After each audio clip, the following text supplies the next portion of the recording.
Luke, you lazy ass, are you not done changing? If you take any longer, I'll just let you go to the prom naked, shouted Robert Grayson as he raised his head in the direction of the room upstairs from the driver's seat. The door for the driver's seat was wide open, and he shouted so loudly that the windows seemed to vibrate. After a short while, a voice almost as loud as his shout rang out from the room upstairs. What the heck? Filled with anger, Robert jumped out of the driver's seat of his F-150 and ran into the building. Next, a series of thuds rang out as he ran up the stairs. Finally, there was a loud bang as he opened the door.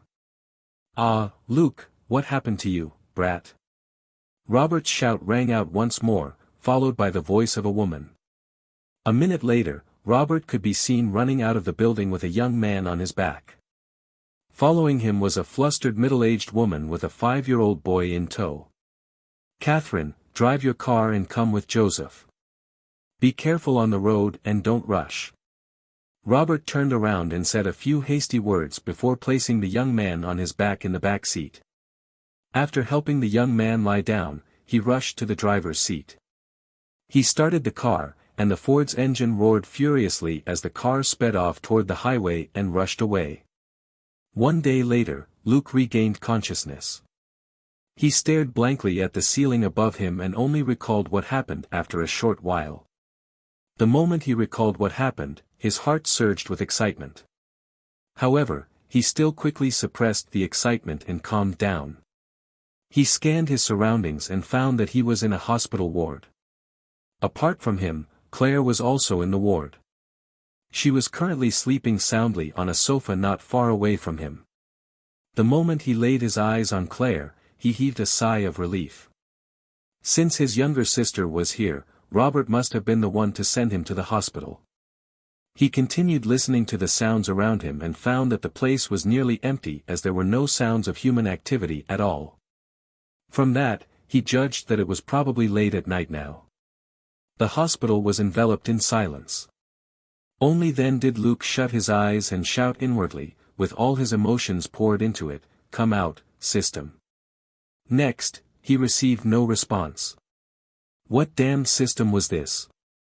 Luke stopped himself from cursing and once again called out with all his emotions, "Come out, system my daddy." Next, still no response. Luke, system my son. System my grandson. System, you having S**X somewhere? Fine, still no response. Luke started cursing inwardly. System, at the very least, you should show me an interface or something, right? Or a character page or something. What is the meaning of this? Why are you pretending to be dead? Right after he said those words in his mind, a string of data appeared in his mind. This was completely different from the interface or character page that he had been expecting. The data had all appeared directly in his brain. He didn't need to read some character page. User, Luke, alias Luke Coulson. Strength, 12, physical strength. Dexterity, 11, agility, nimbleness. Mental strength, 12, mental fortitude. Level, 0. Experience, 0. Credit, 0. And, nothing else. Luke was driven mad with anger when he realized that there was nothing else. He felt like grabbing hold of the system to give it a beating. Unfortunately, he didn't know where the system was located. As for Luke's origins, the story started 13 years ago. On a random day 13 years ago, Luke suddenly woke up and found that he had turned into a Caucasian boy, a 5-year-old brat named Luke Coulson. He wasn't lost or confused for long before he found out from the system that he hadn't transmigrated, with his soul taking over a new body. Rather, he was Luke himself. But for some reason, there was a certain requirement his brain had to meet before the system could be activated. Thus, the system had only activated automatically when he was 5 years old. On top of that, his memories from his past life returned to him as well. He thus went on with his daily life in ignorance, and only after he was 5 years old did he realize that he hadn't lived his previous life in this same world. He had been a Chinese in his past life, and had lived an ordinary yet peaceful life until he was 30 years old. Every single day, he would go to his workplace, a certain company, without fail. He had been an administrative worker there, a job which paid enough to put food on his table. He lived by the same schedule and earned enough of a salary to pay his bills. His life had revolved around making a living and waiting for his eventual death. His was a completely ordinary life. Then, on a certain night, he fell asleep watching some American TV show at home. The episode that had been playing at the time of his death had been about a certain case in a certain village in the United States. When he saw the beautiful scenery and the vast land on TV, he thought to himself how wonderful it would be if he could live there. And that was the last memory he had of that world. It was clear that after he fell asleep that night, he arrived in the United States of this world for some unknown reason, and it was a world different from his past life. He had also transformed into a baby. He still had the memories of Luke from before he turned 5 as well. The memories were the same as those of other normal children. What he should remember he still remembered, while the memories from when he was younger, such as during his infancy, had all been forgotten. But he was well aware that this United States wasn't the same United States from his previous life. That was because his memory of his previous life stopped at the year 2018, but here, he had been born in 1985. Even bigger proof that this was a different world was the fact that the current president of the United States was a woman of Latino descent, the 57-year-old Michelle Borg. Although Luke never did pay much attention to the presidents of the United States in his past life, he still knew that in his previous life, there had never been a female president or a president of Latino descent, and certainly never a female president of Latino descent. Thus, it was clear that he hadn't transmigrated to over 20 years ago. Rather, he had arrived in a parallel world. Luke had extremely complicated feelings about all of this. He had once hoped that this was the same world from his previous life. If so, he would be able to once again see his parents and his siblings. However, he had no idea if his parents and siblings would accept that they now had a Caucasian son and brother. But the harsh reality was that he could no longer return to them. In his past life, however, he had been a jaded and unambitious youth. Thus, he soon forgot those complicated emotions, which were completely pointless. Firstly, he couldn't think of a way to return anyway. Secondly, his siblings would take care of his parents. He only hoped that his disappearance wouldn't sadden them too much, although that was a bit too hopeful. After living in this world for more than 10 years, Luke finally shed the longing for his previous world, and became an American born and bred here through and through. Truthfully, he also had a lot of complaints about his living environment. Why was it that when other people transmigrated, they would either end up the son of some financial group owner, or in a metropolis like New York, yet when he transmigrated, he wound up in some rural countryside out in the middle of nowhere? Since his awakening at 5, he had been living in the state of Texas, or to be precise, in Knox City, or to be even more precise, in a tiny town outside Knox City.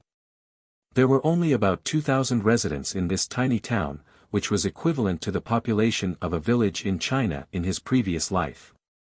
Different to China in his previous life, this place was incredibly vast and widespread, and after leaving town, one could drive for a long time without seeing a single soul. The only reason he had lived in such a rural area for 13 years, and had even survived until his graduation from senior high school, was because he was a man with a system. Since he was 5, he knew he had a system. But this system had never given him any sort of response. Like a stone, it stayed there and didn't move, but for some reason, he was able to sense that this system did indeed exist. But he couldn't accurately pinpoint where. He had never mentioned this to anyone else as that would only cause Robert and Catherine to think that he was mental. In any case, the system had transmitted one thing to him, which was that it would only be fully activated once he became an adult. Thus, Luke had no choice but to soldier on. The system insisted on pretending like it was dead. What else could he do about it? It wasn't the first time he had tried calling the system various names such as Dad, Granddaddy, and so on. He would usually start calling the system other names such as grandson, grandkid, and so on after being ignored.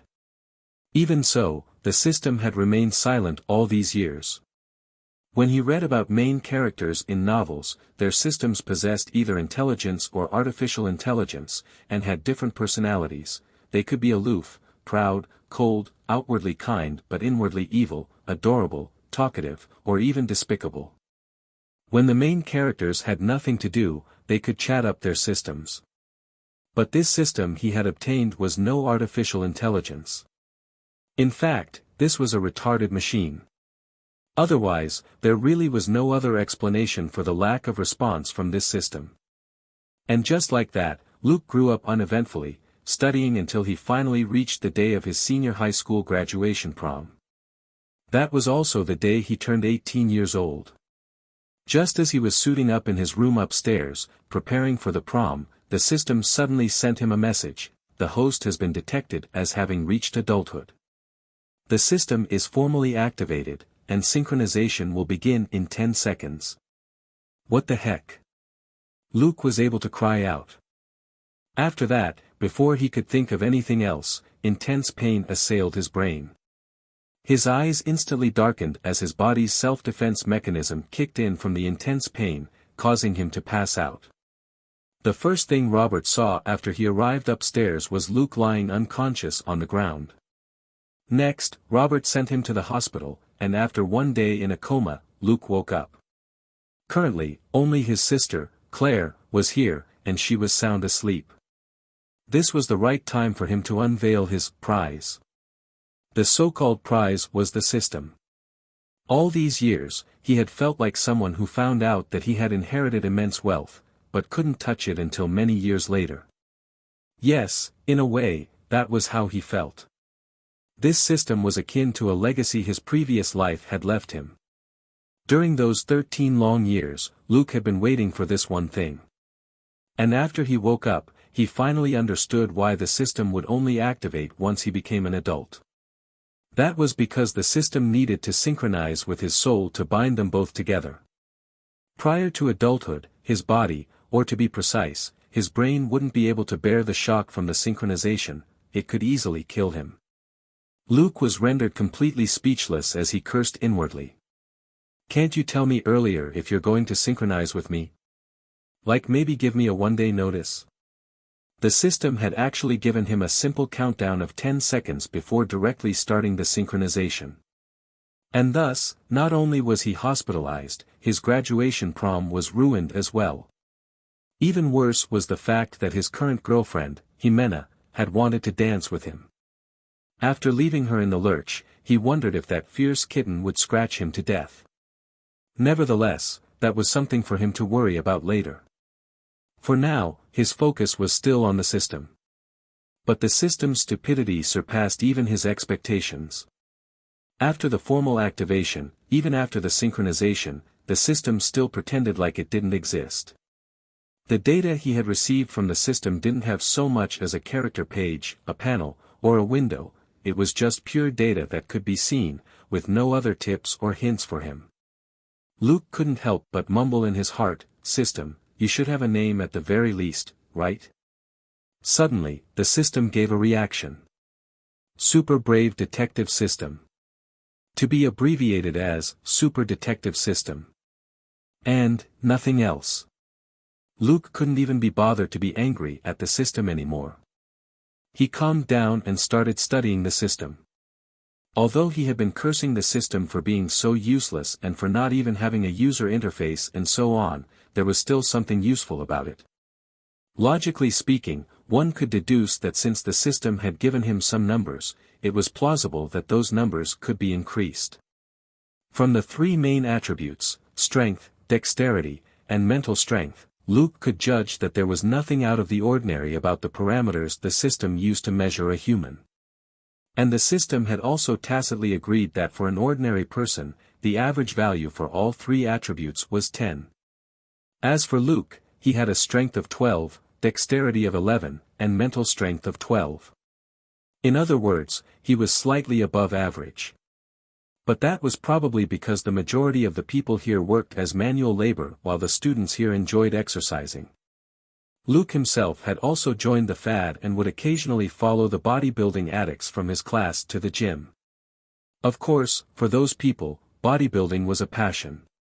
For him, he was only playing around. Thus, his strength was only 12, a number only slightly above average. As for a dexterity of 11, that was likely because he hadn't gone through any specialized training. Thus, he was only 1 point above an ordinary person. As for a mental strength of 12, he had some inkling of what that meant. Mental would definitely be related to his brain, or to be precise, to the speed at which his brain operated. None of the three main attributes was much higher than the other two, yet none was particularly weaker as well. He was left wondering if the system could help improve these attributes. Next on the list was level, experience, and credit, all three at 0. That indicated that he had a level, and he could obtain experience and credit points. As for how many experience points would be required for him to level up, and what to do with the credit points, he could slowly figure that out in the future. At the very least, he now knew that the system wasn't completely worthless. After spending half a day researching it, Luke started experimenting with the system. Master System, can you give me a reaction? Answer me, how can I level up? Experience? Of course I know it's through experience. How am I supposed to get experience? Mission? Where is the mission? Dang! You're only showing me the mission after I asked for it. Luke's repeated experiments finally garnered a response from the system, and he finally received additional information from it. Of course, there was still no user interface or anything similar. Mission, officially become a policeman. Time limit, 1 month. Rewards, 10 experience points, 10 credit points. When Luke received the mission, he felt incredibly touched, so much so that he almost teared up. Thank you, system. Indeed, this system wasn't useless. Indeed, he could earn experience and credit points. But after a short while, the excited Luke sank into thought. He had read a lot of novels, many of them related to main characters with systems. Putting specifics aside, systems generally could be separated into a few types. The first type of system was the mysterious kind, where users would be supplied with magic skills, martial arts, immortal cultivation manuals, or even superpowers. The second type of system was the technological kind, where users would be supplied with weapons, gadgets, genetic strengthening, interstellar battleships, and so on. The third type was a real-world system, which involved books that required the main characters to become superstars, scientists, criminals, heroes of justice, and so on. The third type would occasionally be mixed up with the first and second types, but the main focus would still be on the real world. What Luke wanted the most was the first type.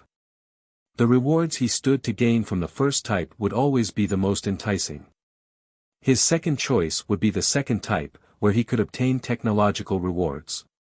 After all, when technology reached a high enough level, it might not be weaker than the rewards one could gain from the first type of system.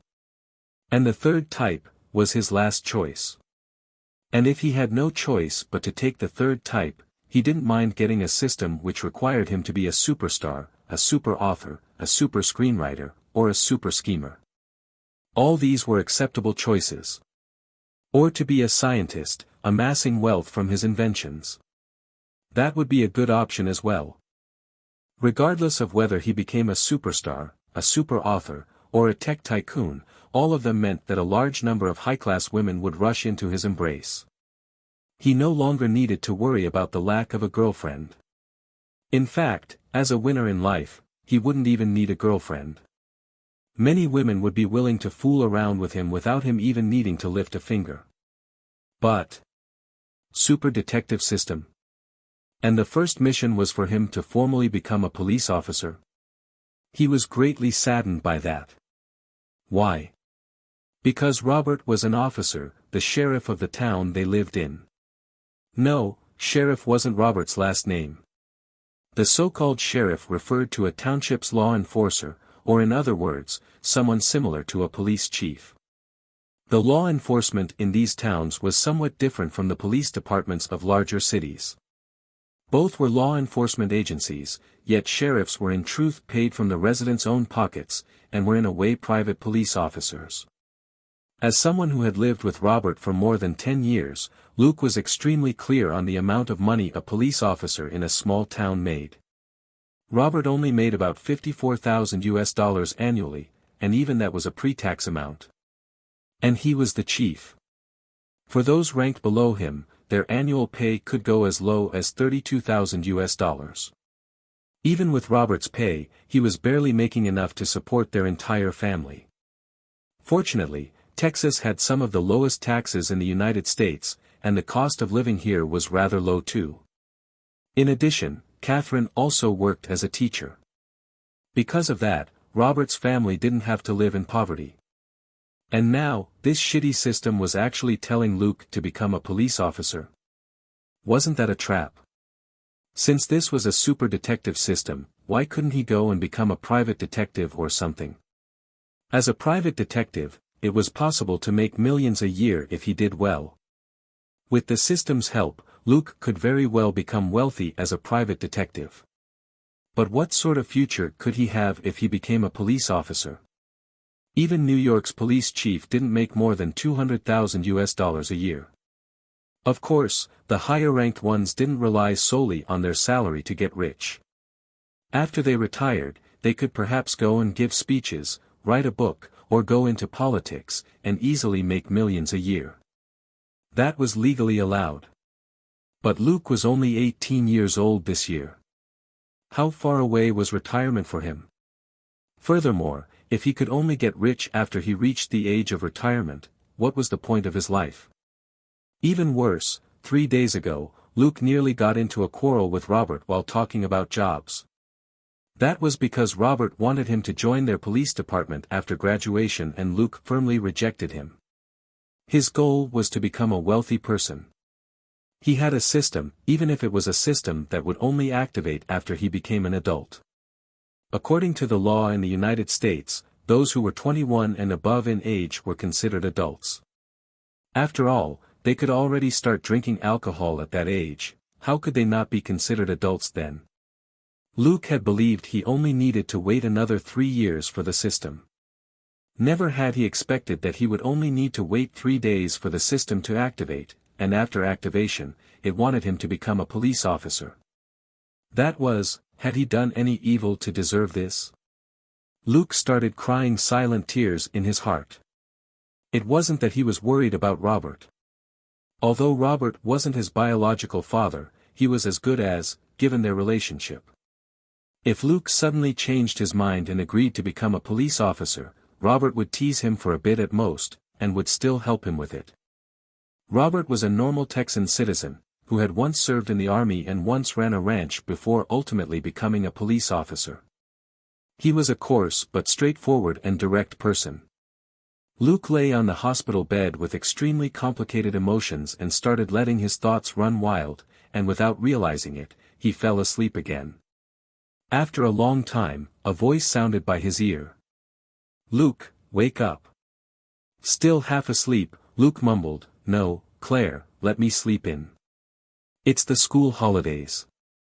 And indeed, that voice stopped. After a short while, a hoarse voice rang out. "Robert, Luke should be fine now, but he's refusing to wake up. I can't do anything about it." "Oh. You're coming over?" "Sure, all right. I'm going camping with Shelley and the others, so I'm leaving in an hour regardless of whether or not you get here by then." Next, there was ongoing rustling in the room, as if someone was bustling around. After an hour, a fragrant smell drifted over and warm lips landed on Luke's cheek. Then, a voice sounded. "Luke, sweet dreams. Robert is coming over, so I'm heading out first." Luke mumbled unhappily and turned around before continuing to sleep. The woman giggled before walking out of the ward. As for Luke, he was still happily in dreamland. In his dream, he was holding an RPG in one hand and a Gatling gun in the other. He fired both weapons at once, forcing numerous aliens to flee. After that, he laughed smugly. "I'm a super police. Who else?" Suddenly, he felt like the entire world was swaying, as if a massive earthquake was happening. The buildings around him started collapsing and crashing down on him. With a miserable wail, Luke sat up. Bang! After a muffled noise, Luke collapsed back on the bed with dazed eyes. Robert withdrew his hands from where he had been shaking Luke and expressionlessly rubbed his head, which hurt from the collision, before saying, "Excellent. Looks like you're in good spirits. Assaulting a police officer so early in the morning?" Luke slowly recovered from his daze, but was still rubbing his head with a grimace on his face. He sneered instinctively. "Robert, I'm not a criminal, nor am I your subordinate. Remember?" Right after he said those words, he froze. Shit. He was too used to bickering with Robert. What should he do now? The first mission from the system was to formally become a police officer, and he only had a time limit of 1 month. And Robert was the only person who could help him become a police officer in a month. After all, Robert was the sheriff here, and was the sole chief in town. And if Luke became a police officer, Robert would end up his boss. But perhaps it was because he was lying in a hospital bed that Robert didn't argue with him like he would have in the past. Rather, he asked, "How are you feeling?" Luke replied, ignoring what happened earlier, "I think I'm fine now. I'm just hungry." Robert replied, "I'll go get some food for you then." He turned around to leave after saying that. But Luke quickly stopped him. "No, wait. I'm already fine. Robert, take me home. I miss Catherine's breakfast." Robert turned and said, "Are you sure you're fine?" Luke replied, "Neither of us is a doctor. If I want to leave, I'll need the doctor's consent." Robert gave that some thought and agreed. Thus, he left to look for a doctor. The doctor arrived and asked some simple questions before saying that Luke was fine and could be discharged from the hospital. But before he left, the doctor couldn't help but give Luke a word of advice. "You're fine physically, apart from a concussion, but you didn't have one when you were admitted last night." Luke covered his face speechlessly. Just earlier, his head had crashed heavily into Robert's. It was still hurting now. He could only nod helplessly as he said, "Got it, doctor. Thank you for telling me that." Shortly after, Luke and Robert were in the F-150 and were on their way back home. After being on the road for a while, Luke couldn't hold it in anymore and opened his mouth. "Robert, I have something to discuss with you." With his eyes still on the road, Robert answered, "Oh. What is it?" Luke replied, After thinking about it for a few days, I find myself agreeing with you." "Ah." Robert glanced at Luke with a blank expression. Luke continued, "Thus, I've decided to stay in town to become a police officer." Whoosh! Tires squealed on sandstone as the F-150 swerved off the road onto a sandy bank. A few seconds later, the car came to a complete stop. Fortunately, the area beside the road was flat land, but even if it were slightly uneven, a F-150 would have handled it fine. There was never a danger of the car flipping from this. Robert let go of the brake and stared at Luke in shock. Do you still have a fever?" Luke rolled his eyes. His fever had been due to the synchronization with the system last night. It wasn't like he had suffered brain damage from it. "Nope. Did you not hear what I said?" Robert replied, "Otherwise, why would you change your mind? I thought you said that you would rather die than stay here and become a police officer. And you even claimed that by becoming a police officer, you'd be so poor that you'd have to eat dirt in the future." Luke replied, Those were empty words, don't take them seriously. I was just rebutting because I didn't believe you when you described being a police officer as a job where I would be making a salary doing nothing." Robert opened his eyes wide. "If you go and become a police officer in Knox City, you'll indeed be busy. And if you become a police officer in an even larger city, you'll be too tired to do anything else. But in our town, you'll be working under me. How tiring can the job be? Luke shook his head helplessly as he conceded, fine, I admit that I was wrong.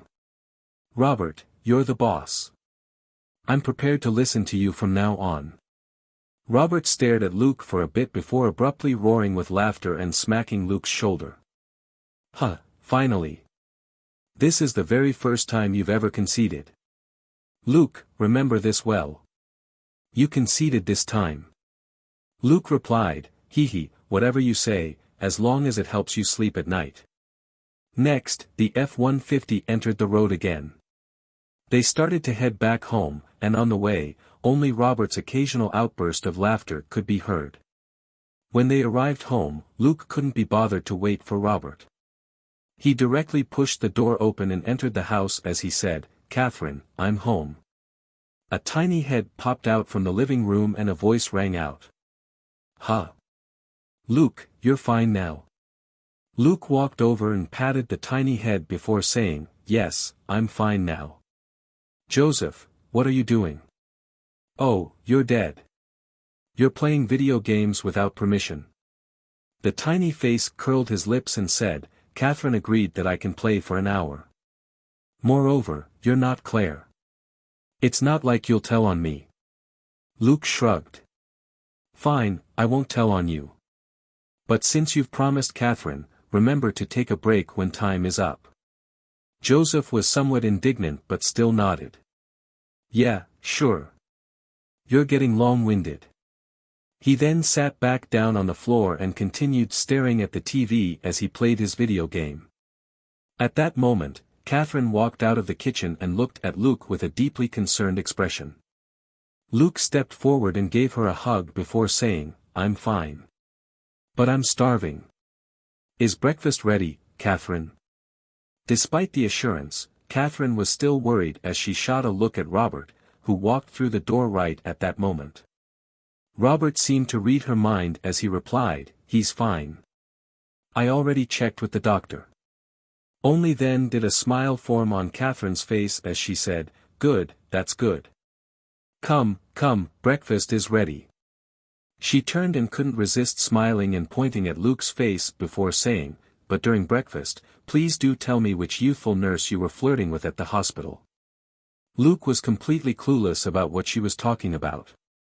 Only after entering the dining room and looking at the stainless steel tableware did he notice that there was a red mark on his cheek. He took a better look at it, and when he realized that it was a lipstick mark, he was immediately speechless. On his way home from the hospital, he had met quite a number of people. Many of them had smiled when they looked at his face. He hadn't paid much attention to it previously. In a tiny town like this, people were very friendly with each other. He had assumed that, coupled with the friendliness of the people here, everyone had smiled at him because he was handsome. But now he understood why. He had been walking around with a bright red lipstick mark on his cheek early in the morning. What would everyone think when they saw that? From the way they had looked at him, their thoughts must have been something along the lines of, it sure is nice being young. He was in no rush to wipe off the lipstick mark. Rather, he spent some time sizing up the mark before recalling everything from yesterday and today. Beside him, Robert also looked at him teasingly and said, why? Have you recalled which nurse it is? Luke's eyes flickered as he said, I seem to recall that 2 days ago, for the senior high graduation prom, Claire went and bought a new lipstick. Robert was a police officer, and a chief at that. Therefore, he instantly understood the meaning of those words. And when he studied that lipstick mark, black lines immediately formed on his face as he said, that crazy girl. Luke shrugged and took out a napkin and wiped the mark away. At that moment, Catherine arrived with breakfast. But she was only carrying breakfast for Luke.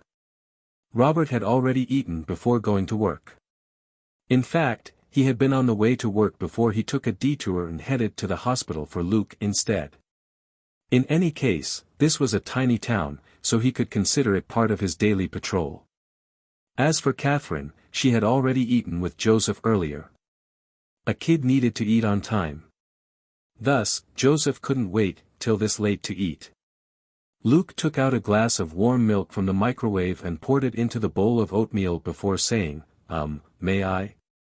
Catherine smiled and nodded. Yes, go ahead. So, have you remembered which nurse it is? Luke was completely expressionless at the question, but Robert, who was sipping on a can of Dr. Pepper which he had taken from the fridge, choked and spat out a mouthful of the drink. Fortunately, he was seated at a different corner of the table, and Luke's breakfast was thus saved from the drink eruption. Luke continued eating his breakfast unhurriedly, slowly stuffing a ham sandwich into his mouth. There was a saying that everything was bigger in Texas. For example, the sandwich he was eating was thicker than an ordinary sandwich. The overall size was also larger, and even the ham inside was thicker than the usual ham. Coupled with 2 vegetable slices and some homemade pickled cucumber made by Catherine, the large sandwich oozed with a flavor that encompassed the taste of bread, meat, sweetness and sourness, and which also contained a certain sense of freshness from the vegetable slices. This was just the kind of taste Luke enjoyed. Even in his previous life, Luke had enjoyed eating burgers and sandwiches. And unlike many others, he didn't eat that sort of food to save time. Rather, he truly loved them. And because of that, he didn't feel out of place in this new life in Texas. Moreover, there was quite a number of ethnic Chinese who lived in Texas as well. That was especially true in Houston and Fort Worth. It wasn't hard to get someone to bring over some Chinese food from those 2 places every now and then. In terms of food, Texan food indeed fit his taste palette. The entire sandwich weighed about 1 catty, and Luke finished it in a short while. He also finished the warm milk and oatmeal before patting his belly in satisfaction. That feels great. I was starving before this. On the side, Robert had already explained where the lipstick mark had come from to Catherine in a low voice. That caused Catherine to burst out laughing. When she heard Luke's words, she said curiously, "Didn't Robert bring you a burger or something?" Luke replied, "How can that compare with your food? I'd rather wait to get home before eating."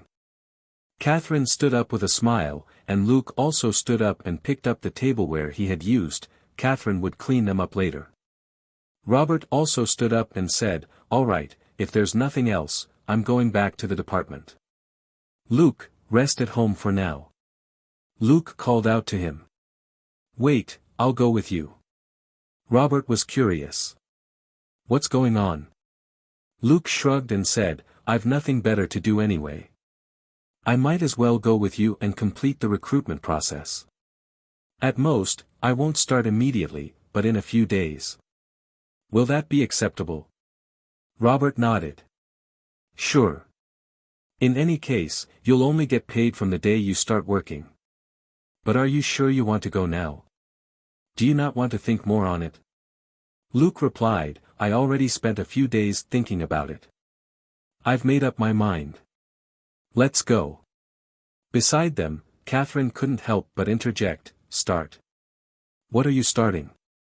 Luke said with a smile, "I realized that what Robert told me a few days ago is right. Therefore, I've decided to stay back and become a police officer here. Are you happy to hear that, Catherine?" Catherine was completely dumbstruck. She blanked out for a few seconds before she could speak. "Boo, but a few days ago, you were still arguing so much with Robert, even claiming that the job is so poor you'd be eating dirt."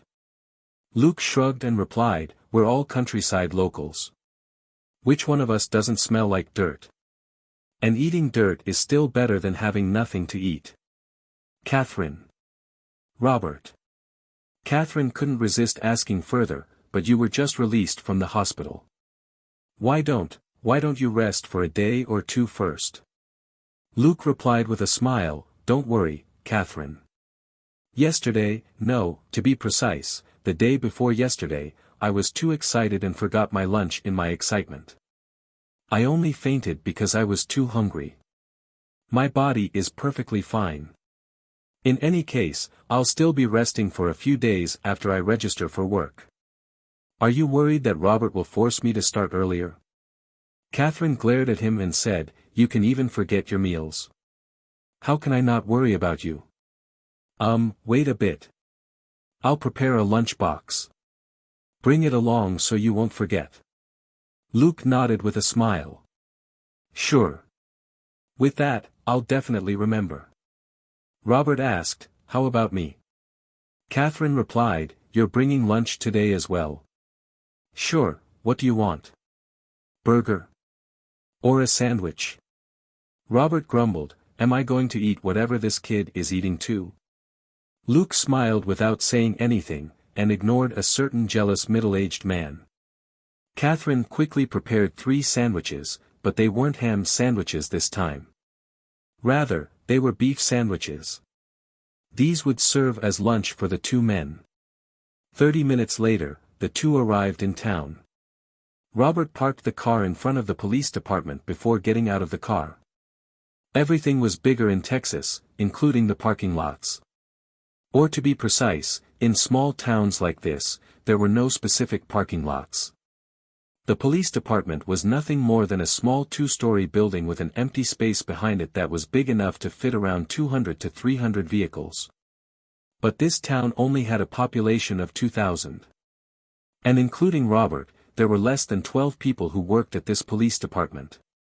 And recently, one of them, a pitiful soul who had been single for a long time, had even gone crazy and resigned. He was going to Dallas in hopes of finding his true love. The only thing Luke had to say was, bro, wake up. Stop dreaming. Most of the time, how a guy looked was a big factor in whether or not he got a girlfriend. In the United States, money would sometimes play a role as well. But as someone with neither looks nor money, even if that person went to Dallas, it would still be hard for him to get a girlfriend. That was also why a vacancy had suddenly opened up at the police department. Luke might look down on this vacancy, but once advertised, it would take less than a day for it to be filled. Here in this widespread but sparsely populated town, there wasn't much police work. Plus, the dangers of being a police officer here were far lower than being a police officer in the border towns in the Southwest. This was a stable and relaxing job, and one that was extremely popular among the locals. Robert was in fact using what was allowed within his scope of authority to open a path for Luke. So long as the day-to-day operations weren't affected, there wouldn't be any problems with him doing that. The United States was also a nation where networking was important, and in certain aspects, it played an even greater role than in China. As someone who had been the chief of this town for more than 10 years, Robert was qualified to give Luke this privilege. It was almost lunchtime, and when Robert arrived, the officers on shift were released. After greeting each other with warm smiles, the officers left for lunch at a nearby fast food restaurant. There, they would also enjoy their 2-hour break. As for Robert, he called over an officer who had stayed behind and said, "Bob, help Luke with the sign-up process." Bob was a Caucasian man who was about 30 years old, and like many other Texan locals, he was rather tanned. He wasn't a cowboy working on a ranch, but as a police officer, he still needed to go out on patrol. And of course, a big, coarse man like him wouldn't bother with sunscreen protection. Thus, his neck was especially tanned. Hearing Robert's words, Bob whistled and said, "I see, Mr. Skywalker is actually going to join the force. Is today April Fool's Day?" Robert couldn't be bothered to answer and merely waved his hand before going into his office. Bob wasn't offended at being ignored. With a smile, he brought Luke along to finish the process. With Robert here, Luke's personal information was already available. Clearly, Robert had prepared them in advance. The only thing Luke needed to do was sign around 10 documents, and the sign-up process was complete. At the exact moment he signed the final document, the system reacted. Mission accomplished. Experience points received, 10. Credit, 10. Luke was overjoyed. As expected. Naturally, he had been in a rush to sign up today because of the mission. With that retarded system, he couldn't afford to sit around and wait for something good to fall into his lap. He had to take the initiative and test the system regularly to figure out the benefits he could gain from the system as soon as possible. For example, through this mission, he only wanted to see if he needed to officially start work or if he only needed an official identity as a police officer to complete the mission. His guess had been correct after all. The moment he signed the final document, he was a lawful police officer of this town. Even if he had yet to start work, he was now officially a police officer. As for his actual start date, that would only affect his salary, but wouldn't affect the completion of his mission. But, the system vanished again after that. Once again, the retarded system displayed how useless it was. After sending that announcement, it pretended like it was dead again. It didn't seem to have any intention of issuing the next mission. Luke didn't mind, however. Rather, he took his leave of Bob before exiting the building. He was currently too excited and needed to calm down. He needed some time alone to calm down. Outside the building, the afternoon temperature was blistering hot, but Luke didn't seem to notice. He kept pacing back and forth in a shaded area in front of the building. As he paced, he was busy disturbing that stupid system. He wanted to see if he could activate the next mission. Now that he had obtained experience and credit points, he needed to find out when he would be able to level up. His level was still 0, and it was clear that the level could increase. He was just clueless as to how many experience points would be required for the increase. Just as Luke was busy disturbing the system, the sound of footsteps rang out. Luke ignored the sound as he was still busy doing whatever he could to disturb the system. Thus, he completely ignored whoever it was that was close by. After a short while, a hoarse female voice abruptly rang out. "Damn you, Luke! So, you actually weren't sick. You lied to me and left me alone at the prom. Damn you!" Then, a strong tornado streaked over. Luke turned around, and the first thing he saw was an incoming foot. He lunged forward on reflex and blocked the incoming leg with his shoulder. His arms stretched out in a well-practiced manner, and a lively and flexible body fell into his embrace. With a smile on his face, he said, "Oh, Jimena, it's so good to see you again." The girl in his arms was currently in a standing split position, and her black underwear could be vaguely seen at the bottom of her ripped, denim shorts. She didn't seem to pay any heed to the highly difficult pose she was standing in. Rather, with fury on her face, she bellowed, "Damn it! Let go of me! I need to kill you! Bastard, you ruined my beautiful senior high memory and left me on my own at my graduation prom. You even got Claire to lie for you that you were hospitalized. And when I went there the other night, you even pretended to be asleep. Look at you! Do you look like someone who was hospitalized recently?" Luke didn't get agitated. The girl still in his embrace, he gently stroked her back and said, "Jimena, I wasn't lying. You know me. I don't like lying. If you can give me 2 minutes, I'll definitely allay your anger." At that, the young lady called Jimena seemed to calm down significantly as she looked at him doubtfully and asked, "Really?" Luke replied with a smile, "Of course. Or do you think you're scarier than that female pig?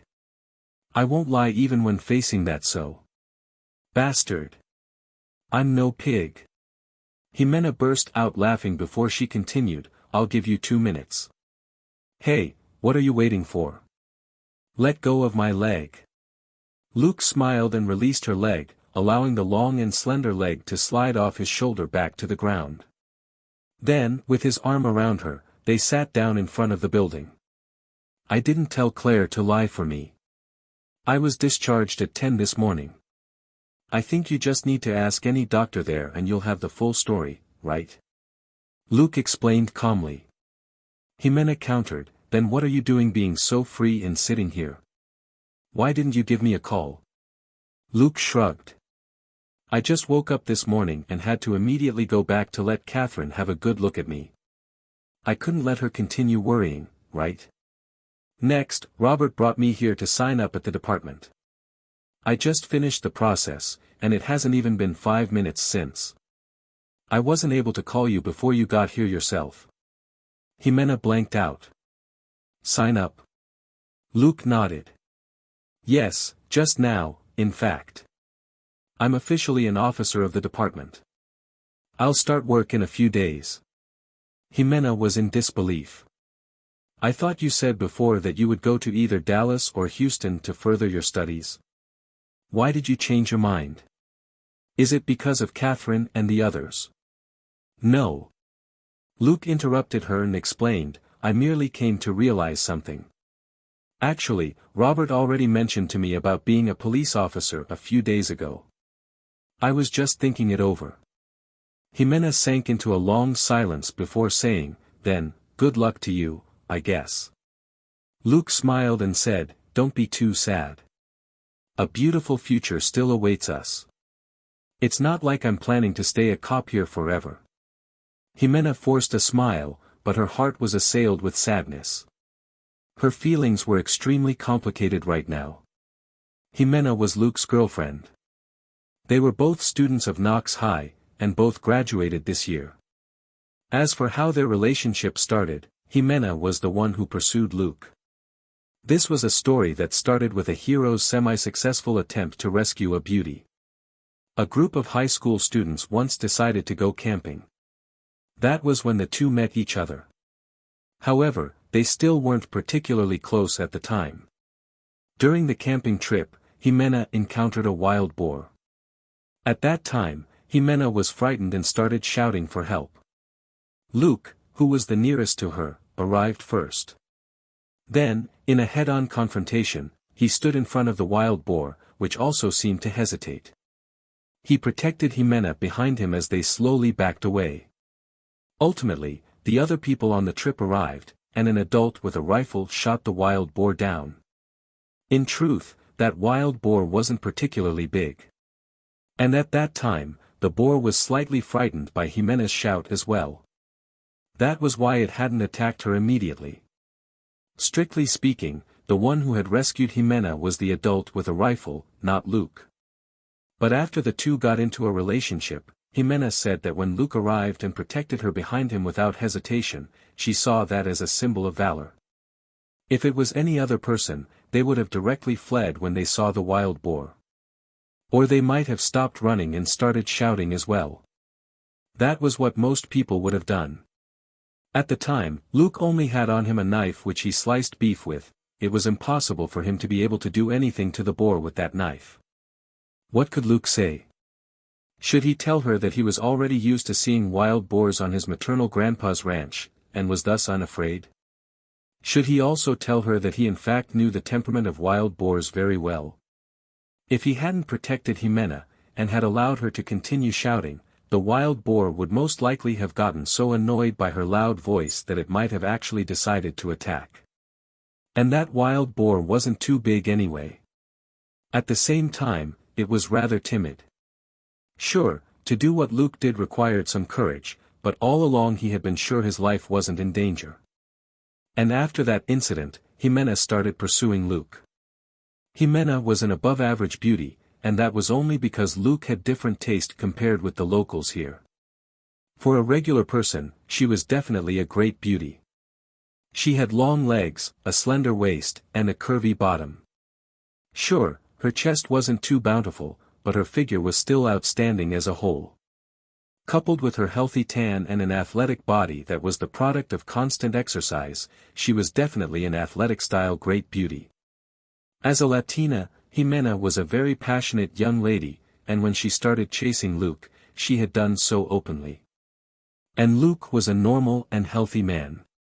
Although he had lived up to 30 years old in his previous life, and had also had a few girlfriends back then, he had never seen such a powerful attack from a woman before. At that time, Luke had been in 10th grade and still single. Luke was about 60 to 70% similar to Catherine in appearance. They looked unremarkable at first, but the longer you looked at them, the more you felt that they were incredibly pleasing to the eye. Luke was a high school kid that had decent looks, a decent build, and a decent character, yet had been single all this time.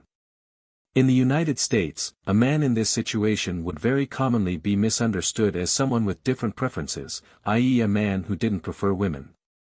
In truth, although Luke had lived up to 30 years old in his previous life, he wasn't too good at chasing someone.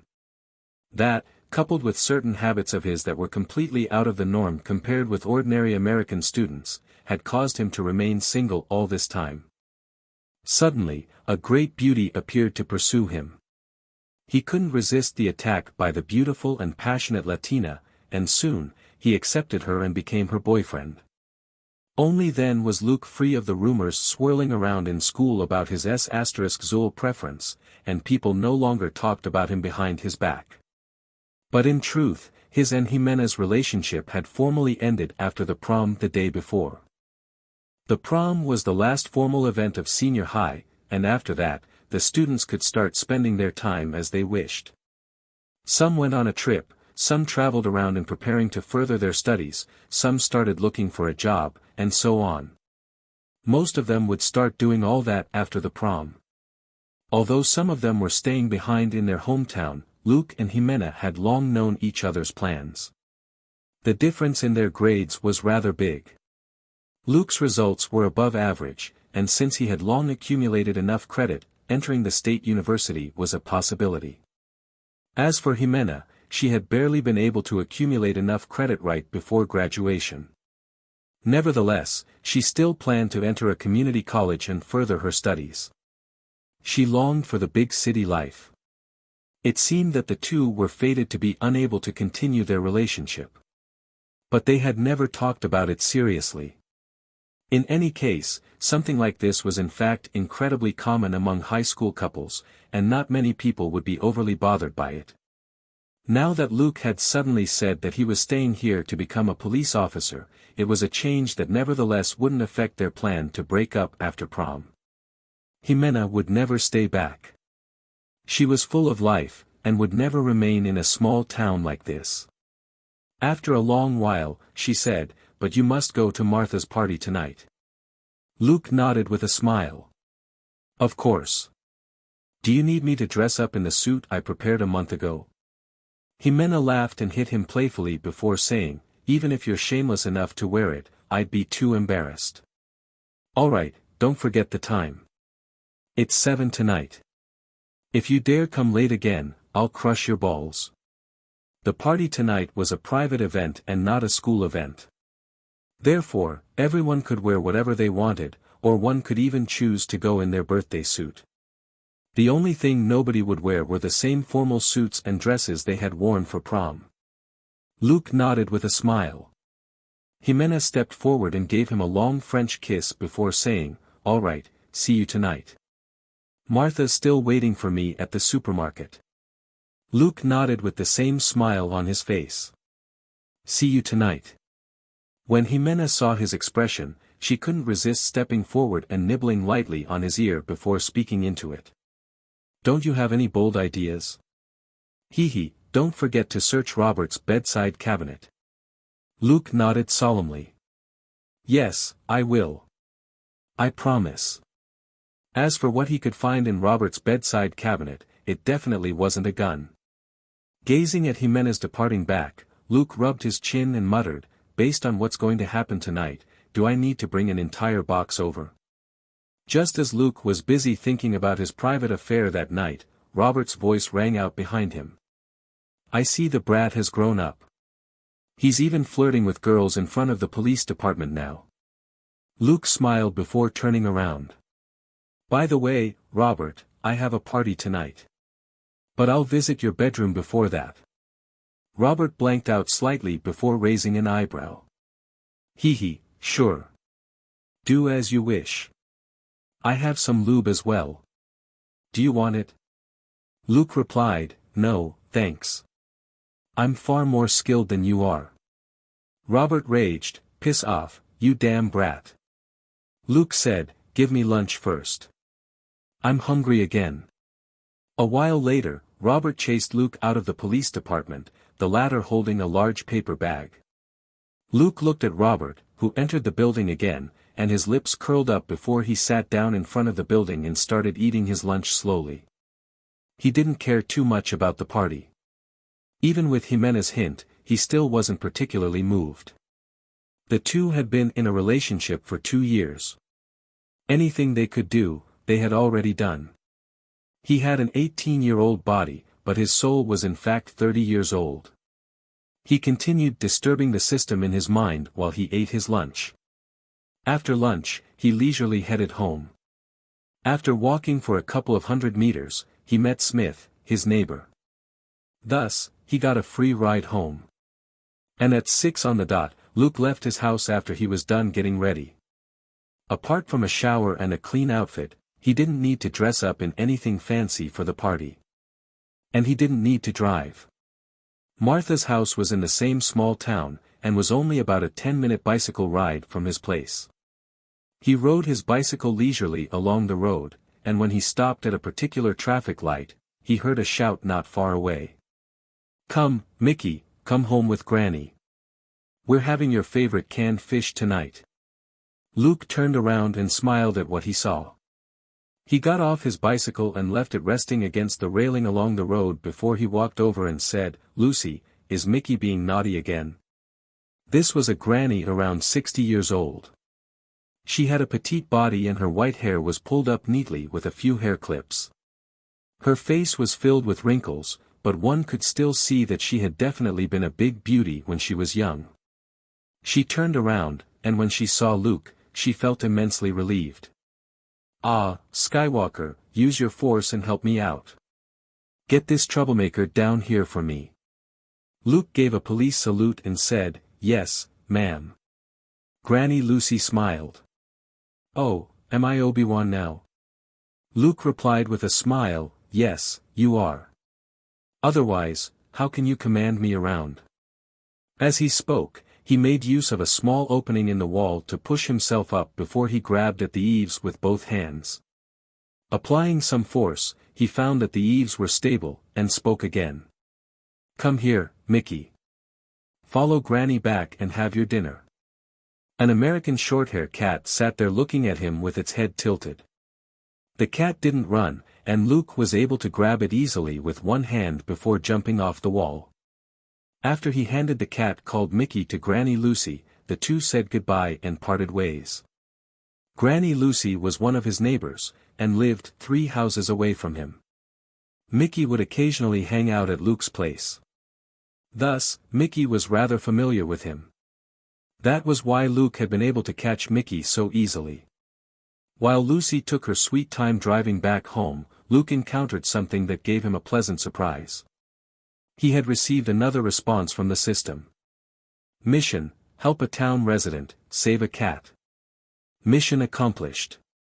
2 experience and credit points have been obtained as a reward. But what surprised Luke wasn't the experience nor the credit. It was only 2 points, which was almost negligible. What surprised Luke more was the fact that one of his guesses had been verified yet again.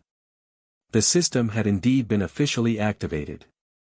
This time, it was truly active, unlike the previous activation and synchronization, and also unlike the first mission he had done to become a police officer. Based on the fact that the mission had been deemed complete after he signed the final document, it was more the official identity as a police officer that had been required for the mission rather than him actually performing a task as a police officer. And now, this cat rescue mission was also something that had appeared before he had even started his job. This indicated that the experience and credit rewarded by the system weren't limited to his job or working hours. Rather, so long as he was officially a police officer, his actions and conduct would earn him experience and credit. On the other hand, this cat rescue mission had also revealed a particular piece of information. Luke didn't necessarily need the system to issue a mission first before he could start earning experience points. That was likely related to the fact that he was legally already a police officer. After all, he had also done many good deeds before this, and this wasn't his first time helping Granny Lucy catch the naughty cat. However, the system had never given him a reward. From that, Luke deduced that only after becoming a police officer would he start to level up. That was right, this was a system that centered around leveling up in practice. Different from games where people leveled up by killing monsters, he would level up through police work. In games, the missions would reward him with experience points, but when he killed monsters, experience points would also be rewarded. Likewise, helping a granny catch her cat was the same as killing monsters in a game. The system wouldn't issue a special mission for each deed, but after he completed one such deed, he would automatically receive experience and credit points. With that, leveling up wouldn't be as difficult as Luke had imagined. Different from the systems in novels where one could only earn experience points through missions, his system was most likely focused on the daily life of a police officer. Helping a granny catch a cat was an extremely minor deed, on par with killing a chicken around the newbie village in a game. That was why he had only earned 2 experience and credit points. What if he did something else? In the United States, the police force had an extremely wide job scope. From traffic control and neighborhood disputes to accidents and crime, everything was part of police work. In a larger city, the police force was split into different departments such as crime investigation, narcotics, and so on. But here in this small town, Robert was in charge of everything, and there was no strict separation of jurisdictions for the officers under him. Because of that, even as a brand new police officer, Luke would have the chance to become involved in cases at a much higher level than a cat rescue. He would definitely obtain much more than 2 sad experience and credit points from cases like those. Filled with excitement, Luke rode his bicycle slowly and arrived at Martha's house.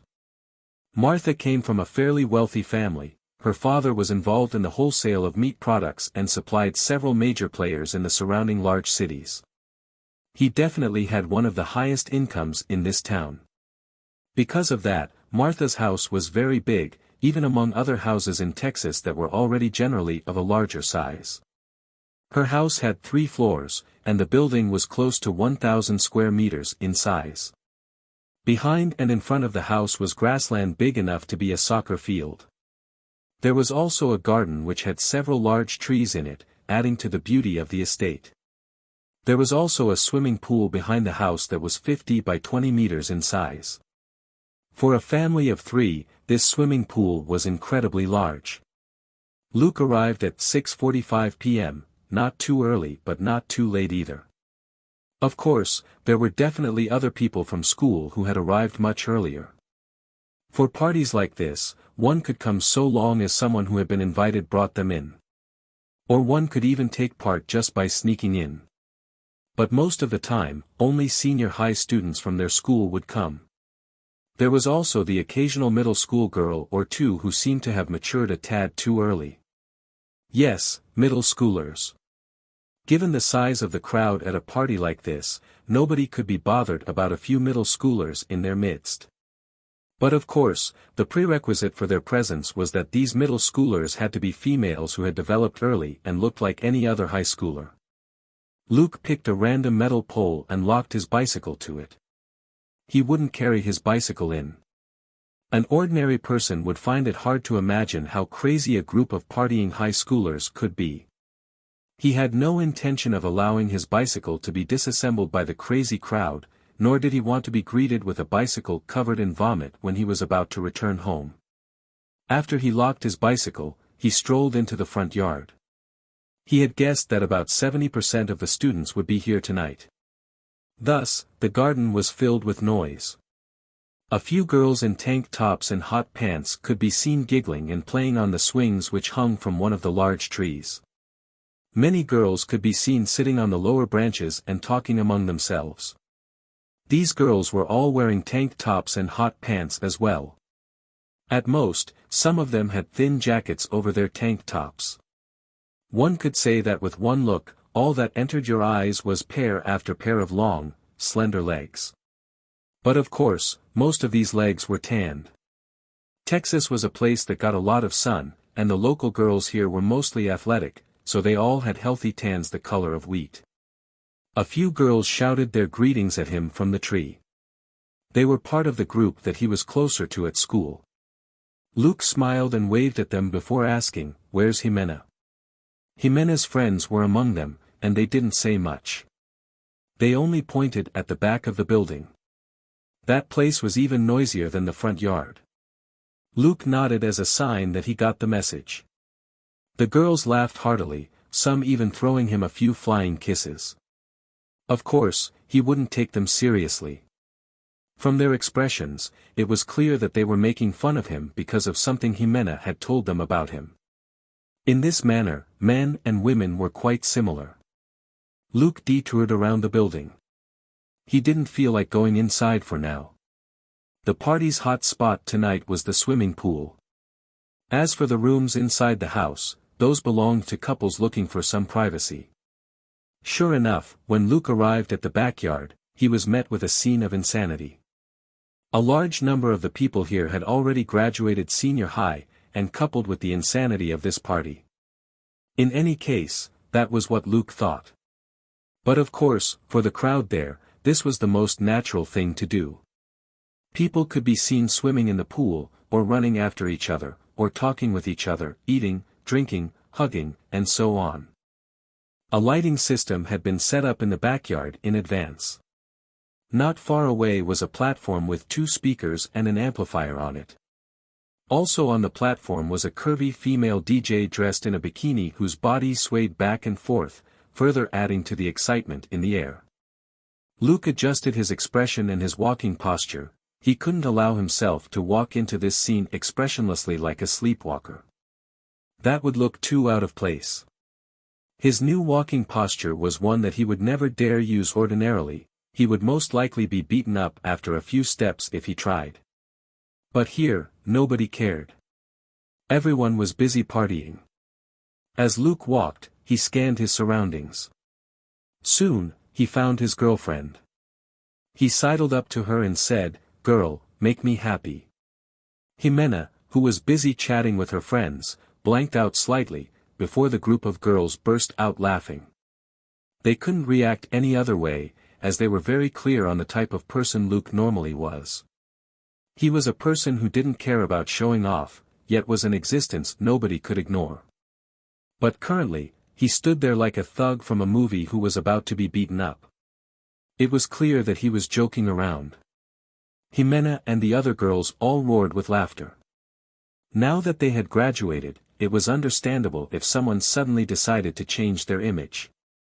One of the girls roared with laughter before saying, Luke, I heard you were hospitalized a short while ago. You haven't suffered brain damage and gained a new personality like in the movies, right? Or is this how you've wanted to act for so many years?" Luke said with derision, "I'm still me, just in a different color. You won't understand. Alright, I'm leaving with my girl. Ain't nobody got the time to hang around here." Jimena was still busy laughing when she was suddenly pulled away and lifted onto Luke's shoulder before she was carried away. The girls around them weren't angry. They merely complained playfully and each of them gave Luke the finger. After the two left the swimming pool area, Luke finally put Jimena down. Just like that, the two started strolling over the lawn as they chatted with each other. This was a good point about Luke, and one that Jimena had teased him about repeatedly. She claimed that he was akin to a sister. In truth, it was merely because Luke was a patient person and didn't mind listening to Jimena when she grumbled about something. Moreover, he would also gently share his earnest thoughts as he listened. But in that way, he was indeed rather similar to one of those big sisters on the radio who specialized in listening to the troubles of others. Although Jimena had teased him a few times about it, she was clearly very happy with Luke for who he was. He was a person brave enough to protect her from a wild boar, and patient enough to be a good listener to her. That was something not even her family could do. Luke didn't seem to care too much about her praise. With a wide smile, he put his arms around her and his hands roamed over her back as he said, "Remember, you're my girlfriend. If I can't be patient, I'd be left starving." That left Jimena speechless, yet she didn't stop his hands from roaming over her back. The two didn't spend too long strolling around. Jimena had always been a proactive girl, and in less than half an hour, she was done talking about all her recent troubles. As for some of her bigger troubles, there was no point talking about them as she couldn't do anything about those anyway. Her eyes narrowed into slits and her arms curled around Luke's neck. With a light leap, she wrapped her legs around his waist before leaning forward to give him a deep and passionate kiss. Finally, she said, "You were sick during prom. How about today? Are you fine?" Luke grinned and said, "Yeah, I'm all fine now." "Prove it." And that was followed by yet another long kiss. Luke replied, "Much obliged." Just like that, the two entered the building while still in each other's embrace and looked for some privacy. The first bedroom they found was locked with the room completely silent. The second bedroom was locked from the inside and gasps could be heard. Clearly, someone was inside. A man yelled, "Come in if you're a girl. Piss off if you're a guy." Luke and Jimena laughed and moved on. The third bedroom wasn't locked, but the moment they pushed the door open, they saw two busy figures. Even with Luke and Jimena standing at the door, the girl paid them no mind while the guy grinned before saying, "This room is taken. Please shut the door on your way out." "Thank you." Luke replied, "Oh, sure, you're welcome," before shutting the door and even helping them to lock it. Jimena's gaze swept around before she whispered in Luke's ear. Then, the two headed toward the toilet, still in each other's embrace.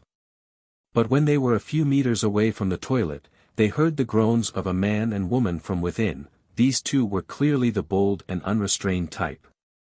Jimena broke out laughing when she heard the groans. Luke didn't seem to mind. He turned and started heading upstairs. This was a large residence with 3 floors. He refused to believe he couldn't find any privacy. Thus, in their search for privacy, they bore witness to numerous scenes before they finally ended up on a particular balcony on the top floor. In truth, this was an enclosed balcony which was connected to an attic room window. If they stood up, they would be able to see that this balcony directly faced the swimming pool in the backyard. This place was clearly well concealed and had yet to be discovered by anyone else. Thus, Luke and Jimena successfully found the privacy they had been looking for. Their lips seemed glued together while their hands quickened in their exploration of each other. Just as Luke's hands were about to start their conquest of the 2 vital spots on a girl's body, a clamor burst out at the swimming pool. Different from the previous noise, the current clamor could be summarized in a few short words that everyone was repeating. "Oh my God! What's going on? WTF?" Yes, those were the words being repeated. At that point, Luke and Jimena were leaning on the wall as they made out. They couldn't help but stop since something major must have happened. They looked down at the same time and found the majority of the people there gathered around one spot by the pool. From high above, the two could see that a girl in a bikini was lying on the ground while 2 other girls were busy giving her CPR. Luke frowned and instinctively started scanning the area. In a particular corner of the pool, he noticed a figure streak past before it vanished into the darkness. He didn't pay that figure too much mind as he said to Jimena, "Looks like something big is happening. Let's go down." Jimena grabbed Luke's hand tightly and said, "Luke, it's Michelle. Is she dead?" Luke looked down before shaking his head. "Things look bad. She's not moving at all. Whatever happened, it's highly probable that she's dead. Let's go and ask if anyone has called the ambulance." There were a few dozen people here and all of them were town locals. Even if they were stupid, they would still know to call the police and ambulance in this situation. The town wasn't that big anyway. Furthermore, Martha's house was located in the central part of town, which was less than 5 minutes away from the police department and the hospital. Sure enough, the police arrived while Luke and Jimena were on their way down. By the time they got downstairs, the ambulance had arrived as well. The benefit of having a large space became apparent, as the police car and ambulance drove straight into the backyard and stopped not far from the pool. In any case, there weren't any actual walls here, only some token fences. When Luke arrived, he saw Robert getting out of the police car. When he recalled Michelle's motionless body, he shook his head. It was very likely that a death had happened. Therefore, as the chief of police, Robert had to come. Robert wasn't the only one here. When the ambulance arrived, a second police car arrived as well. This time, a Latino woman got out of the car. Luke knew this woman as well. This was Selena, known as the prettiest policewoman in town. But of course, there were only 2 policewomen in the force. The other policewoman was Mary, who was over 40 years old this year, and had been the prettiest policewoman previously. Luke didn't approach Robert. Instead, he brought Jimena to Selena, who was already controlling the crowd, and said, "Hi, pretty girl." No, that was a joke. He wouldn't say that to her. What Luke actually said was, "Hi, is there anything I can help with?" When Selena saw him, she heaved a sigh of relief and said, "Although you have yet to officially start work, you need to help with what happened." Luke nodded. "Of course. I'm here to help. What do you need me to do?" Selena glanced at Jimena and asked, "Your girlfriend?" Luke nodded. "You're also here for this party?" Selena asked. Luke nodded and gave a simple explanation. "Yeah, this is a party held by a bunch of Knox High graduates. The people here are mostly graduating students from the same batch." Selena's eyes lit up and she said, "Good. Use a notebook and write down the names of everyone at the party. Also, keep the kids around and don't let anyone leave for now. Got it?" Luke nodded. "Of course. But what if they insist on leaving?" Selena said, "Note down the names of those who insist on leaving. You should know all of them, right?" Luke, "Yeah, that won't be a problem. I'll get started. Oh, remember to tell Robert I'm helping out." Selena didn't say much after that. She nodded and started maintaining order again. She needed to first placate the people here while also pointing them to Luke to register themselves. Before long, cries of alarm rang out again. Shortly afterward, a stretcher carrying a body covered with a white cloth was carried to the ambulance. Evidently, the Michelle girl was dead. The crowd started getting agitated, and many of them were preparing to leave. Humans were sensitive animals, and when they noticed something abnormal, their gut reaction was to leave and head back home. Luke was very busy, but fortunately he had Jimena as his girlfriend. Jimena was one of the cheerleaders, and Michelle had been the captain of the cheerleaders. In fact, many of Jimena's best friends were cheerleaders as well. Now that Michelle suddenly was dead, the cheerleaders started to help Luke maintain order at Jimena's suggestion. They knew a lot of the girls there, as well as a lot of the guys. Most of them were easily persuaded to stay put. After all, they were all young teenagers and their way of thinking was still relatively simple. A homicide had happened.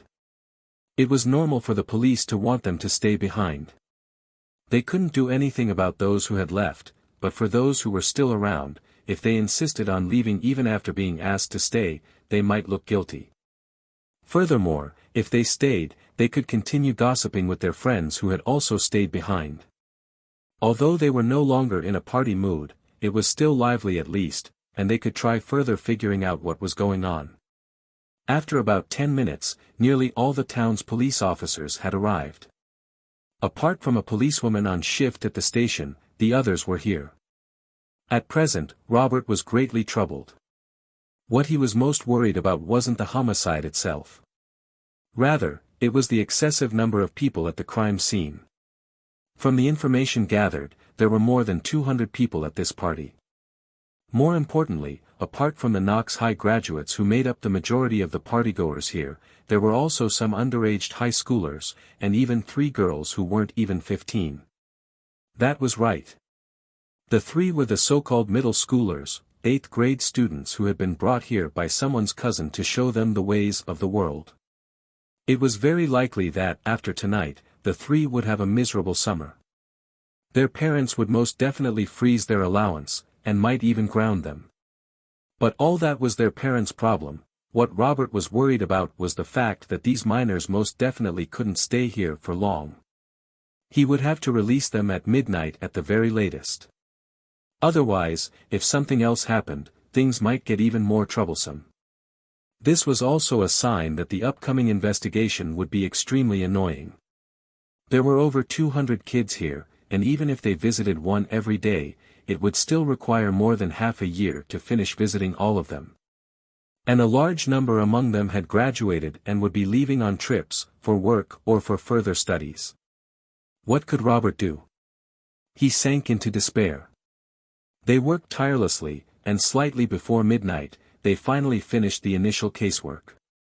The exhausted Robert started to head for his car.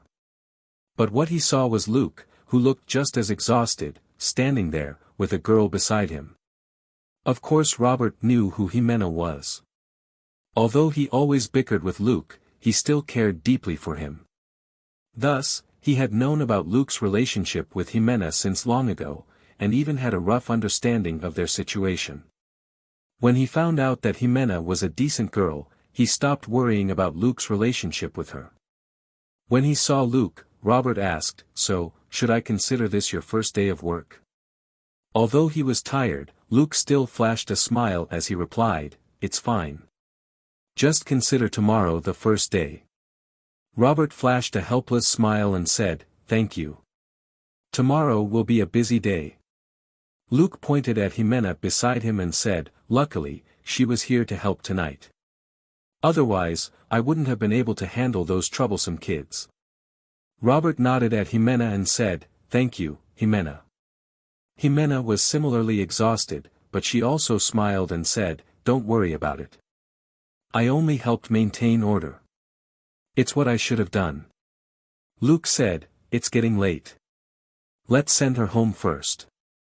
Robert nodded and unlocked the car. Then, all three of them got in. They arrived at Jimena's home, and after she went in, Robert waved a hand and spoke to a woman who was there waiting for Jimena. "Sandra, let her get a good rest. She helped me a lot today." Sandra was Jimena's mother, and when she heard Robert's words, she waved her hand with a smile before shutting the door. Next, the cars started moving again, this time headed for home. Robert suddenly said, "You were there. Did you notice anything?" Some recollections surfaced in Luke's mind, yet he said a different thing. "I'm not sure. In any case, Michelle was found in the pool. There's a possibility that she just drowned." Robert sank into a short silence before saying, "Come with me to the station tomorrow. Tomorrow will be your official first day at work. We'll be checking forensics for the autopsy report." A while later, Luke said, "Going to the morgue on my first day at work? You sure are taking care of me well." Robert laughed. "Brat, that's a place you'll visit sooner or later as a police officer. You need to get used to it." Luke sighed, lowered the seat so that he could sit in a more comfortable position, then said, "There's a saying that a job is like rape, if you can't resist it, you might as well shut your eyes and enjoy it." When Robert heard that, he roared with laughter before saying, "Haha, I was right, you're indeed a natural at police work."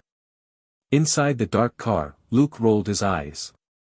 "Do you mean that police officers are all pitiful souls devoid of choice?" That caused Robert to choke on his laughter and stop. A short while later, he flew into a humiliated rage. "Fine, I now feel like you should be a lawyer instead. Your mouth is as poisonous as theirs." Luke replied, "Sigh, I wish," and sank into silence. First, it was unknown whether he could actually get into law school. With the super detective system, it was impossible for him to become a lawyer, not in this life. After they reached home, Luke took a quick bath before going to bed. He was completely exhausted from today. Early the next morning, Catherine woke him up. After he took a bath and went downstairs, Robert was already there having breakfast. "Faster, kid. This is your first day. You can't be late." Luke moved quickly as he made himself a sandwich with a thick layer of peanut butter. Today was going to be a busy day. Thus, if he didn't eat more for breakfast, he was worried he would run out of energy by noon. He still bickered with Robert out of habit. "So, do you mean that after today, I can start arriving late?" Robert nearly spat out the sandwich that was in his mouth. Those words caused him to choke on it, and after coughing and drinking a large mouthful of milk, he was finally able to swallow the stuck sandwich. He rarely emerged victorious when bickering with Luke, as his line of thinking was never faster than Luke's. That was the extent of their bickering, as they still had a lot to do today. After Robert finished his sandwich and milk, he stood up and started rushing Luke. Luke poured the glass of milk down his throat and stood up with an unfinished sandwich, ready to leave. Catherine quickly walked out and asked, "Are you returning for lunch?" Robert answered, "No. We'll grab something to eat outside." As for Luke, he grinned and quickly took the paper bag from Catherine before planting a kiss on her forehead, his mouth covered in breadcrumbs, and said, "Oh, good to hear that.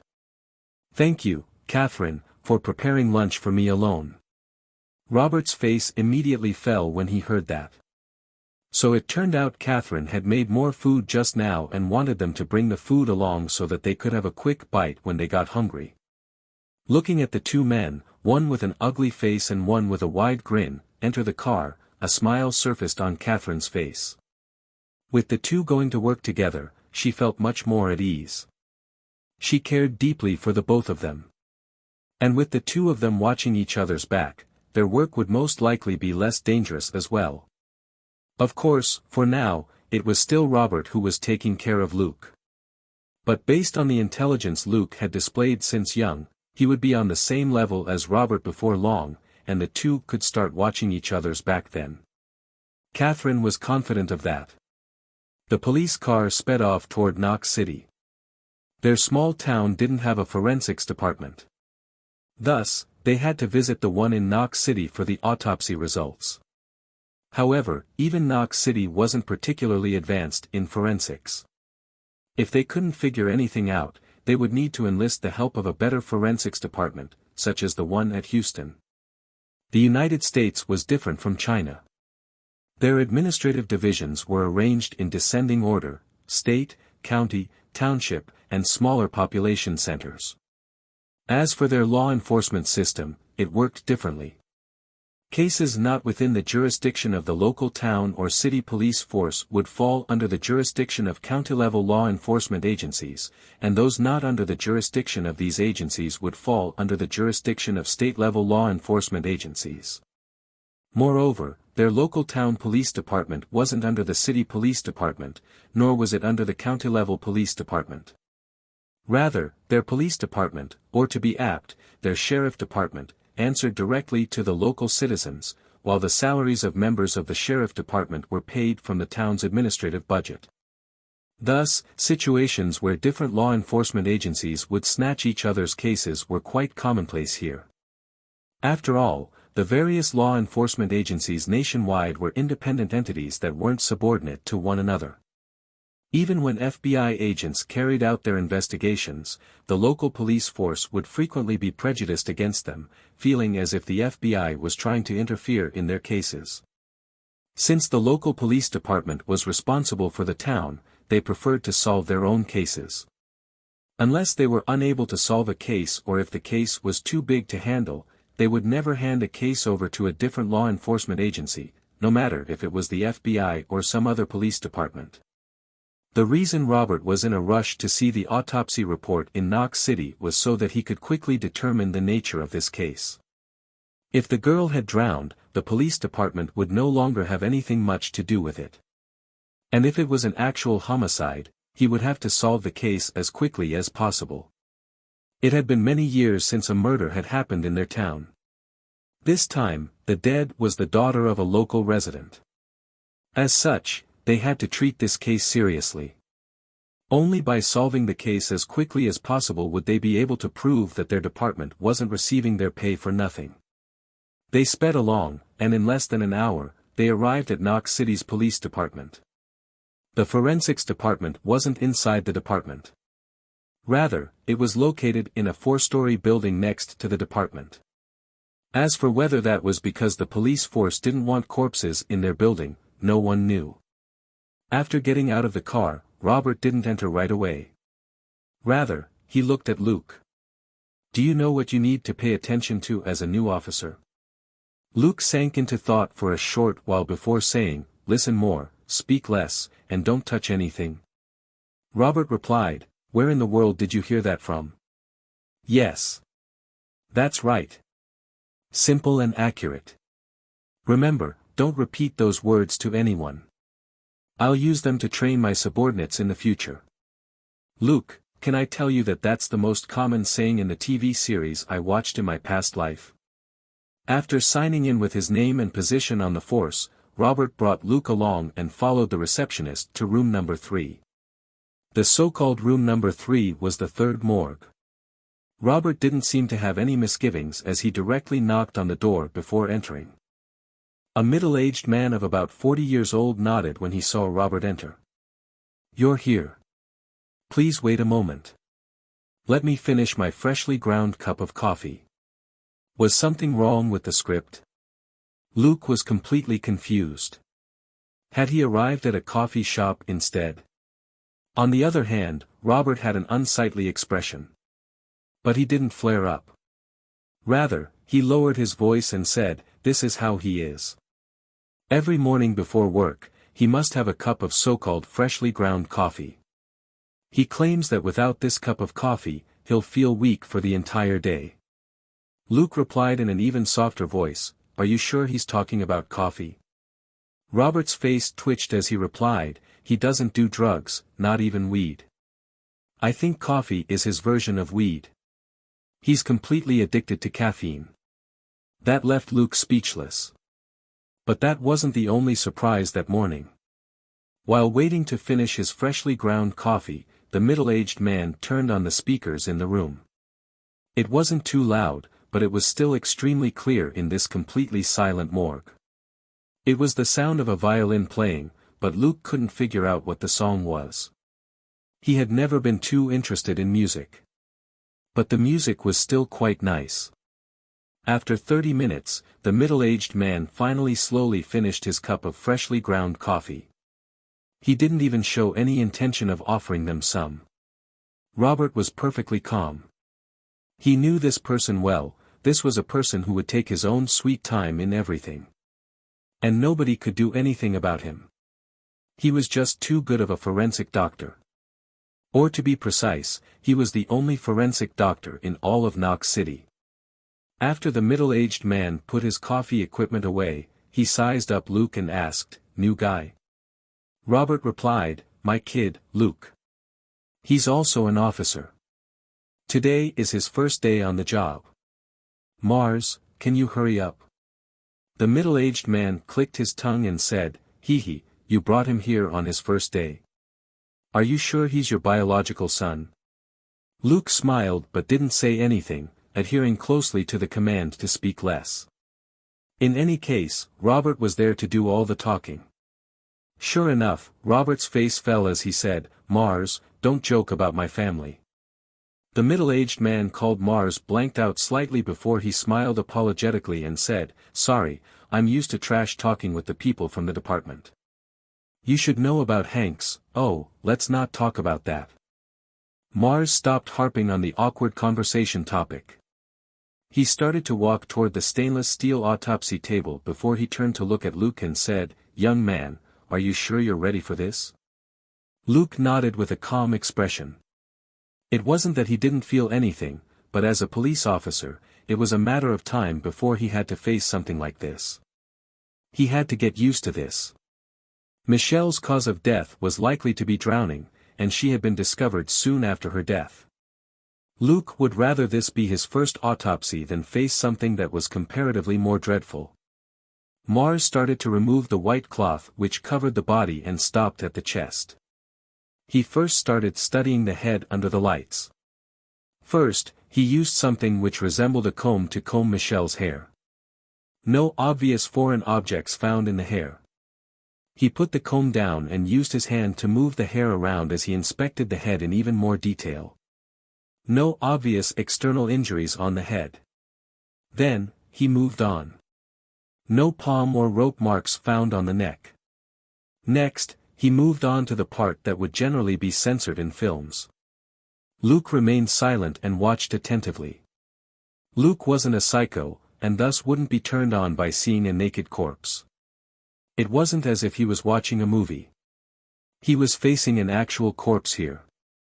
Luke was merely attentively watching Mars' inspection process. He was no forensic doctor, but as a police officer, Luke had to have a certain degree of knowledge when it came to forensics. After inspecting the entire body from head to toe, Mars gestured at Robert. Robert, who already had gloves on, stepped forward and helped turn Michelle's body on its side. Again, Mars inspected the body from head to toe. When he was finally done, he shook his head. "All right, you can put the body down now. No obvious external injuries found." Robert placed the corpse down and said, "Can you check if she engaged in any S***Zul activity prior to her death?" Mars glanced at Luke before asking, "You sure?" Robert replied, "Yes." But he immediately turned and faced Luke. "Stand over there." Luke said nothing and slowly stood in a new spot. In this new spot, he was facing Michelle's head. Clearly, Robert still cared more than he let on. Mars got to work, and after a while, he lifted his head and said, "The deceased engaged in S***Zul intercourse prior to death, and a large amount of sperm was left behind." Robert rolled his eyes. "Prioritize finding whom the sperm belongs to. Are you able to determine the cause of death?" Mars replied, "Please wait a moment." He got working on the corpse again, and shortly after, he said, "Suffocation." Robert raised an eyebrow but didn't say anything. Mars glanced at him and added, "However, there was no water in her lungs. Therefore, she didn't drown." "Hee, you're going to be busy now." Robert sighed helplessly. Generally speaking, of the few causes which led to suffocation, drowning and choking were the two most common scenarios. If it was by choking, there would have been handprints, or rope or other marks left on the neck. And as for those who drowned, water would definitely be found in the lungs. Michelle's corpse had been discovered in the water, yet there wasn't any water in her lungs. Her neck was also completely clean. Something was definitely wrong here. Robert had been a police officer for many years, and he was aware that this was obviously a homicide. That meant that he had to solve the case as quickly as possible. They drew their salaries from the town, and thus, in a situation like this, they had to quickly discover the truth and maintain order in the town. Presently, Mars was starting to inspect Michelle's nose, eyes, lips, tongue, and ears. After a short while, using a pair of tweezers, he pulled out several thin and white objects from her nose. Robert narrowed his eyes and asked, "What are those?" Mars remained silent and checked Michelle's mouth. Again, he used tweezers to pull out several tiny white objects from within. Only now did he say, "All right, although the official forensics report will still take a while, I can let you know right now what these are. These are feathers, or to be accurate, down, which is generally used to make pillows, cushions, and other similar items. Now that some have been found in the nose and mouth of the deceased, you should have an idea what the most probable cause of death is." Robert nodded. "Got it. I'm leaving now. Let me know if you find anything else, and when the autopsy report is ready, give me a call." Then, he called for Luke before leaving the room. Luke followed along, but just as he was about to exit the room, Mars said, "Hey kid, Luke, not bad. You're much more interesting than Robert. Come visit when you're free." Luke turned and nodded with a smile on his face. "Thanks. I'll definitely come when I have the chance." He then waved and shut the door behind him as he exited the room. Inside the room, Mars blanked out slightly before smiling. The way he behaves is completely unlike Robert. Perhaps, he really isn't his biological son. He then shook his head with a smile before he continued with his work. Once again, the police car sped off along the road back to where they came from. While driving, Robert asked, "Do you have any thoughts on the case?" Luke replied, "It's a homicide." Robert replied, "Of course it is. Anything else?" Luke recalled what he saw last night and hesitated inwardly. However, he still spoke up. Crime of passion? Robert nodded. Yes, that's possible. Anything else? Luke shook his head. Nothing for now. Robert asked, are you sure? Luke sighed and said, fine. Michelle has a boyfriend at school, the football captain, George Joshua. Robert asked, are you close to him? Or is Michelle the one you're close to? Luke replied, neither. But Jimena is a member of the cheerleading squad, and Michelle was the captain of the cheerleaders. That's why I know a bit about her. Robert asked, what else do you know about her? Luke sank into a short silence before saying, Michelle is also rather intimate with two other members of the football club. Robert raised his eyebrows. What? Luke sighed and said, she's already dead and I don't like talking about her like this. But since her death wasn't an accident, I can't keep this hidden anymore. Robert was somewhat speechless. Kids nowadays, sure are, playful. Back then, when I was in high school, I was very innocent back then. Luke snorted. If you're going to lie, can you improve your awkward acting first? At the very least, wipe that guilty look off your face. Perhaps the disdain in Luke's eyes was too obvious, as Robert immediately flew into a rage out of humiliation. Bastard, what are you looking at? I'm busy, I need to focus on the road. Huh? Wait, I'm the boss. Why am I the driver? Then, he slammed on the brakes and stopped the car before saying, come, you drive. Luke helplessly got out of the car and walked around it to the driver's seat. As for Robert, he moved to the passenger seat. After he got into the car, Luke shut the door, put his seatbelt on, and said, I still don't have a driver's license. Am I driving illegally now? Robert sneered. Sure, get an officer to issue you a fine, then. Speechless, Luke stared at a distant road sign. The sign said that they were 30 miles away from Shackleford, their hometown. That also meant that they had in fact crossed Shackleford's border. And inside the town's jurisdiction, only the police officers of the town could issue a fine. And only an idiot would issue their superior's car a fine. And thus, even without a driver's license, Luke was still able to drive to his heart's content. Robert watched as Luke started the car, changed gears, and drove off steadily. When the car entered the road without any problems, he stopped worrying and said, look at how good you are at driving.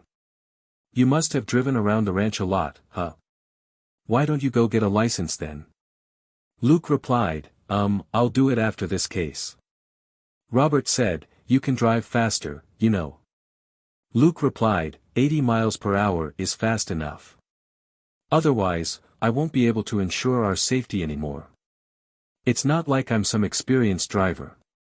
Robert said, fine, wake me up when we're there. Then, he shut his eyes and lay back as he started thinking about the case. Inside the car, only the sound of country music on the radio could be heard. 20 minutes or so later, Luke stopped. We're here, Robert. Robert grunted in acknowledgement and got out of the car. Still in deep thought, he entered the police department right away. Luke shook his head helplessly as he stopped the engine and locked the car before entering the building as well. Right after he entered, he saw Selina talking to Robert. When he greeted them, Selina gave him a bright smile and a hug before saying, Luke, you're finally here. The boss said to wait for you before we start.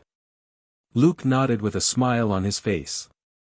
People here normally wouldn't act so intimately with their colleagues, but since he had helped out at a moment's notice last night and lightened her burden considerably, and coupled with his young age, Selina was very friendly toward him. Robert was still silent, the look on his face pensive as he entered his office.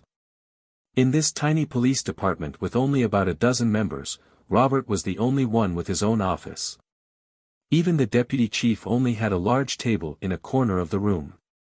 It wasn't that the deputy didn't want a room, but the budget application for his own room had been rejected. Thus, he didn't get an office of his own. The three entered the office, with Luke at the end. He shut the door behind him when he entered, and even locked it. Selina, who had been observing him all along, muttered under her breath, "What a cautious kid. He's completely unlike the chief." As for Robert, ever since getting Luke to drive, he behaved as if he were in a daydream. After sitting down, he finally said, "Luke, repeat what you told me, as well as the autopsy results." What could Luke do? He was at work, and Robert was his superior. Thus, he obeyed. Luke spoke as succinctly as possible while still not overlooking anything, and he explained everything about the autopsy before talking about Michelle's complicated relationships prior to her death. Selina whistled when she heard that. Wow, kids nowadays sure know how to have fun. Luke shook his head solemnly and said, "No, that's a privilege reserved only for the popular kids at school. If it was a fat fellow instead, for example, he wouldn't get to partake, regardless of gender." Selina blanked out slightly before saying, "True, that's right. But how is that related to this case?" Luke replied, "Maybe there isn't a connection, but I'm only telling you this so that you don't assume that this is the life of all high schoolers nowadays." Selina spoke doubtfully, "For real?" "Luke, my point being, a person's looks will determine their popularity at school." After some empty talk, Luke finally got the conversation back on the right track. He looked at Robert and asked, "Do you need me to give a detailed explanation about the other two students?" Robert nodded. "Don't worry. Selina is an experienced officer. She knows what to say and what not to say." Luke nodded. Apart from George Joshua, her official boyfriend, Michelle was also close to Boris Pepe and Lord Terry, both members of the football club. Oh, Boris is an offensive guard while Lord is a quarterback. Selina clicked her tongue and said, "This Michelle sure has wide preferences." Luke was rendered speechless. What could he say? Those two, along with the captain, George, who played the tight end position, resembled a gathering of the club's main positions in the palm of Michelle's hand. Boris, the offensive guard, was a Latino, and was as sturdy as a wall. As for his appearance, he looked rather boorish. As for Lord, he was a handsome white kid, and as a quarterback, he was slender and athletic. He had good grades as well. As for George, he was akin to an average of the two, sturdy but not as sturdy as the offensive guard, and handsome but not excessively so. One could say that the three had completely different styles, and all three were intimate with Michelle. Robert pondered for a bit before standing up. "Let's go. We'll pay George a visit." The three left, and since Luke was closest to the door, he held the door open for them. That caused Selina to look at him in astonishment. Luke smiled. "Ladies first." Robert walked in front expressionlessly, yet inwardly, he muttered to himself, "That stinky brat.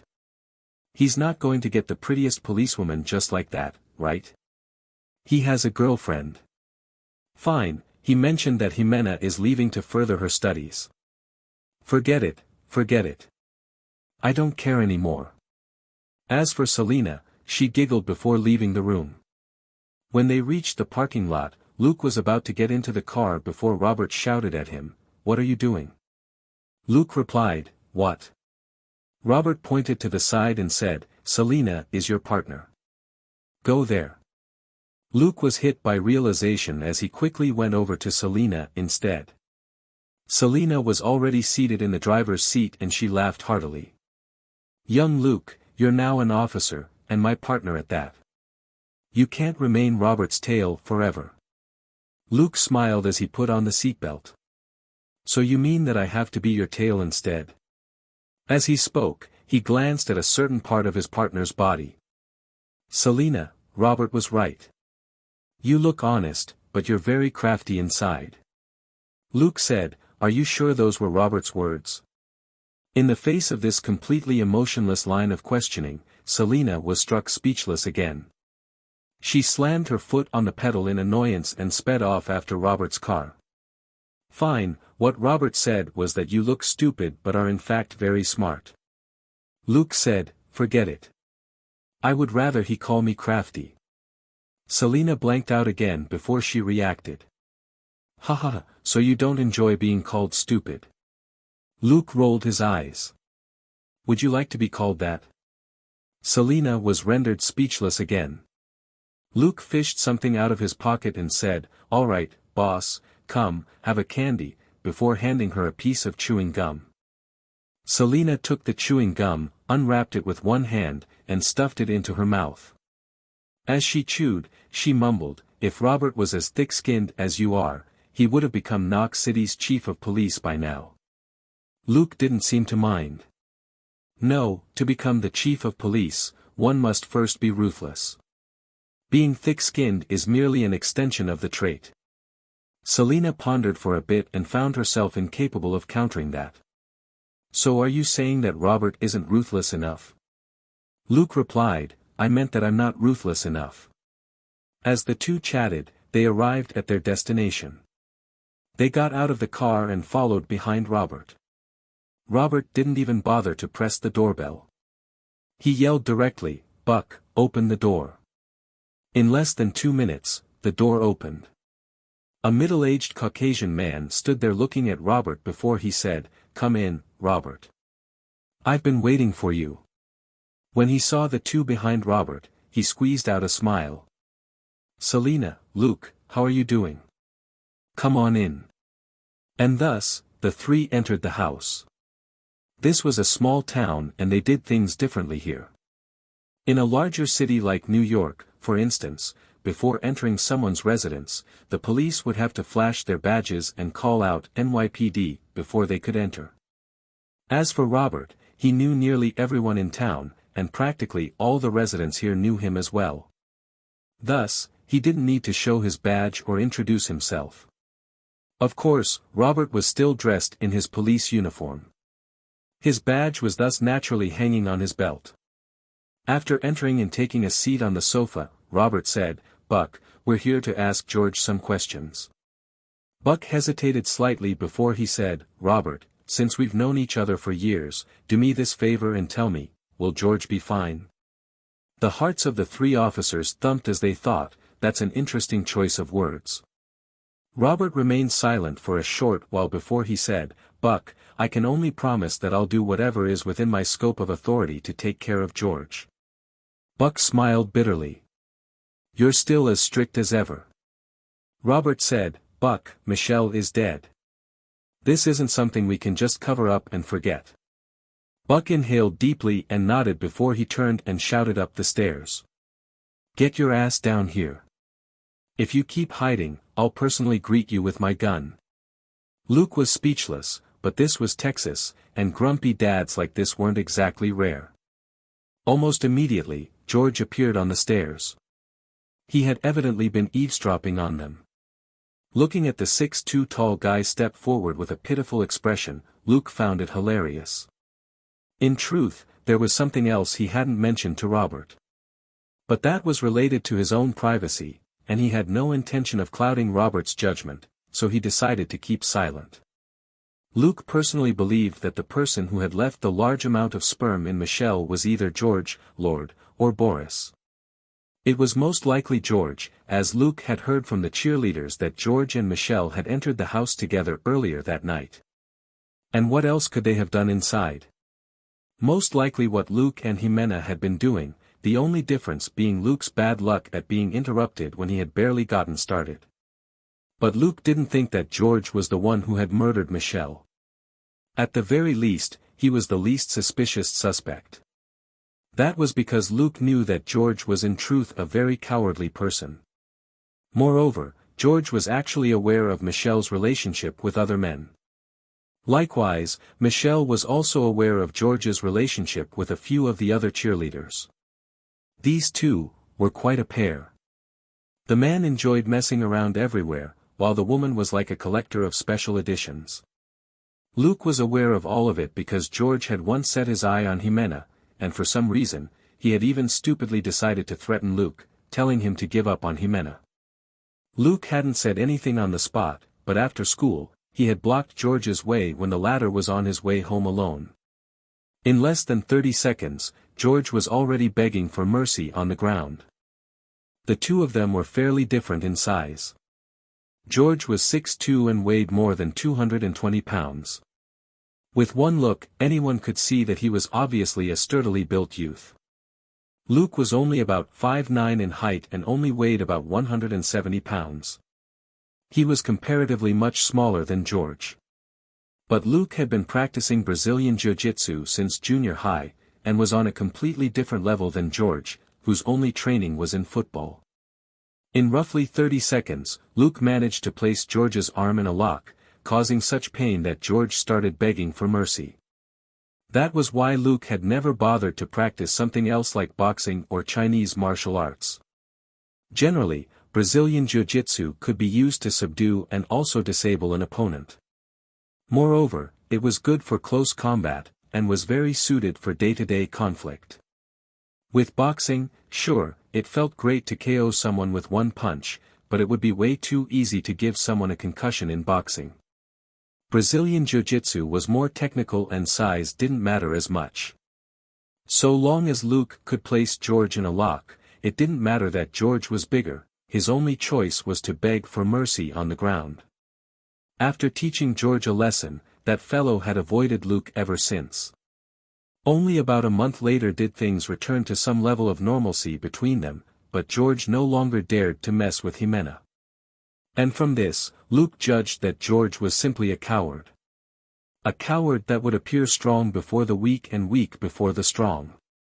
Looking at how George was currently behaving, Luke was certain that he was hiding something. George walked over with an anxious look and stood there. Robert said, "Take a seat, George. I have some questions for you." At that, George broke out in a cold sweat while his gaze drifted to his dad, Buck. Luke's face twitched when he saw what a coward the fellow was. Buck had a complicated look on his face. Anger, helplessness, and anxiety were all present. Ultimately, he clenched his teeth and said, "Tell Robert everything you did last night. Answer all his questions. Don't think of hiding anything, unless you want to become a murderer." But when the three officers heard those words, their hearts thumped again. This father and son pair must have talked about this before. Buck might already be aware of what happened last night. That was why he had agreed to let George be questioned. But whether George was the murderer or not still remained unanswered for now. It was quite typical that the more one tried to hide something, the more one revealed. After hearing his dad's words, George started talking with a sullen face. After he was done talking, Robert had an odd expression on his face. As for Selena and Luke, they exchanged glances, both sending different messages with their eyes. Luke sensed from Selena's eyes that she was thinking something along the lines of, "Do you still claim that the kids in your school aren't all that wild?" While Luke's eyes said something like, "That has nothing to do with me." Robert continued questioning George. As for Luke, he listened on while pondering what George had said earlier. George had indeed done it with Michelle when they went inside. In any case, since the two had graduated, George had even stolen and brought over a bottle of his dad's tequila. Thus, the two had been drinking madly as they did the deed. Ultimately, George got completely drunk and only woke up after a while. After waking up, he tried to wake Michelle up so that they could continue partying. She couldn't be roused, however, and when he checked, he found that she was no longer breathing. In his drunken, terrified state, George's first thought was to not let anyone know that Michelle had died after having S*X with him. And thus, this idiot stealthily took her out of the first-floor bedroom. That was right. George had been in one of the rooms Luke hadn't opened when he and Jemina went looking for a room. Martha's swimming pool wasn't a fully rectangular pool. The pool curved in one corner, and was separated from the main pool by a stone platform. Simply put, the main pool was the actual swimming pool while the smaller curved pool in the corner was for recreational purposes, such as soaking while drinking and so on. Last night, everyone had been busy hanging out around the main pool. Someone would stop at the small pool occasionally, but they would all quickly move to enter the house. When George carried Michelle out, he acted as if they were still making out. Thus, nobody paid much attention to him. Then, he placed the corpse on a cushion float in the small pool before slipping away. The pool had a drainage system which activated at fixed intervals. The small pool also had an outlet. Thus, before long, the cushion float drifted out of the small pool along with the body. That was when everyone had discovered it. As for why George had done that, one could only say that he was simply an idiot. Not a single rational thought had crossed his mind. He was a musclehead who loved sports and disliked studying, and one could say that George was only slightly smarter than someone with a learning handicap. Coupled with the fact that people didn't think straight when they were drunk, George decided to do something that's stupid. Robert and Selina kept their opinions to themselves. After all, many people would act dumb in front of police officers as a last resort to avoid responsibility for their crime. But Luke believed George. This fellow wasn't lying. He was truly just that dumb. Robert was already done with the questions. Most of the answers he received from George were, "I don't know, I don't remember," or "I can't remember." Based on what he said, it wasn't weird that he would do something like that when drunk. But similarly, many suspects would use such an excuse to muddle through a police investigation. And because of that, rather than reduce the suspicion on him, he had instead increased it. Robert stood up and said goodbye, and Buck sent them off at the door. Standing at the door, Buck called out to Robert. Selina and Luke proceeded to their car while Robert stopped. Buck and Robert had known each other for years. For his son's sake, Buck would definitely try to plead for leniency. Luke and Selina were tactful enough to give them some privacy. Buck spoke with a pleading expression. However, Robert only shook his head and patted Buck's shoulder before turning and getting into his car. Buck was left standing there helplessly. Luke sighed softly when he saw that. Selina glanced at him and said, "Why are you sighing like you're some old man?" Luke said, "One must never be too stupid. Otherwise, he'll trouble himself and his loved ones. Just look at Buck. His usual coarse and outspoken attitude is nowhere to be seen now." Selina sank into silence when she heard that. "Hence, you learn to be cunning so as not to worry Robert." Luke, hee. "Girl, you make it sound so simple. Robert isn't the one worried about me. Instead, I'm the one worried about them. This world isn't as safe as you think." When they arrived at the police department, the three of them entered Robert's office again and locked the door. This time, Robert didn't ask for Luke's opinion. Rather, he asked Selina, "Selina, what do you think?" Luke grumbled inwardly, "Robert, are you reenacting an American version of Detective D'Rengia?" Then, the beautiful Selina replied, "George might be telling the truth, but we can't completely remove him as a suspect." Robert understood what she meant. She didn't believe everything that George said. He looked at Luke and said, "How about you? George is from your school, and you knew Michelle too. Did you notice anything?" Luke pondered for a bit and said, "Robert, have you thought about it this way? The murderer didn't choke Michelle to death, and instead used something like a pillow to suffocate her to death. What's the reason for that?" Robert answered immediately, "Perhaps the murderer has some common sense when it comes to committing a crime, and was aware that leaving fingerprints behind would expose them. Thus, they used a pillow or something similar instead." Luke said, "There's another possibility. Given the murderer's size and physical strength, she decided to use a pillow instead of her own hands." The other two blanked out before Selina asked, "She?" He and she were different, and the both of them had latched keenly onto that point. If even Selina had caught that, then the experienced Robert had naturally caught it as well. "Are you saying that the murderer is a woman?" Luke replied, "If you want to solve the case as quickly as possible, we have to make bold deductions. Now, I'll tell you something I've been withholding before this." The two frowned. Luke continued, "On the day of the murder, I was on a certain balcony on the 3rd floor with Jimena. The balcony faced the pool directly. When we heard the noise downstairs, I looked down and saw that one person in particular hadn't approached the body to see what was going on. Rather, that person slipped away stealthily. And in the subsequent report we made, this person's name also wasn't included in the list of guests that night. Robert and Selina instantly understood his meaning. Someone had been there that night, someone that nobody knew was there. That someone hadn't stepped forward to see what was going on, and instead had slipped away silently. And coincidentally, that person had also left from the pool. There were too many coincidences here. Who? Robert asked. Jessica Thompson, a sophomore from school. She's also one of the school cheerleaders, Luke said. The other two exchanged glances. In short, this girl was from the same social circle as Michelle. Selina pondered for a bit and asked, what is her relationship with George? Or is there a grudge between them?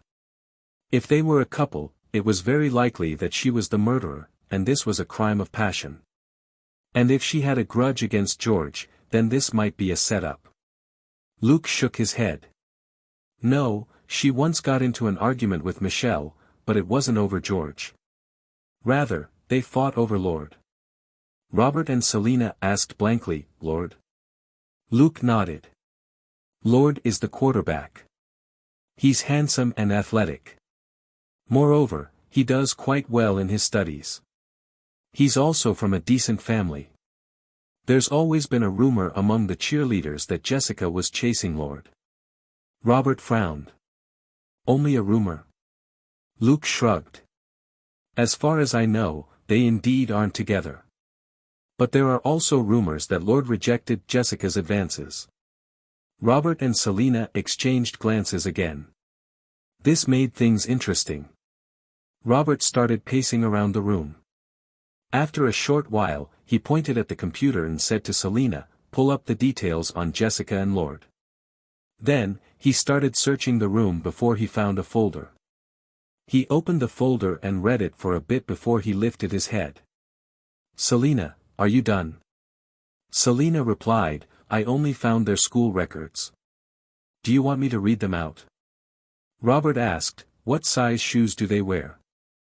Selina replied, Lord's size is 44, and Jessica's size is 38. Robert narrowed his eyes, picked up a picture, and started studying it as he muttered, size 38. Both Selina and Luke could see that it was a picture of a footprint on a windowsill.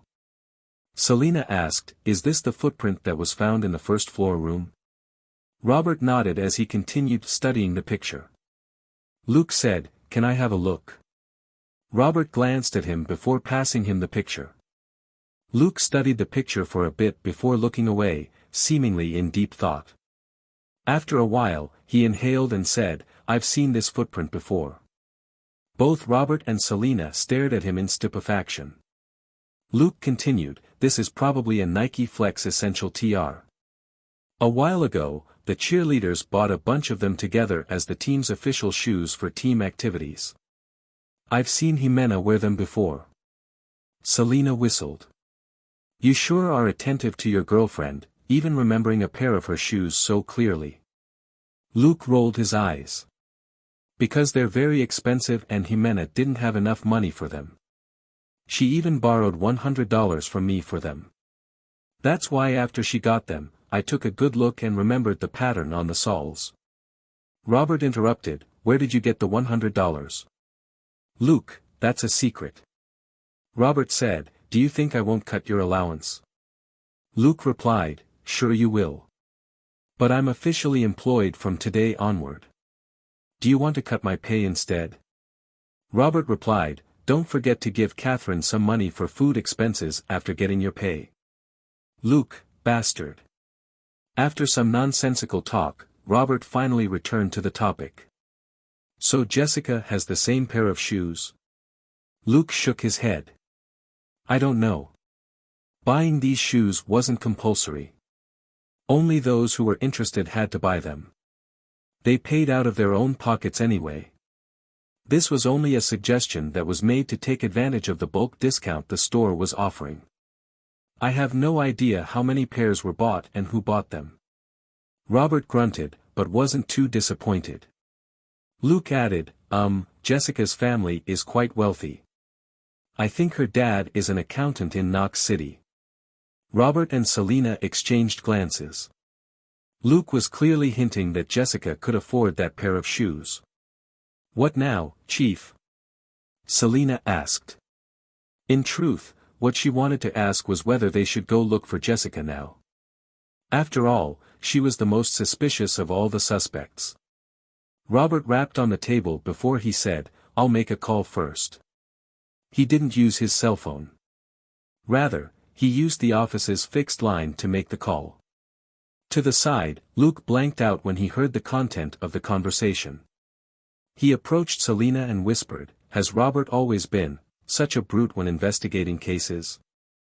Selina giggled and glanced at him before saying, That's because he trusts you. Luke immediately had a bitter look. But I was merely guessing. I'm not too sure myself. I only provided that information as another avenue of investigation. Why is he acting on it directly? Selina's lips curled up. Don't worry. We're only inviting that girl here to assist in the investigation, not arresting her with a warrant. Robert is not as stupid as you think. You're the one who said the word stupid, not me. Luke suddenly changed the topic. That caught Selina by surprise. Only then did she notice that Robert had already ended the call and was staring at her with a sullen face. Selina realized that Luke had tricked her. Robert merely glared at her before saying, Selina, come with me to Knox City. We'll bring Jessica back for questioning. Luke, stay here and go through these documents. See if you can find anything else that's useful. Luke nodded. Sure. Then, the two left the office while Luke stood there staring at the folder. Suddenly, he realized something. Wait, where's my desk? Shouldn't you tell me that before leaving? Unfortunately, the two had probably left town by now. He could only shake his head helplessly as he walked to reception and said, Hey, beautiful Mary, can you tell me where my desk is?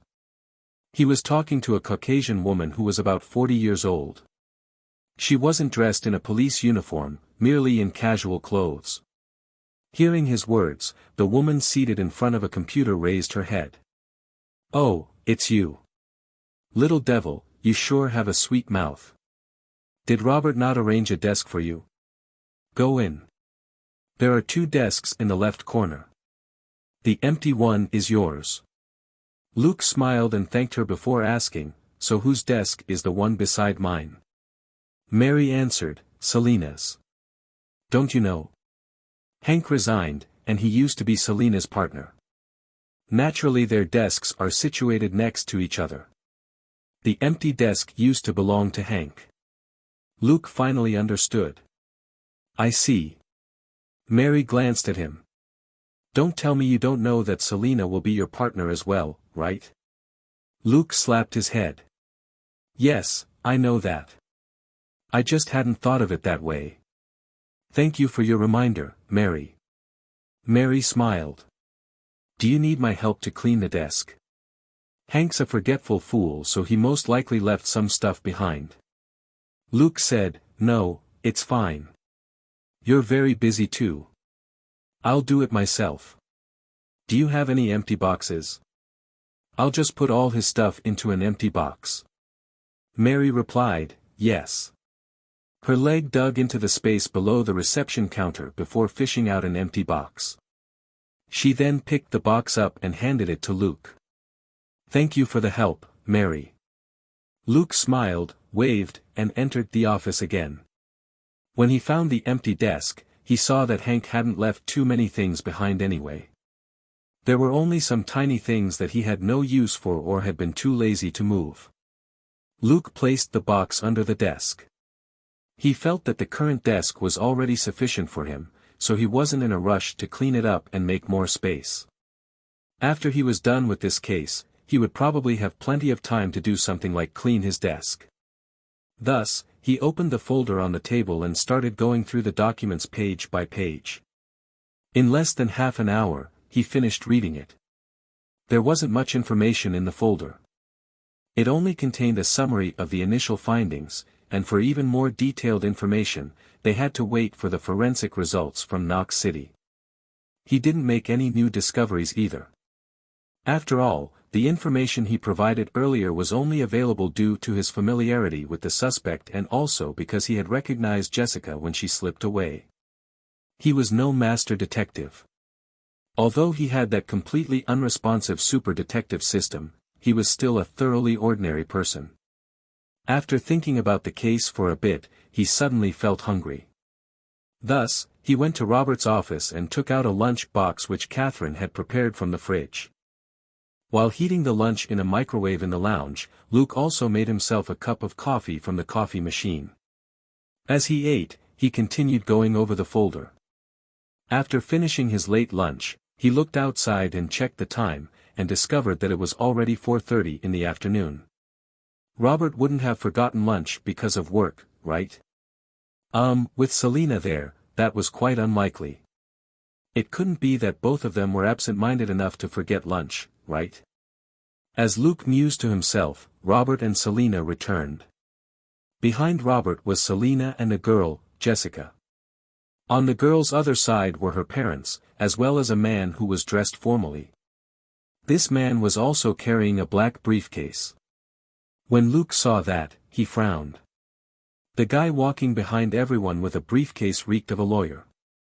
Luke could guess his identity without being told. It seemed that although Robert had brought Jessica down here, her parents weren't to be trifled with either. They had directly brought a lawyer along with them. Luke mused to himself that they sure were rich. He quickly wiped his mouth and hands with a paper napkin before throwing the trash into the trash can and stepping forward in the newcomer's direction. He remained silent, but when he looked into Robert's eyes, he received no hint that he should do anything. Fine, it seemed that Robert intended to do everything according to procedure. Next, Jessica was brought into the interrogation room while her parents waited outside. Naturally, the lawyer went inside with her as well. Inside the room, Selina asked the questions. Selina spoke gently. Jessica, where were you between 6 p.m. and 12 a.m. yesterday? Jessica replied, I was home, with my dad and mom. Bingo. Luke thought to himself. The lawyer didn't prevent Jessica from answering. After all, that was an extremely ordinary question, one that didn't even touch on his client's privacy. Generally, if the suspect refused to say anything, that would be when they knew that they had no hope of escaping. The more they spoke, the more they revealed. In such a situation, the suspect would simply refuse to talk so as not to reveal even more clues. At the moment, Jessica still wasn't under arrest. Thus, the lawyer naturally wouldn't tell her to refuse to answer the questions. But Luke believed that Jessica probably hadn't told her parents that she had been at the party yesterday. Otherwise, the lawyer would have taught her a completely different set of lies to say. The interrogation proceeded smoothly and at a moderate pace, and Selina wasn't too aggressive with her questions. She only asked about Jessica's relationship with the deceased and the other suspects, and asked her if she had noticed anything unusual before this, and so on. In less than an hour, the interrogation ended. Robert then sent the family off together with their lawyer. When Luke saw them drive off, he said in a low voice, "That's it?" Robert replied, "Of course. At the very least, we have a recording of the interrogation today. That will serve as strong evidence to support our case." That was true. They only needed to find proof that Jessica had been at the party. By doing that, even if they couldn't prove that she was guilty, they would be able to prove that she was lying. Next, Luke wasn't sent out to work on the case. Rather, he was left in the office on shift work and dealt with the town's minor cases and issues. Luke didn't seem to mind. After solving a case which involved a brawl, he obtained 3 experience and credit points. After solving a missing dog case and delivering the dog back to its master, he obtained 2 experience and credit points. After helping a granny back home, he obtained 2 experience and credit points. After dealing with a noise complaint against some kids who were blasting rock music, he obtained 2 experience and credit points. After issuing a fine to an illegally parked car, he obtained 2 experience and credit points.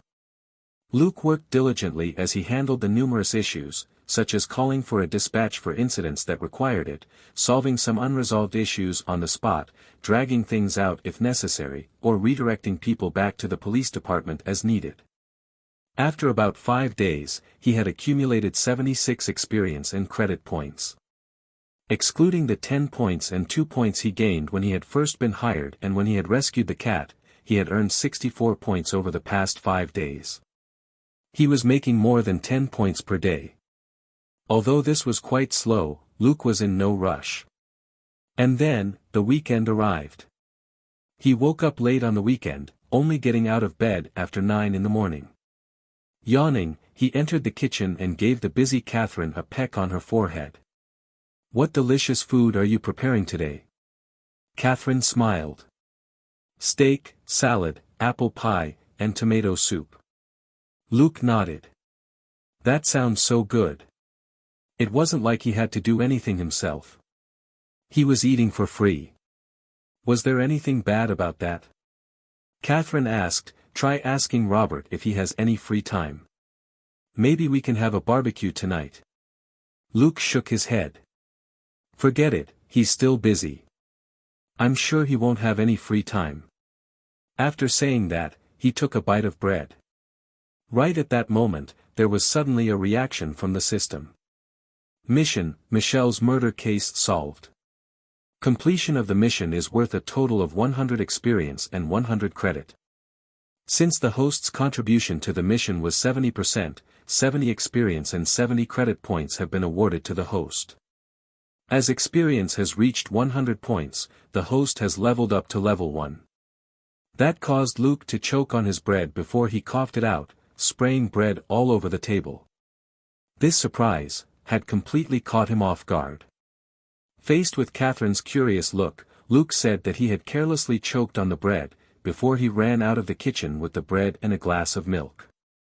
He sat down on a chair in front of the house and placed the milk and bread on a table before he shifted his focus to the system.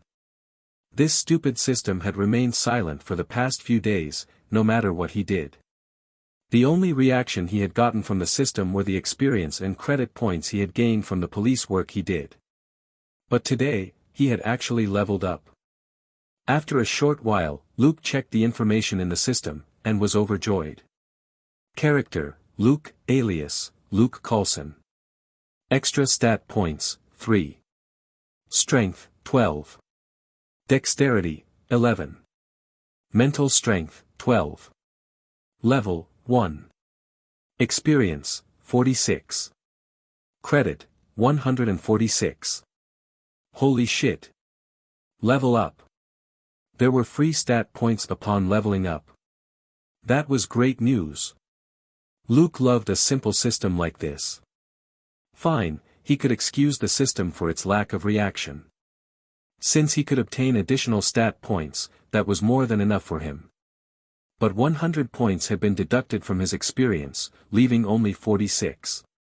As for his credit, he still had 146 points.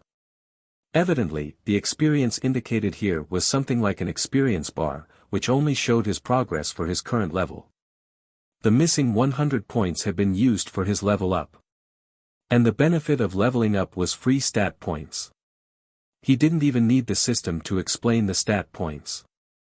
He knew the 3 points could be added to the 3 main stats. What did that mean?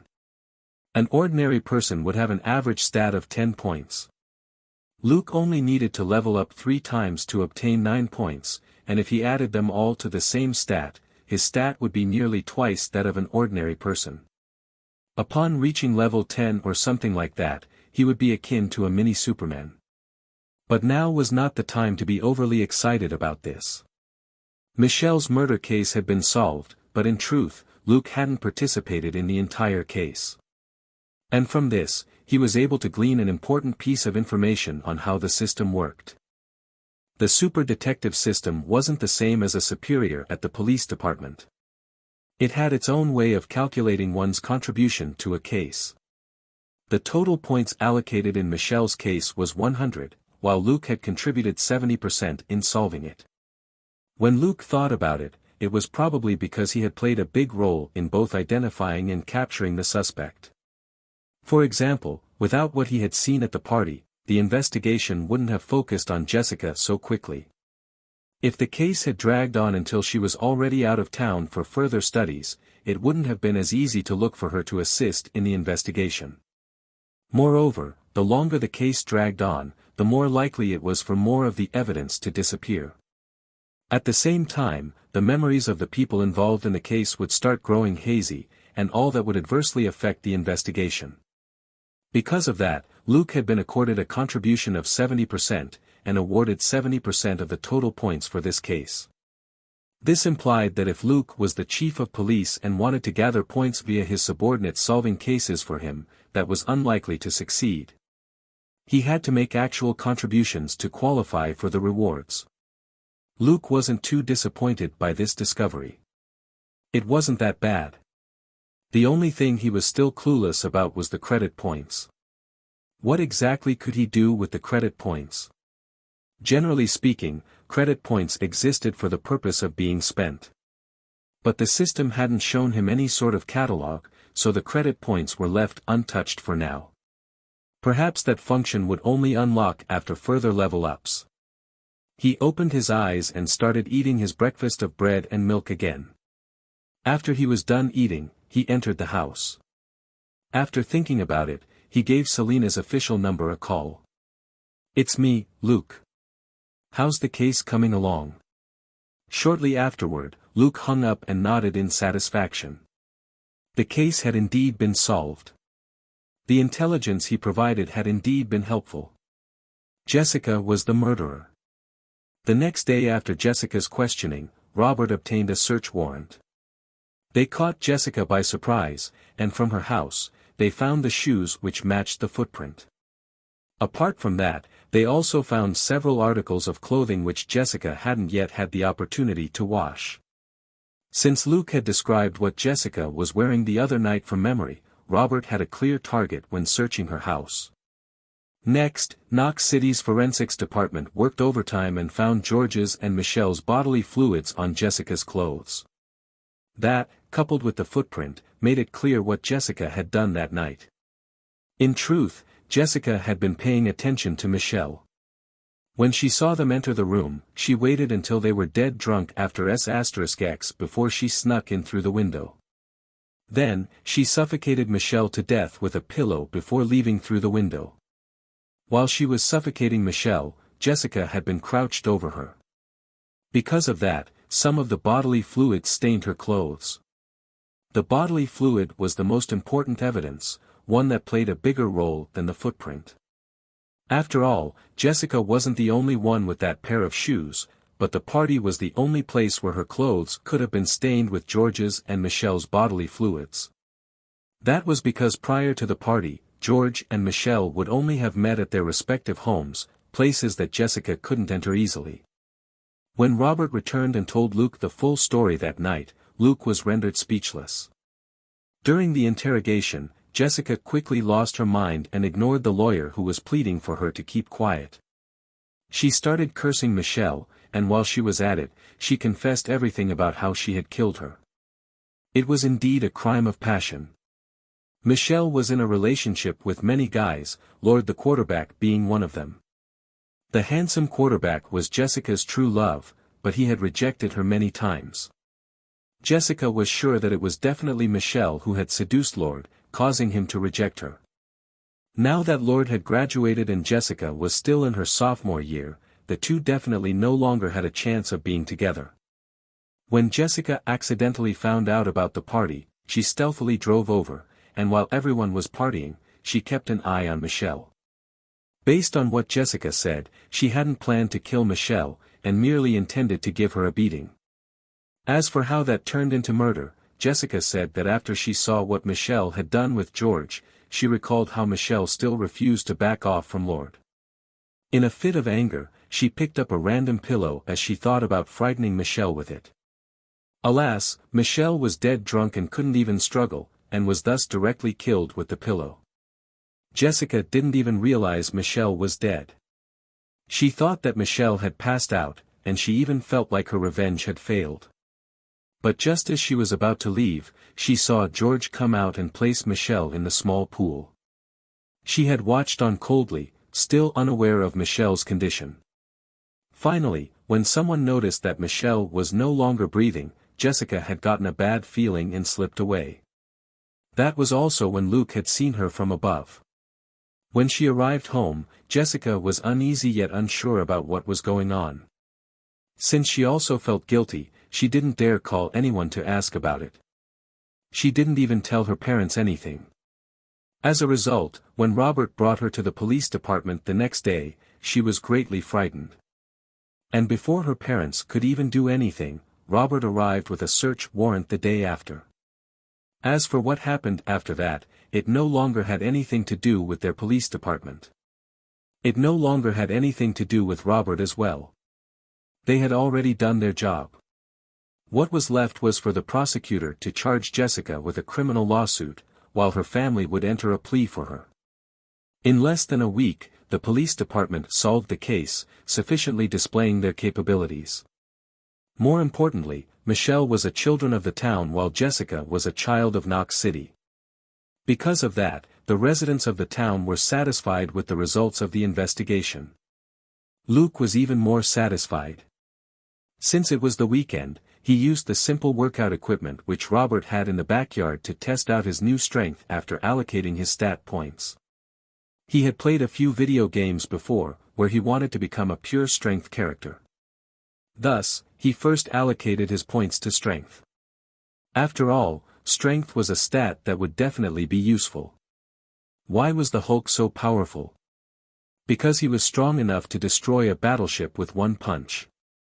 Of course, Luke had never dreamed of being that powerful. But it was never bad to have more strength. He added all 3 points to strength for a total of 15 points.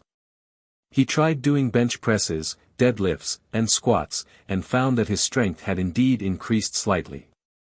He could now bench about 280 pounds, lift about 400 pounds, and squat under a weight of about 400 pounds as well.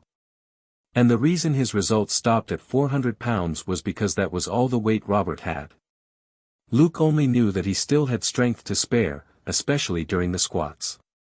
But he had no intention of doing a test outside, and he also had no intention of letting anyone notice his change. Fortunately, he had leveled up on a day off. One whole day after his stat allocation, his entire body felt uncomfortable.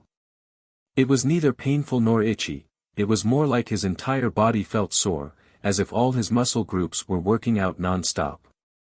Luke also learned that allocating stat points wasn't exactly fun in real life. But for the sake of increasing his strength, that small amount of suffering was worth it. For an ordinary person, they had to work out for a long time at the gym and also persevere with their diet before they could build a clearly chiseled body. Comparatively, this tiny discomfort was truly nothing. Before allocating the stat points, Luke's body had still been rather ordinary, with a body fat percentage of about 18%. But after the stat allocation, there was already a faint trace of muscles on his abdomen, signifying that his body fat percentage had dropped. Apart from that, not long after completing his stat allocation, he was assailed by intense hunger. He only felt better after rushing to the kitchen and wolfing down a whole lot of milk and bread. And less than 3 hours later, he was hungry again and was forced to hunt for food once more. Only when the discomfort from his body transformation vanished did he stop feeling hungry. In the span of one day, Luke had eaten nearly 40 pounds of food. Even with the amount of food he ate, his body fat percentage didn't increase. Instead, it dropped further as his chest and leg muscles became even more distinct. Luke took this lesson straight to heart. The strength obtained from the system didn't come from nothing, this transformation was followed by a huge consumption of energy. If he didn't supply himself with enough food, it was the fat stored in his body that would be consumed instead. Moreover, strength as a stat was one that enhanced both his body and health. Luke even found that the freckles on his face had reduced. Thus, strength as a stat still had an obvious result despite the small number of points allocated. Next, he got back to work. The police work in a small town like this wasn't too busy, but it wasn't as if they had nothing to do at all either. If one truly wanted to work, one would be able to find something to do at any time. For example, issues such as quarrels between married couples, or quarrels between neighbors, accidents, drunk people creating trouble, and so on. With everything added together, there were still around 30 to 50 tasks for the entire police force to handle on a daily basis. The patrol units, comprised of 2 officers per unit, were generally able to deal with 5 to 10 such cases. Luke rode along in Selena's car every day, and occasionally, Selena would steal some of his cases, causing him to lose some experience and credit points. Most of the time, however, he would take the initiative to work and solve the cases. Luke's explanation for his actions was that he wanted to quickly familiarize himself with police work. Thus, Selena took on the role of a good guide and instructor. Selena was personally very satisfied with this arrangement. For her, these minor cases were boring, and some couples could even quarrel 5 days a week. It was almost as if quarreling was their day job.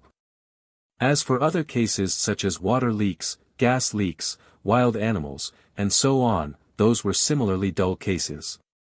Since Luke wanted to do more work, Selena would never refuse. Luke welcomed all the work too. Although dealing with all that was boring, he only took about 10 to 20 minutes to deal with each of them, and he was able to earn between 2 to 5 points after that.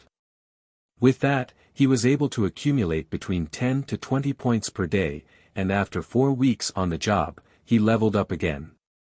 System notification: experience points have reached 300. The host is now level 2. Extra stat points, 3. This time, Luke didn't allocate the points right away. Rather, he waited until the weekend, and bought a bunch of high-calorie, high-protein, and high-fat foods with his pay before allocating his points. Again, he increased his strength. Nothing was better than a stronger body. Furthermore, he reaped both external and internal benefits by increasing the strength stat. After adding 3 points to strength, he now had 18 points of strength, which was nearly twice that of an ordinary person.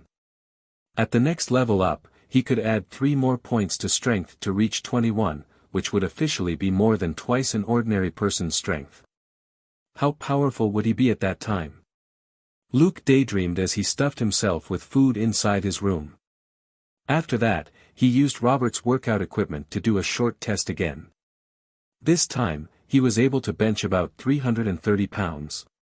He couldn't test how much he could lift and squat as there were no additional weights, but since he worked out daily, he could sense that a weight of 440 pounds was starting to feel trivial to him. Clearly, his strength had increased greatly. As usual, Luke maintained a low profile. He planned to keep at it for at least half a year. Then, he could start claiming that he had been working out hard to become stronger physically. That would be more believable. After all, it had only been a month since he started. If he suddenly became strong, it would be a tad too suspicious. Of course, that didn't matter too much. However, Luke didn't enjoy revealing his trump card for everyone to see. The stat allocation this time had an even more obvious result. If it wasn't for Luke's dislike for showing off, he would only need to raise his shirt to flaunt his six-pack, like those bodybuilders, and maybe attract some muscle-loving girls. Even with him keeping a low profile, Selena had still asked him if he had been working out since his arm muscles were looking very nice nowadays. The only thing Luke could do was change the topic. After all, the uniform he wore was a short-sleeved light brown uniform. In a hot place like Texas, only an idiot would wear a long-sleeved uniform. Thus, it was natural that he couldn't hide his arm muscles. Fortunately, arm muscles weren't as conspicuous as chest muscles. Selena dropped the subject soon enough. After the second level up, Luke became even more diligent. Others worked for their pay, even if they slacked off a little, their salary would still remain the same.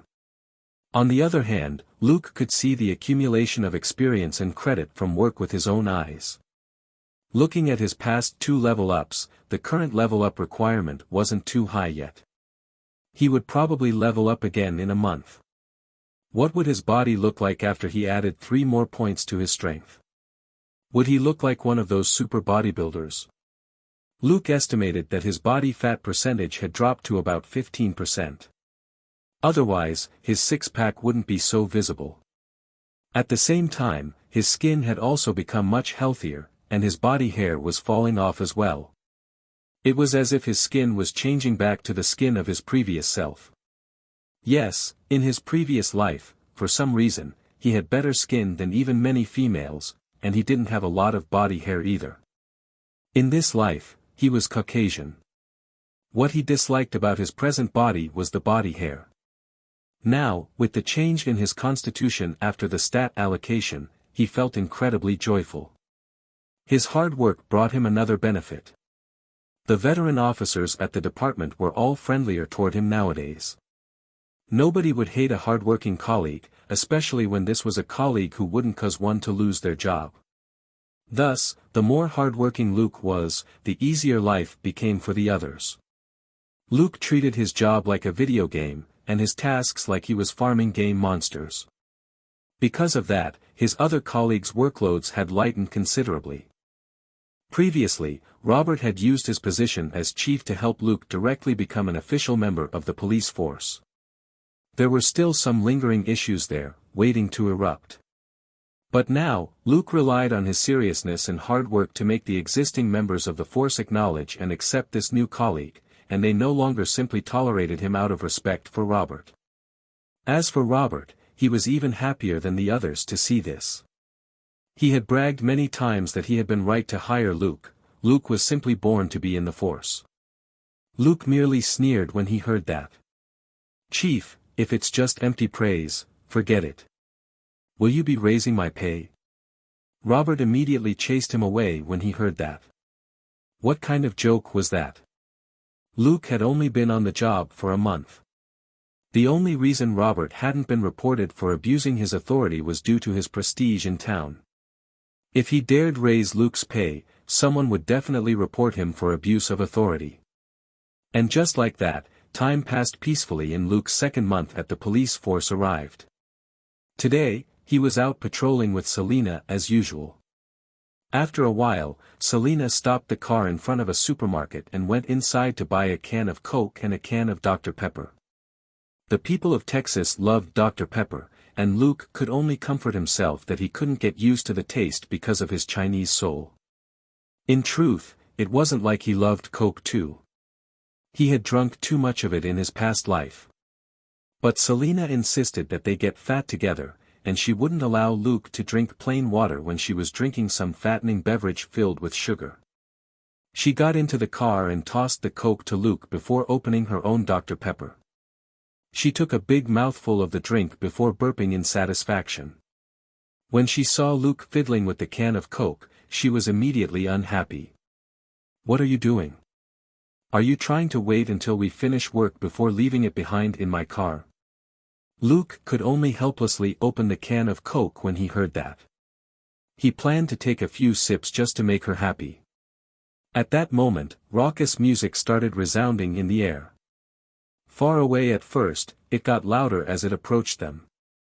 Along with the music, there was the sound of two people roaring with laughter. After a while, a car sped past on the road. The supermarket Selena had stopped at was located at an intersection. In order to avoid the sun, she had even parked in a small alley beside the supermarket. Thus, the cars on the main road couldn't see the police car. Selena frowned. "Hee, that's probably above the speed limit, right?" Luke immediately nodded. "Absolutely. It's about 90 miles per hour." He also seized the opportunity to move the can of Coke to the side. This place was near the town's north exit. Even so, it was still inside the town, where the speed limit was only 40 miles per hour. 90 miles per hour was definitely above the speed limit. Selina immediately shifted into gear and slammed her foot down on the pedal as the car sped off. Let's issue them a large fine, then. The town has been complaining recently that we're being paid too much. Let's try making some money for the town. Luke nodded with a grin. He had also heard of that. If the town did decide to act on the complaint, it would be a reduction in either pay or manpower. Either of those would affect Luke, as he was the newest member on the force. The moment Selina stepped on the pedal, the car's police siren started blaring as well. Luke didn't bother to use the loudspeaker to warn the speeding car as it was already quite far away from them. But a short while later, Luke had a feeling that something was wrong. In the United States, the moment a police car turned its siren on, the car ahead would normally slow down and see if the police was coming for them. Those who didn't slow down either weren't thinking straight or harbored ulterior motives. A trace of excitement flashed in Selina's eyes as she said, "Nice. This time, we can issue a fine of at least $500. Luke replied, "Sure, anything to make you happy." After a 10-minute chase, the car was still speeding, with the police car several dozen meters behind it. The car they were chasing was a Ford sedan, a decent car that was lighter than Selina's F-150 and which also had better acceleration. If it wasn't for the fact that the sedan driver occasionally swerved left and right for some unknown reason, Selina wouldn't even be able to catch up to them. Suspiciously, smoke could be seen trailing out the sedan's windows every now and then. Cigarettes? Not quite. Luke believed that it was far more likely that they were smoking weed instead. That would explain why the driver was swerving so much. That would also explain why they didn't stop even after hearing the police siren. Just as Selina clenched her teeth and Luke reckoned that they might have wasted their gas for nothing today when they saw the road sign for Knox City not far ahead, the sedan swerved again. This time, the sedan wasn't as lucky. It swerved off the road at high speed, knocked into a concrete barricade, and spun a few times before stopping. Overjoyed, Selina turned the steering wheel and stopped the police car 7 or 8 meters away from the sedan. The heroic Selina then opened the door and hopped out of the car, her right hand already on her gun. As for Luke, he used the loudspeaker and started going through the motions. "People in the Ford, this is the Shackleford PD. Please get out of your car for a police inspection." He repeated himself a few times, but there was no reaction whatsoever. Taking cover behind the car door, Selina said, "Issue them one last warning. If there still isn't a reaction, we'll rush in." Luke nodded and issued a final warning. They still received no response. He put the loudspeaker down, opened the door, and got out of the car as well. At the same time, he unbuckled the holster of his gun. Unfortunately, he wasn't too good at shooting. At this distance, Selina was a much better shot than he was. Thus, his hand on his gun was just for show. His other hand was still holding the can of Coke which Selina had bought him. He was taller than Selina, and moved faster than her too. With a few steps, he had already arrived at the passenger seat. The window on the passenger side was open. Luke could smell a familiar yet unfamiliar smell in the air when he approached. It was familiar because it was quite an odd smell, and at the same time, it was unfamiliar because Luke had never smoked it before. Indeed, they were smoking weed. The two fellows in the car probably weren't so bright. Given how high they were lucky enough not to get into an accident driving. Obviously, luck wasn't on their side today. In fact, they were cursed. They could even hit a random concrete barricade in the middle of nowhere. They were truly unlucky. In fact, they were extremely unlucky, as they just had to hit the barricade when a police car was chasing after them. As Luke mused to himself, he was finally 1 meter away from the passenger seat. From there, he could see the passenger clearly. It was now that he noticed that the two people in the car were moving, but they were still in a daze from the accident. Thus, they were moving slowly, but frenetically. However, Luke's enhanced vision was very keen, and he was able to immediately notice that their movements were abnormal. In the United States, it was common sense to place one's hands where the police could see them after a police warning. For example, letting their hands rest on the steering wheel or raising them. As for the two in the car, their hands were at their waists, seemingly searching for something. Luke was immediately alarmed when he noticed this. On the other side of the car, Selena was already 2 meters away from the driver's seat with her right hand on her gun. She yelled, "Hands where we can see them. No unnecessary movements." Luke narrowed his eyes as he could see the man in the driver's seat move his right hand. A black metallic object appeared before Luke's eyes. Gun. The man in the passenger's seat also started to raise his right hand. At that moment, Luke yelled, "They have guns." On reflex, he threw the unopened can of Coke in his left hand through the car window. He currently had 18 strength points. Although his throw had been too sudden, he was close enough to the car. A can of Coke had a certain weight to it, and in a sense, it was almost similar to a brick. The red can flew in a straight line, and with a loud thud, it smashed into the passenger's face. The hard impact caused the man's vision to darken as he was knocked out. The impact was so hard that the can of Coke was even bent out of shape. With a bang, the can exploded and foam sprayed everywhere, drenching the driver's face in foam and Coke as well. The sudden attack caused the person to panic, and he even forgot to raise the gun in his hand. Luke abruptly stepped forward and pushed the passenger to knock into the driver. Fortunately, not only had the two been speeding and smoking weed, they also didn't have their seatbelts on. With Luke's current strength, it wasn't hard for him to even lift an adult. Within moments, one person was knocked out in the car while the other was left unable to move under the weight of the unconscious passenger. As for Selena, the moment Luke yelled that they were armed, she pulled her gun out and aimed it at the driver as she yelled, "Freeze! Freeze! Raise your hands slowly. Do you hear me? Do it, or I'll shoot." At that moment, Luke finally pulled his gun out as well. Similarly, he aimed it at the driver through the window on the passenger's side. The driver, who had been about to resist a moment ago, finally sobered up somewhat. With two pitch-black muzzles aimed right at his face, he stood no chance. This was Texas. Since he had already revealed his gun, if he dared move again, he was sure he would be immediately pumped full of lead. Although his mind was still somewhat hazy, he still understood the police force well. If he dared move in this situation, he would definitely die.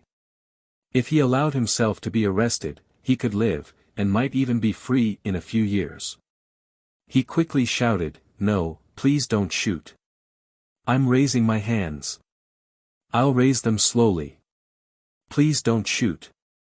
As he spoke, he slowly raised both his hands. Selena didn't lower her gun. Rather, she kept it up in one hand while she reached over with the other and pulled the car key from the ignition before she quickly took 2 steps back. "Step out slowly. Keep your hands up and no unnecessary movements, or I'll shoot." The driver replied with a sullen face, "But I'm stuck here because of this fellow." Selena replied, "You still need to come out. Open the door slowly and crawl out of the car." Thus, the driver could only helplessly do as told. The 2 guns pointed at him were less than 3 meters away. He didn't dare disobey in such a situation. With great difficulty, he slowly moved and crawled out of the car after opening the door. Selena didn't step forward. Rather, she yelled, "On the ground. Lie on the ground. Hands on your head. Don't move." As she yelled, she signaled to Luke with one hand. With his gun raised in one hand, Luke dragged the unconscious passenger out of the car with his other hand. Then, he quickly put his gun away and took out his handcuffs to cuff the man's hands behind his back before tossing him on the ground. Next, Luke jogged around the car and pounced on the driver, keeping him on the ground. Selena kept her gun on the driver and only lowered it when Luke was on him. With her free hand, she took her handcuffs from her waist and tossed it over. Luke caught the handcuffs and cuffed the hands of the person under him. Only then did he heave a sigh of relief. Done. Selina finally put her gun away, stepped forward, and rubbed Luke's head. Good boy. Well done. Luke rolled his eyes and stood up. All right. I'm not Dollar. Dollar was Selina's golden retriever and a very obedient dog. Selina laughed heartily and said, You're much sturdier than Dollar. He can't catch criminals. As she spoke, she gestured at Luke to deal with the driver while she walked back to the police car. She lifted the radio and dialed in. Front desk, we caught 2 armed suspects. Please send a squad over. We suspect that they have something in their car, likely drugs. As for Luke, he carried the driver over and plopped him down beside the passenger. It would be much easier to keep an eye on both of them in the same place. After Selina was done talking on the radio, she walked over. When she saw that Luke was watching the two, she bent down and started looking around a somewhat damaged Ford. After a while, she cheered. Oh, I see. These two are indeed criminals. Look what I found. Luke looked over and saw a bag of white powdery stuff. Inside the large bag were over 20 smaller pouches. Cocaine? He asked. Selina nodded and placed the bag she was holding on the driver's seat before she continued her search. Next, from the glove box, she found a box packed with cigarette-like items. She sniffed at them and said, Some weed. Nothing much. Luke nodded. Compared to the bag of cocaine, the weed was indeed nothing. At that moment, their reinforcements arrived. Just by listening to the engine, Luke knew it was Robert. Sure enough, Robert's loud voice soon rang out. Let me see what our hard-working lad and girl found this time. Selina stepped away from the car and laughed as she beckoned at Robert. Chief, we got a big harvest. Robert walked over for a look. Oh, not bad indeed. From the looks of it, there's almost 1 kilo here. Selina nodded. Almost. Their tiny town of Shackleford was a quiet place, and wasn't part of any major smuggling route. It was very rare for a player of this level to be caught here. Of course, among true drug smugglers, the amount these two were trafficking was certainly nothing. But for a tiny town, this could already be considered a big case. What happened next wouldn't have much to do with Luke and Selina. Robert would be the one to handle the items they'd seized, while someone else would be in charge of the interrogation. As for Luke and Selina, they got the largest portion of the credit for this arrest. The two didn't go straight back to the police department. Rather, they got into the car and resumed their patrol. Selina was obviously excited as she spoke much more than usual. As for Luke, he merely played along and gave some noncommittal responses. His actual focus was on the information he had just gotten from the system a while ago. Mission, arrest drug traffickers, seize cocaine, completed. Completion of the mission is worth a total of 200 experience and 200 credit. Since the host's contribution to the mission was 80%, 160 experience and 160 credit points have been awarded to the host. As experience has reached 500 points, the host has leveled up to level 3. Extra stat points, 3. Prior to this, Luke's experience points had been 473, which wasn't far from the 500 required for a level up. With the sudden arrest, he obtained a large number of experience points that helped him level up. He even had a leftover of over 100 points after leveling up. Luke was most certainly overjoyed about that. But during the arrest earlier, he also found that there were some problems with his line of thinking. Small towns were generally more peaceful, as the population was sparse, almost everyone knew each other and there were few outsiders in town. To complete missions, he only needed a strong body. After all, the police force in small towns rarely needed to use their guns. Most of the time, they relied on their physical strength to solve any conflicts they ran into. In the past 2 months, Luke had never pulled his gun out of the holster. That was clear proof that the police force here rarely got a chance to use their guns. Thus, Luke had been focused on allocating points to strength. Only when he arrested the 2 drug traffickers earlier did he realize that, as a police officer in the United States, a day would come when he would face someone armed with a gun. Even if he had 20 or 30 strength points, he wouldn't be able to stop bullets. The moment he faced someone with a gun, regardless of how strong he was, when would he be able to get into a brawl with the enemy? He would only die faster if he attempted that. In truth, during his early days as a police officer, he should instead focus more on learning how to properly use his gun. In using a gun, strength wasn't the most important factor. Rather, it was dexterity. With twice the dexterity of an average person, Luke would be able to sling out his gun and put it back in the holster all before his enemy could even raise his gun. And for a police officer in an emergency situation, reaction speed was more important than pure strength. Even during a brawl, high dexterity would be a huge advantage. It seemed that his habit of focusing purely on strength in video games couldn't be applied here. This was real life, not a game. Luke pondered, and decided that this time, he had to allocate all the stat points to dexterity. A day later, it was Luke's day off again. He prepared a large amount of food as usual, and even stocked up on some vitamin tablets and calcium supplements. After a sumptuous breakfast, he returned to his room to allocate his stat points. What followed was a day passed in suffering. Different from when he allocated stat points to strength, after adding 3 points to dexterity, his entire body felt ticklish and his cells started twitching. This sensation wasn't limited to just one part of his body. Rather, he felt the same sensation inside out, all over his body.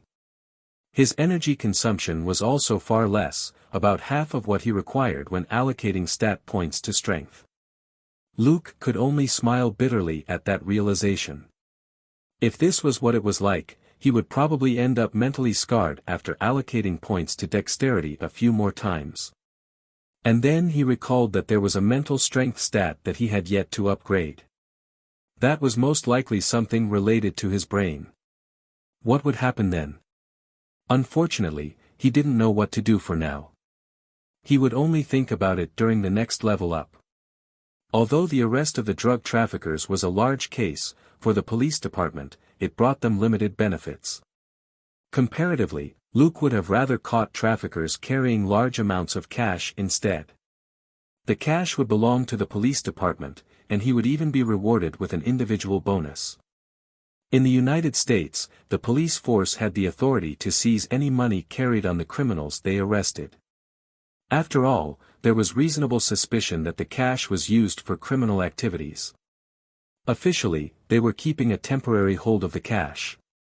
If one wanted the money back, they had to file an official complaint locally, and those cases were usually handled by the district attorney. Most of the time, the district attorney would have close ties to the local police force, and it was very unlikely that the seized money would be returned. Generally, only around 20% of arrested suspects asked for their money back, and just less than 10% of them successfully got it back. One could say that after entering the police department, the money was as good as gone. As for illegal drugs, there was nothing the police force could do with it. Were they supposed to go around peddling drugs or something? Or award the drugs to their fellow officers as a bonus? Today, after work, Luke finally said to Selena, "Hey, when you're free, can you give me more training in shooting?" Selena stopped walking and looked at Luke with an amused expression. Why the sudden request? Luke shrugged. After arresting the 2 traffickers, I realized that I should have drawn my gun immediately. That way, it would have been a lot less dangerous for both of us. But I really am quite a bad shot, which is why I didn't pull my gun out immediately, and used the Coke can as a weapon instead. Selena giggled and nodded. True. It's the same as driving. A new driver will be nervous when they see a lot of cars on the road. But I'm quite curious. Isn't Robert an expert shot? Why don't you learn from him? Luke, what if I say I don't want to see his smug face? Selena had a curious look on her face. Why would he be so smug? Luke, because I never planned to be a police officer. Thus, every time he offered to teach me in the past, I rejected him. To be precise, he had even sneered at Robert in the past. The two were already used to bickering with each other, and out of habit, they would trash-talk each other, saying things like, "I would rather swallow 100 bullets than learn to shoot from you," and so on. Selina roared with laughter, and then patted Luke's shoulder. "You're very brave to have the guts to talk back to Robert." Luke appeared indifferent. "He's my family. Of course family members need to tolerate each other's faults." Selina nodded after thinking about it. "True. Fine, I can train you. But what do I get in return?" "Luke, I thought we're partners." Selina grinned. "But the training isn't part of the job." Luke said, "What do you want, then? A month of lunch? Or soft drinks? Or even desserts?" Selina replied, "No, I want you to join me in my combat training." Luke blanked out. "What kind of combat training?" Selina replied, "Mixed martial arts." Luke immediately shook his head. "I only know Brazilian Jiu-Jitsu. I don't know much about mixed martial arts." Selina said, "That's why I want you to train with me. You're pretty good in Brazilian Jiu-Jitsu, right?" Luke nodded after a slight hesitation. "I'm decent at it." Selina said, "Perfect. Consider it a mutual learning experience. I've always wanted to learn Brazilian Jiu-Jitsu. I once read that it's very suitable for females and is great for subduing stronger opponents." Luke replied, "Fine. What the hell was that about Brazilian Jiu-Jitsu being suitable for females?" He was male through and through. The two didn't bother to change. Selina drove directly to a shooting range. To be precise, this was a gun store with a shooting range attached to it. It was built outside the town so as to avoid noise complaints. This place was also considered the police department's collaborative partner, as this was where the town's police force practiced shooting. Robert was old acquaintances with the owner of this place. After they entered into an agreement to make this place a training location for the police department, the entire police force was offered a special discount. Also, because of the agreement, most of the police force didn't bother to keep an eye on this place. No business would enjoy being under the watchful eye of the police force. As for whether or not this place made extra income from any less than legal side activities, Robert couldn't be bothered about it. This was Texas. Any random house would contain several firearms. Walking along the street with a rifle slung over one's back was a common occurrence here. In fact, open carry was allowed by the law here. The owner of this place was an old man of about 50 years of age with a head of white hair. When he saw Selina walk over, he whistled and said, "Wow, the beauty is here again." Selina gave him the finger and said, "Old Patrick, leave your dirty talk to those strippers in Knox City." The old man shrugged. "Business has been bad recently, so I haven't visited that place in a while." At that moment, he noticed Luke behind Selina and immediately smiled. "Oh, look who's here.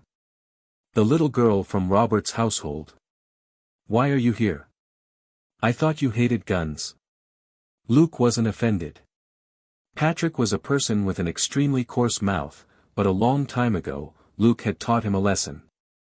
Since then, he had been pettily calling Luke a little girl. This was because Luke had always been lukewarm toward firearms, and for people like old Patrick, a real man would always love firearms. In fact, he was already pulling his punches when he called Luke a little girl because of how close they were. Luke gestured at what he was wearing and said, "See?" Old Patrick curled his lip. "It's just a police uniform. What's so special about it?" There were police officers coming here almost every day to practice shooting. Luke replied, "If you see it, why do you need to ask? I didn't train previously because I wasn't interested. Now, I'm training because of work. Are you telling me that all chefs love to cook before they become chefs?" Old Patrick was speechless, unable to offer a retort. Work was work, just because someone was performing a task as part of their job didn't mean that the person loved it. Luke gestured at Selena as the two headed to the shooting range behind the store. Everything was bigger in Texas, including the shooting range. Especially shooting ranges outside of town like this one. The owners could make them as large as they wanted. When Luke and Selena headed over, the shooting range looked empty at a glance. However, the sound of gunshots could still be heard. Only when they took a proper look did they see that there were about 5 or 6 people practicing shooting at the range, and even with that number of people, the place still felt rather empty. When the two arrived, one of old Patrick's employees came over with guns. Selena was a regular customer here. Unless she made a special request, she had the same requirements every time she was here. As for Luke, old Patrick still held a grudge against this fellow who had been able to counter his words to the point of leaving him speechless since young. Thus, old Patrick didn't bother asking Luke what he needed, and directly gave him the same gun that Selena used.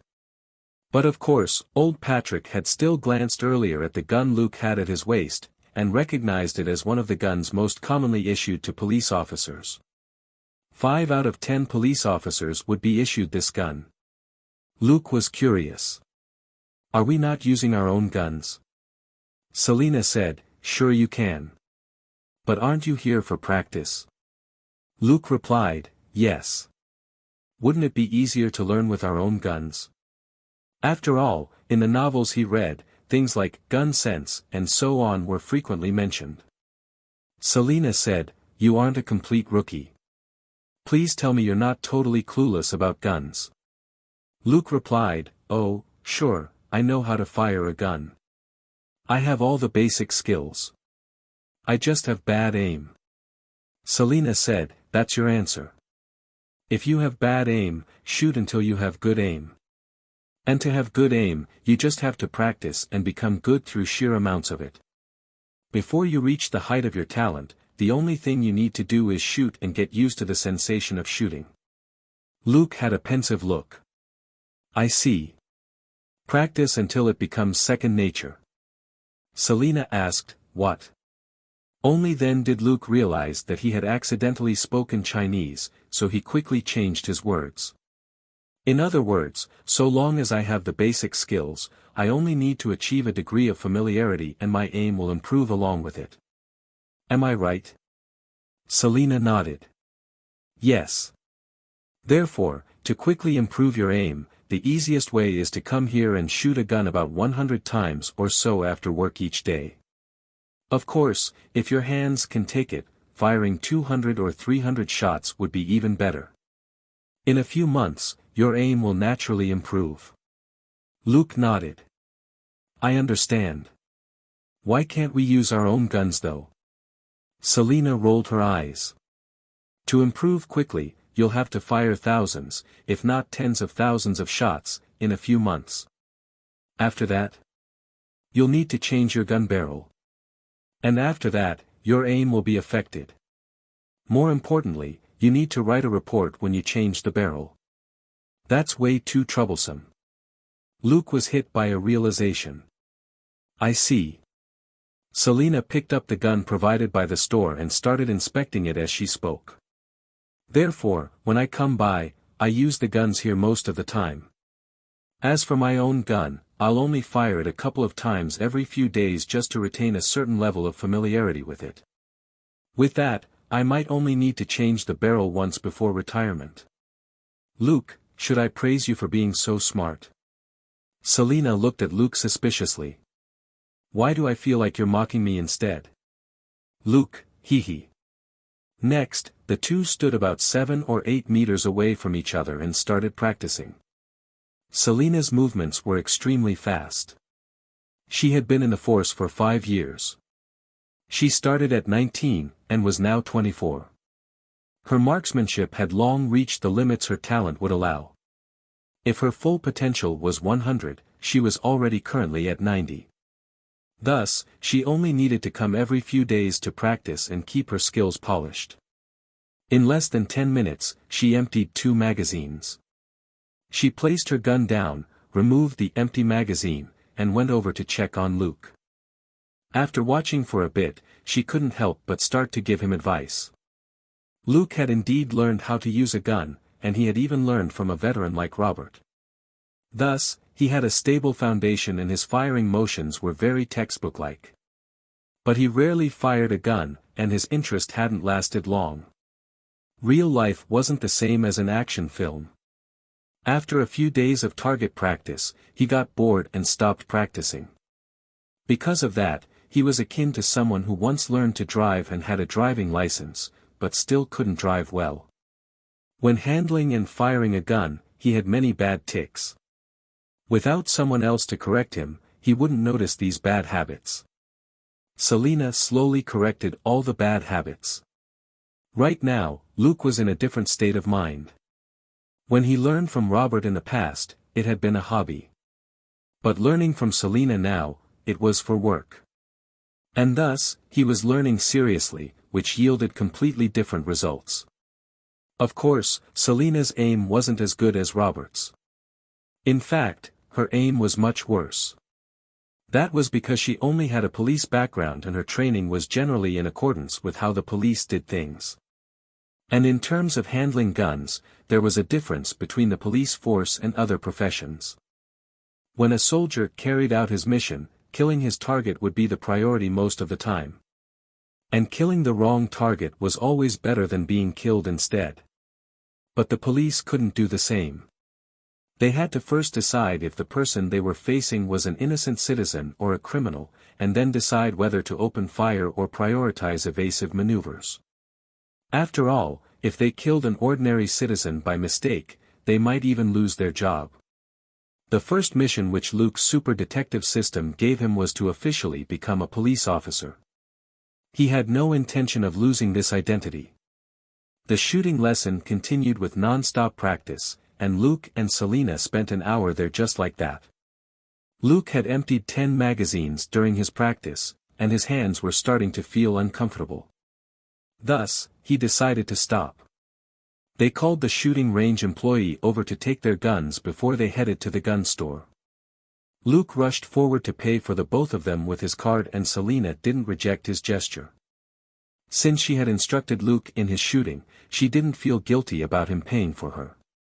Patrick's mouth was as coarse as ever. "Yo, has little girl Luke fallen for the beauty as well? Look at how thoughtful you are. Do you have the money for a candlelight dinner and everything else after that too?" Luke smiled and patted Patrick's shoulder as he said, "Patrick, don't you know that I can rely on my face to put food on the table?" Patrick was confused. "What do you mean?" The smile still on his face, Luke said, "What I mean is, I'm the kind of person who can comfortably wait for my girlfriend to cook for me while I lounge on the sofa and watch TV. And after the meal, I can just leave if I want to." Patrick didn't believe it. "Does Robert know how amazing you are?" Luke shook his head.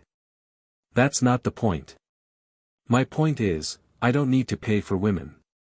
But you, on the other hand, need to spend a lot for a woman to be willing to have dinner and a post-dinner workout with you." Patrick was still confused when Selena started roaring with laughter. She wrapped her arms around Luke and pecked his cheek. "Kid, I like you." That shocked Patrick. "Are you too serious?" Luke shook his head helplessly. "She's just in a good mood after finding out about your sorry life." That caused Selena to burst into another round of laughter. As for Luke, he no longer bothered to continue mocking Patrick and left with Selena. A few minutes later, a furious shout rang out from the store. F***CK. Did you imply that I can't get any action without paying?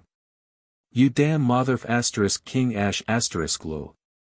Meanwhile, Selena and Luke were happily leaving the store. When they got into the car, Selena didn't start driving right away. Instead, she said, "It's still early. Want to come get some exercise with me?" Luke checked the time. "It's 6:12, aren't you going home for dinner?" Selena appeared indifferent. "They'll keep some food for me. Let's go." Luke said, "But it's close to dinner time at my place." Selena replied, call them and get them to save you some food. Luke said, I don't have my workout clothes with me either. Selena replied, go home and get them, then. That way, you don't even need to waste money calling home. Luke thought to himself, you're pretending like gas is free. But then again, money for gas can be claimed on a police car, so long as the amount doesn't exceed a limit. Ultimately, Luke surrendered. After all, Selena had been very earnest when training him earlier. To repay kindness with kindness was a great virtue of the Chinese. Although Luke was now Caucasian, he still remembered that. Thus, after Selena sent him home, he grabbed a martial arts training outfit and told Catherine to put some food aside for him before he left. He got back into the car, and it sped off. Catherine stood in the kitchen and gazed at the departing police car. She then turned to look at Robert, who was seated at the dining table. Are the officers in your police department allowed to date each other now? Robert didn't look up from the newspaper he was reading. No. Catherine said, then aren't you going to stop them? Robert replied, it's still too early for that. It'll only happen if Selena takes the initiative. That brat will never take the initiative. Catherine said, are you sure? Robert replied, do you remember Jimena? That girl spent 2 months courting Luke before she succeeded. Catherine grinned. But I think Selena will be even more straightforward and aggressive than Jimena. Robert finally set the newspaper down and sighed. What can I do? Fire them? I might as well pretend I didn't see anything. That rendered Catherine speechless. So, it turns out you just can't do anything to them. The car drove back to the police department. Someone was always stationed at the police department, which was open around the clock. This time, Bob was the one who had stayed behind on shift. When he saw the two of them come in, he smiled. Oh, you guys are such great friends. Are you here to keep me company because you know it's boring here? Selena curled her lips. Bob, worry about how to keep your girl happy first. Alright, we're headed to the gym. Have fun. The poor middle-aged soul could only watch with a bitter expression as the two of them went to the basement, where a small gym was located. Sandbags, dumbbells, barbells, chest expanders, and numerous other types of equipment could be found here. Although the equipment here couldn't compare with what a proper gym had, the basic equipment was all available. This was considered a benefit for the members of the police force. Otherwise, if they spent all their time patrolling and snacking without working out, they would turn into fatties very quickly. In the corner of the gym was a boxing ring, a place for the officers to beat each other up when they were bored out of their minds. Selena nonchalantly took off her uniform and her trousers to reveal sports undergarments. Luke scratched his head. Selena, aren't you going to get changed? Selena flexed her healthy body and said, do I not look good? Luke gazed at Selena, and when he saw her healthy tan skin and nicely chiseled athletic body, he gasped in amazement. It was clear that her body fat percentage was below 20%. How she maintained that with the amount of Dr. Pepper she drank every day was a mystery. But since even Selena didn't mind, Luke didn't bother going to the changing room as well. He took his clothes from the bag and changed right there. He was now wearing a sleeveless t-shirt and baggy sports shorts. Compared with the body-hugging outfit Selena was wearing, Luke's outfit was simply too conservative. Selena raised her eyebrows and said, are you a little girl? Why are you covering up your entire body? Luke merely smiled and didn't answer. He had no plans of baring his upper body. If he did, he would no longer be able to hide his explosive chest and abdominal muscles. How do you want to train? He changed the topic. Selena pointed at the ring. Let's spar first. Show me how great your Brazilian jiu-jitsu is.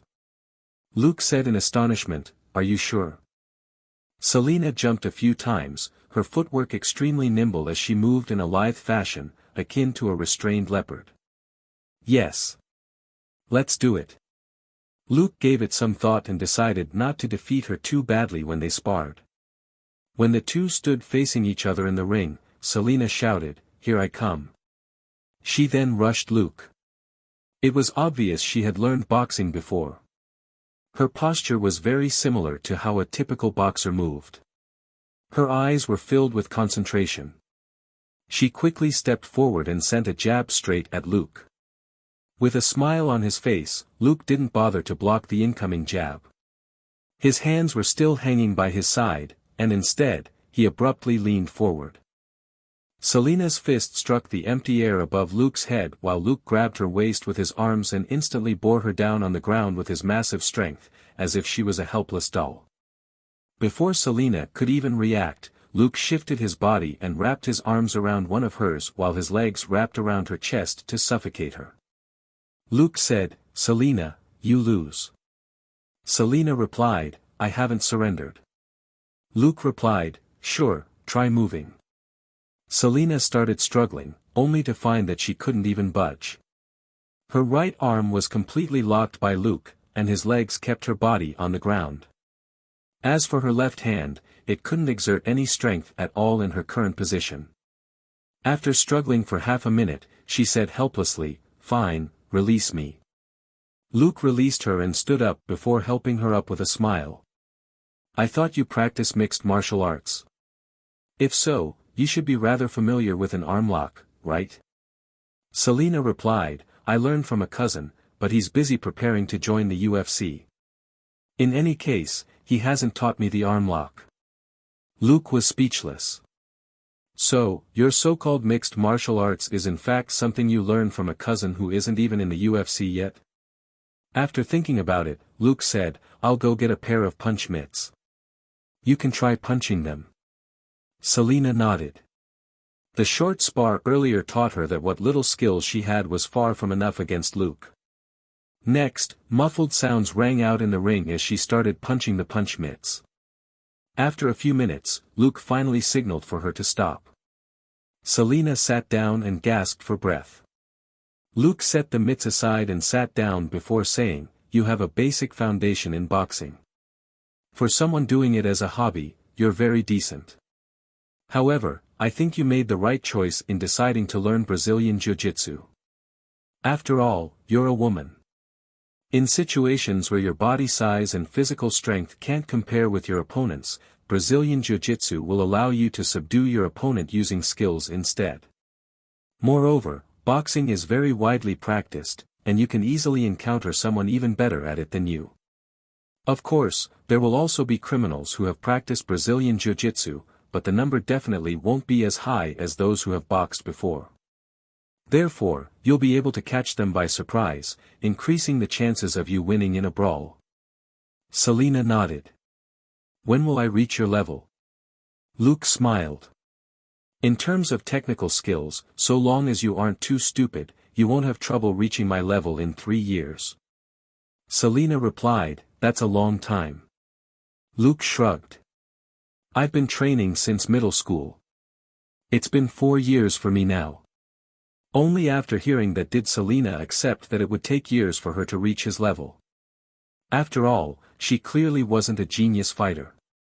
Luke didn't tell her that even if she was on the same skill level as him, he would still be able to defeat her instantly. After all, his 18 points of strength and 14 points of dexterity weren't for show. One of the reasons why he had defeated Selena so swiftly was that she wasn't very good at boxing in the first place. Moreover, she was only about 177 centimeters tall and only weighed about 60 kilograms. On top of that, both her physical strength and dexterity were far lower than Luke's.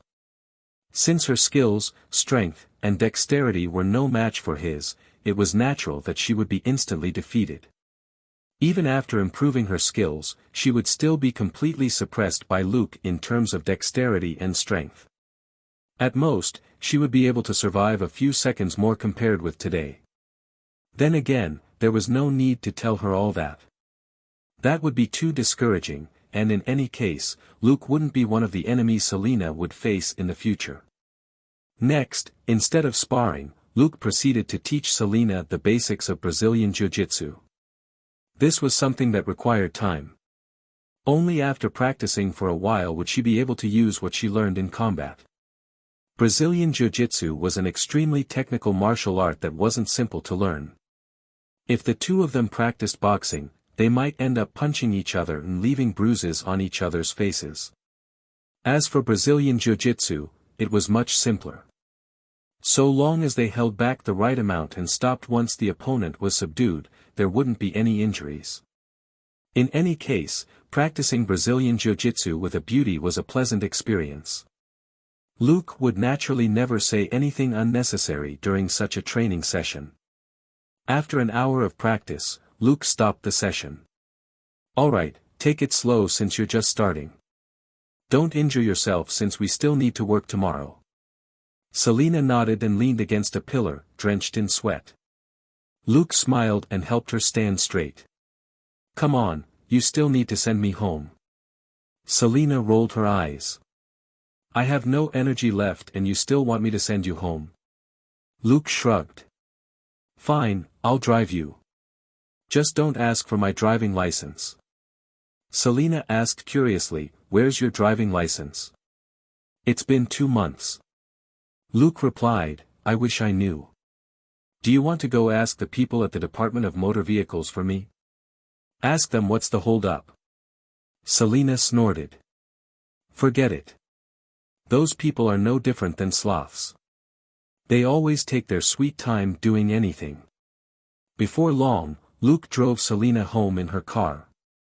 After tactfully rejecting her mother's invitation to stay for a meal, he left on foot. He strolled back home casually. Generally speaking, in the United States, being outside at night was rather dangerous, even in a small town like this. But Luke was a police officer and was armed with a gun.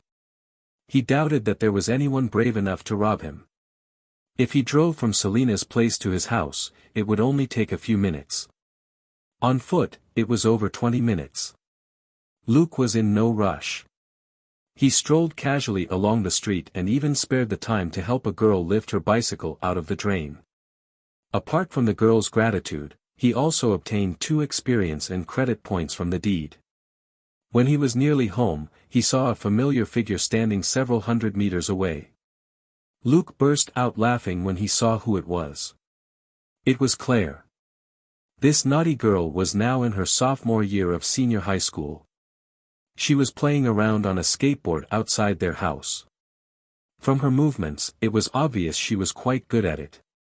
Luke didn't call out to her, but continued strolling toward her. Suddenly, a car sped over from the other side of the road. The car abruptly stopped beside Claire. Then, a head popped out from the car, as if someone was asking for directions. Luke frowned when he saw that. He had been a police officer for 2 months. Whenever he saw someone new, it was now second nature for him to judge whether they were dangerous or not. The stat points he allocated to strength had also enhanced his eyesight. Thus, he was able to see that the person in the car was a Latin American, and for some reason, he had a feeling that this person was up to no good. But Luke quickly told himself that he was being oversensitive. Next, the car door suddenly opened. Someone reached out from the back to pull Claire into the car. Luke's face fell as he quickly rushed forward. But the kidnapper had obviously planned ahead. Although Claire instinctively struggled, she was still pulled into the car. It was too late. Luke grew anxious. Luke was now less than 200 meters from Claire, but it would still take more than 10 seconds for him to reach the car. Given his aim, he had zero confidence in stopping the car from speeding off. Moreover, with Claire in the car now, he was even less inclined to entrust her life to his aim. If he opened fire and hit Claire instead of the kidnapper, things would get really awkward. Right at that moment, an energetic old woman's voice rang out. "Keep your hands off her, or I'll blow your head off." This was followed by a gunshot, shocking the kidnapper so much he froze. The gunshot caused quite a ruckus. Luke was pleasantly surprised when he saw that it was Granny Lucy who was aiming a double-barreled shotgun at the car from her window. Smoke was still trailing from the muzzle of the shotgun. The shot had clearly been fired from this shotgun. The kidnapper grew nervous. When a shotgun was fired, its pellets spread. Thus, even if it was a granny who was pointing the shotgun at them, they had no intention of testing their luck with her. What if they made her so nervous that she accidentally fired the shotgun? Luke was overjoyed at Granny Lucy's sudden appearance. With this interruption, he was confident he could arrive at the car before it drove off. Noiselessly, he rushed toward the car while staying hidden in the cover along the road. It was quite late, so he blended well into the shadows. And finally, the kidnappers reacted. The person pulling Claire finally dragged her into the car and put her between himself and the shotgun. As he did that, his other hand reached for his waist. As for the driver, he was also drawing a gun out. Luke narrowed his eyes and his hand shot out abruptly to grab a trash can by the road. Then, he tossed the metal trash can out. It spun like a frisbee and streaked across the air straight toward the car's windshield. At the same time, Luke dashed forward, his body so low to the ground that he was nearly sticking to it as he moved. The instant he arrived at the car, he reached out with both hands for the person who had dragged Claire into the car. He wrapped his arms around the person's neck, bent over, and dragged him to the ground. At that moment, Luke's 14 points of dexterity worked to his advantage. Even as he was dragging this person down, he was still able to twist the person's neck before slamming his face into the ground. With a loud thud, the trash can finally hit the windshield and cracked it. At the same time, another thud sounded as the person whom Luke had grabbed got his head smashed into the ground. That person passed out before he was able to do anything. Since Luke had shifted his center of gravity so that the kidnapper's face took the bulk of the momentum before Luke slammed him to the ground, the kidnapper's face must be flattened by now. Claire had also been pulled to the ground along with the kidnapper, and Luke quickly shouted at her, "Stay down." Then, he reached for the bag behind him and opened the zip, before reaching inside for his gun. At the same time, he pressed himself against the car so that the driver couldn't get a clean shot on him. As Luke drew his gun, he yelled, "Police! You're surrounded. Raise your hands and freeze, or I'll shoot." Luke was merely going through the motions when he yelled those words. In fact, he had already decided that so long as the driver dared to even open the door, he would open fire without any hesitation. Since the unconscious kidnapper on the ground had a gun at his waist, that was enough grounds for Luke to use whatever force he deemed necessary with the driver. Luke maintained perfect calm the whole time. In any case, Granny Lucy was backing him up with a double-barreled shotgun, while his house was right behind him with Robert right inside. Robert would most likely arrive in less than 2 minutes. There was no way the driver could escape. He couldn't drive off even if he wanted to since the windshield was completely cracked after Luke tossed the trash can at it. The driver wouldn't be able to see anything through it. If he dared drive with such a windshield, he would probably crash into something instead. After yelling, Luke held his gun in front of him as he slowly moved toward the trunk of the car. With his left hand, he gestured for Claire to move to the trunk as well. For now, the trunk was the safest spot. After all, this car was 5 meters away from the nearest building. If they ran, they would be sitting ducks. But since this was Luke's neighborhood, he didn't mind taking his time and dragging this out. Abruptly, the front car door opened as a man rolled out. With a ferocious expression, he stared at the rear of the car and prepared to open fire. Luke's heart thumped as he retreated without hesitation. It was obvious that the driver was aiming the gun at him. He had no intention of exchanging fire with this person at such close range. They would only end up killing each other. Bang! Bang! Bang! After 3 bangs, the neighborhood sank into silence. Luke was stunned. What's going on? Then, Granny Lucy's voice rang out. You scum! Didn't you hear me? I told you I would blow your head off if you move. Luke trembled and walked over to see Lucy lowering her shotgun and reloading it with a smug look on her face. When Luke looked at the driver, he saw the latter sprawled on the ground with his butt up in the air. His gun was now nowhere to be seen. And when Luke focused, he saw a bloody hole in his back. It seemed that Granny Lucy was mistaken. She hadn't blown this person's head off, but blasted a hole through his torso. Only then did Luke say, "Claire, stay low and hide behind the building." When he said that, he pointed at a nearby house. Claire was very obedient. Staying low, she ran for cover. As a police officer, Robert had educated them properly on what to do in a situation like this. Luke only needed to remind her, and she followed, like it was second nature to her. As for Luke, he stood guard as Claire ran. Only when she got to safety did he sigh with relief. He then rushed forward and kicked the guy whose face he had slammed into the ground earlier. And when Luke heard a loud crack, he knew that this person wouldn't survive. After all, he had kicked the person's neck in his fury, and he must have broken it. He wouldn't spare anyone who dared threaten his family with a gun. He then walked toward the pitiful soul whom Granny Lucy had shot. He only gave that person a glance to confirm that he was already dead. The shot had gone straight through his heart. Only Wolverine would be able to survive such a wound. Luke heaved a breath of relief as he double-checked the car to make sure that there wasn't anybody else inside. When he rushed over earlier, he had already scanned the car. Only after making sure that there were only two of them did he dare attack.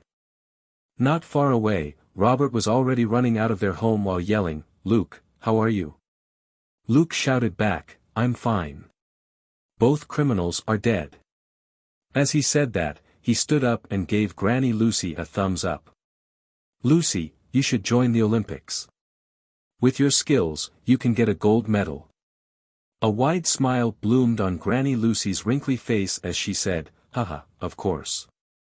I was bear hunting with my grandpa by the time I was 5. In fact, I inherited this gun from him." Luke thought, "Shit, no wonder this gun is so powerful. So, it was used to hunt bears a couple of decades ago." Back then, smaller caliber firearms weren't as popular, and all sorts of firearms were used for hunting. There was even a so-called lion hunting gun with an excessively large caliber which might even dislocate someone's arm when it was fired. In comparison, Granny Lucy's bear hunting gun was completely normal. No, not really. Her gun was still excessively scary no matter how one looked at it. It was at that moment that Luke vowed to allocate even more stat points to his dexterity. When facing a scary gun like that, a nimble body that could quickly hide was much more useful than a strong body. When Robert arrived, Luke gave him a simple explanation. Robert started calling more people over to deal with it. Although Luke was a police officer who had been directly involved in the incident, Robert wanted to let him rest instead of continuing to work on the case after that life-threatening situation. After Robert told Luke to go back home, Luke went over to the side of the road and gave Granny Lucy a big hug. "Lucy, thank you. Thanks to you, Claire is safe and sound." Lucy smiled and patted Luke's back. As Lucy had a petite build of about 160 centimeters, she could only pat Luke's back. "I've known Claire since she was a baby. I'll kill anyone who dares lay a hand on her," Granny Lucy declared. Luke nodded and smiled. "That's right. But still, thank you. In the future, feel free to look for me if you need anything." Granny Lucy smiled. "Don't worry about it. Just remember to help carry Mickey home whenever he climbs someplace high again." Luke smiled and gave her another hug. "All right. No problem. Mickey, you heard her." The cat sitting behind the granny merely shot Luke a glance and didn't bother making a sound. Lucy then said, "Go back home. You just left work, only to have this happen right after. Go back and get a good rest." Luke nodded. "You rest well too, Lucy." When Luke took his leave, Robert had just finished his work at the scene as well. He came over and patted Luke's shoulder before saying, "Let's go home." Luke asked, "You're not saying anything to Lucy?" Robert replied, "I'll come visit her with Catherine tomorrow. We'll come with gifts as well. Don't worry about it. Luke nodded. Even if Robert forgot, Catherine wouldn't. But inwardly, Robert grumbled to himself, back when I was a little boy, I went to a camp with Lucy. Right before my eyes, she fired 4 times in 10 seconds and killed 4 wild boars charging at her. After seeing that, how would I dare forget to thank her for her help? She was simply a super assassin encumbered by her identity as a housewife. As for Claire, Catherine had already brought her home. They were currently sitting on the sofa, and Claire didn't seem frightened at all. Instead, she was talking excitedly about her experience while Catherine listened attentively. Even when Robert and Luke returned, the two didn't notice them. Luke smiled at the sight. Claire, the naughty girl, was busy telling the story of Luke's heroic exploit earlier. But, what was up with her description of him flying over 20 meters like Superman before crashing straight into the bad guy?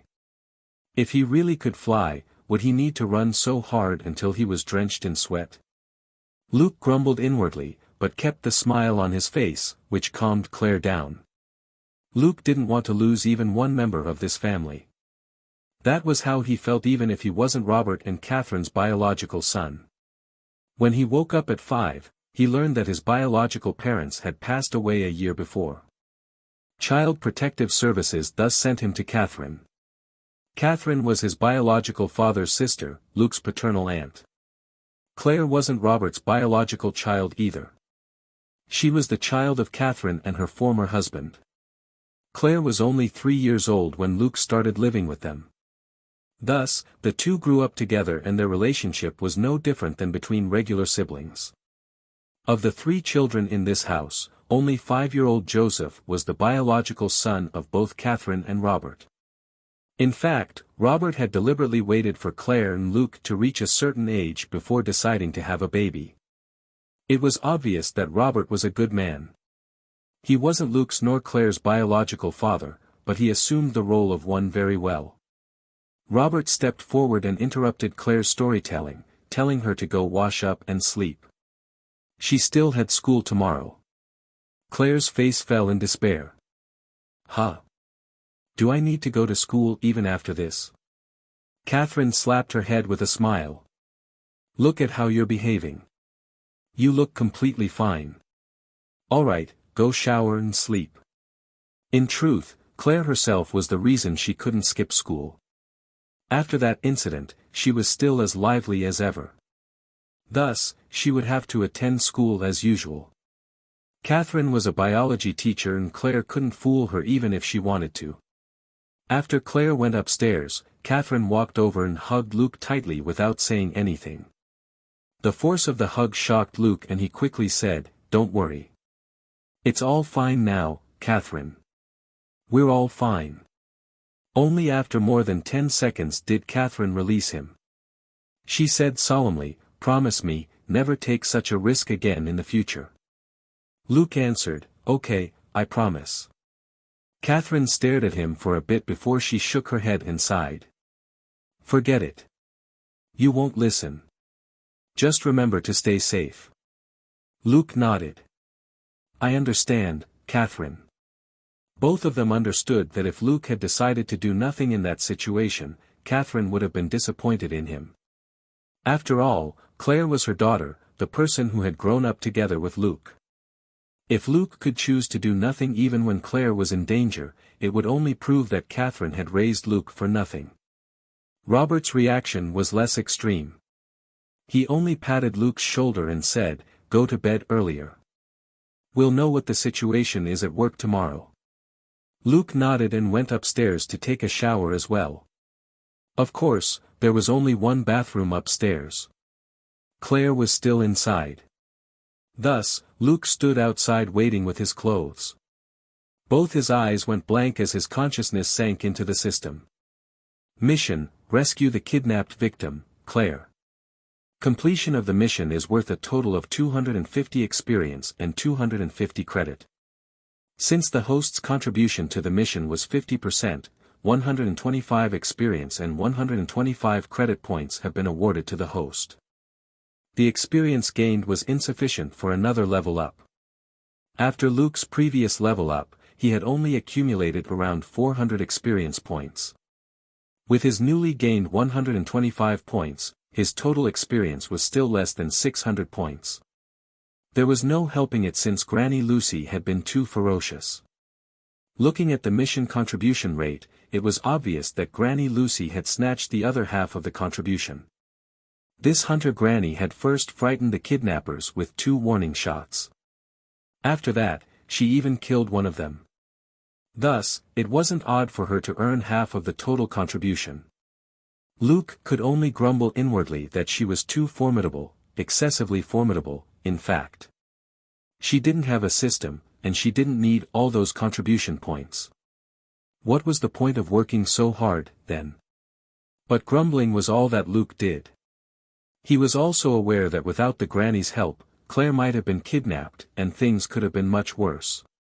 Just from how the two had drawn their guns without any hesitation, it was obvious that they were hardened criminals. In fact, they didn't even look like your average kidnappers. Thus, Granny Lucy deserved every bit of the contribution credited to her. As Luke was deep in thought, the bathroom door opened. Claire walked out with only a towel wrapped around her. When she saw Luke, her eyes lit up as she bounced forward and hugged him like a spoiled child. "Luke, you were so amazing today. Will you turn into a superhero after today?" A superhero like the Green Arrow or something?" Luke rolled his eyes. "Do I look wealthy to you?" Claire shook her head without hesitation. Luke replied, "There you have it. The Green Arrow is a rich Mr. Perfect, with nothing better to do than become a superhero. I'm a police officer, and catching criminals is my job. I make a living out of catching criminals." Claire asked, Must superheroes be rich?" Luke replied, "Not really. But do you know what's the strongest superpower?" Claire shook her head. Luke answered, "Money. Money is the strongest superpower." Claire was unconvinced. "How is that possible?" Luke replied, "Well, you might understand the truth in about 5 years or so." Luke knew that in 5 years, a super wealthy playboy would appear and start showing off in front of the entire world. As Luke mused to himself, he lowered his head and said, "Hey, are you getting off me or not? I'm sweaty all over." "You're done with the bathroom, right?" Claire got off him resentfully and pinched his chest before saying, "You're so muscular, why can't you let me lean on you for a little while?" Luke's face was filled with dark lines. This naughty monkey's mouth was getting more and more deadly nowadays. Claire walked away, and didn't forget to snort arrogantly as she left. When Luke glanced at her, he was rendered speechless. The stupid girl didn't even wrap the towel around herself properly. Part of the towel was still raised behind her. But more importantly, as she had just finished showering, she was wearing nothing inside. Thus, her fair backside was out for all the world to see. Luke couldn't even be bothered to say anything about that. They grew up together. He had seen far more than this. In fact, the family album was filled with her naked baby pictures. After the naughty sister left, Luke entered the bathroom. After a quick shower, he returned to his room and went to bed soon after. The next day, Robert and Luke went to the police department early in the morning. A few police officers were already busy working. Some of them were filled with energy, these were the ones who had arrived that morning. Some of them were dead tired with dark circles under their eyes, these were the unlucky souls who had worked overtime last night. Robert asked, "Bob, what do we know about these two?" Bob was the poor sod that had to work through the night. Normally, he would be able to goof off and take a nap during the night shift, but he had to work through all of last night to gather information on the two kidnappers. Attempting to kidnap Robert's daughter was akin to poking a hornet's nest in this town. Bob opened his mouth in a wide yawn, gunk still stuck in the corner of one eye as he replied, "Chief, both of them are gang members with criminal records." He paused to look at Luke before continuing, "Moreover, they were from the same group as the drug traffickers Luke caught previously." Robert frowned, "Anything else?" Bob lowered his voice almost subconsciously as he continued, "This gang seems to be related to the Carlos gang in Mexico." Robert asked, "Which Carlos?" Bob replied, "The Carlos family which just rose to power in the last 2 years. Even in Mexico, they're known for their ruthlessness." Robert's eyebrows knitted even tighter when he heard that. "Send me a copy of everything you have." He then left. Luke also frowned deeply. Mexican cartels had always been known for their ruthlessness. If this Carlos family was known for their ferocity in particular in a place like Mexico, that meant that they were big trouble. Luke walked to his own desk. Selena was already there, currently busy with work. When Luke greeted her, she stopped whatever she was doing and asked in excitement, "Did you really pick a fight with the Carlos family?" Luke shook his head. "I don't know. When I was on the way home last night, I saw 2 people trying to kidnap Claire. So, I killed one and Lucy blasted the other with her shotgun." Selena asked blankly, "Which Lucy?" Luke replied, "Lucy at 36, West River Street." Selena had a look of disbelief on her face. "That Granny Lucy? She's almost 60 years old, right?" Luke replied, "Yes. She just celebrated her 61st birthday 3 months ago." Selena replied, "You're kidding me, right?" She had just arrived at the police department and had yet to go through the case file. Thus, she doubted Luke's words. Luke replied, "No, I'm not kidding. If I had her aim, I would have been able to kill the 2 criminals instantly." Selena replied, "You're exaggerating, right?" Luke continued, "She used a double-barreled shotgun which she inherited from her grandfather. The first shot was a warning, and with the second shot, she blasted a hole through the criminal's torso."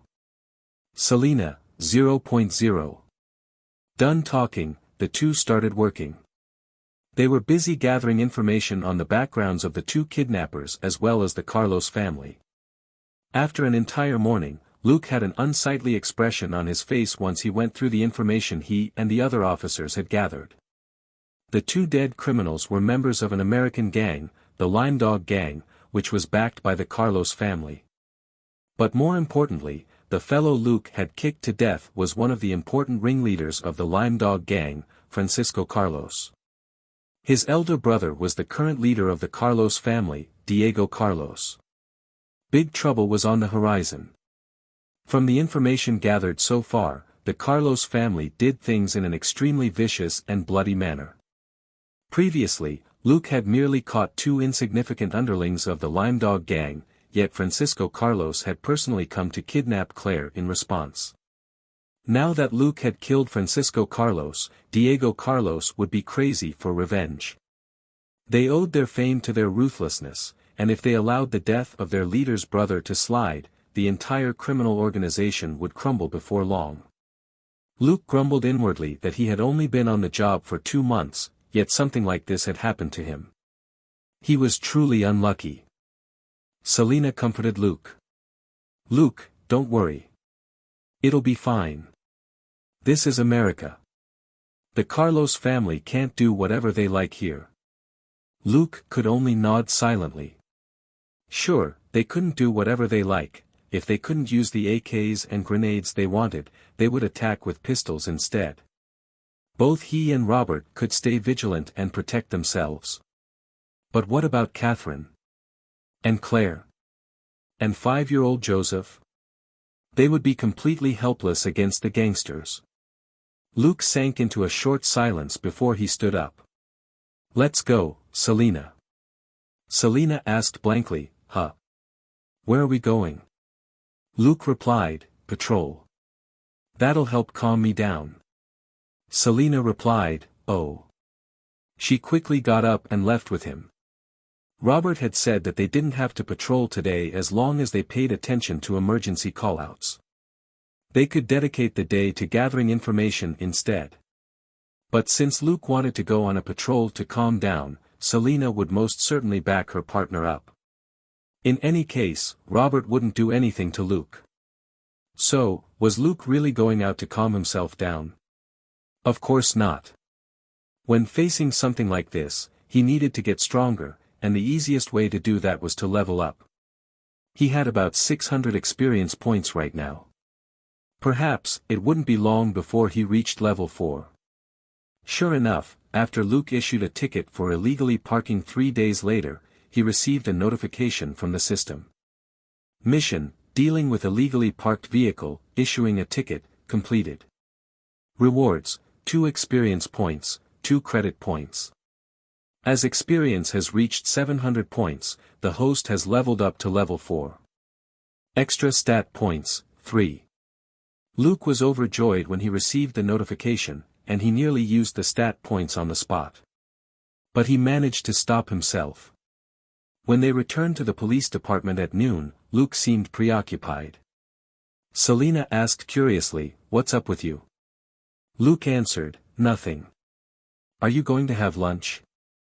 Selena nodded. "Yeah. Coming with?"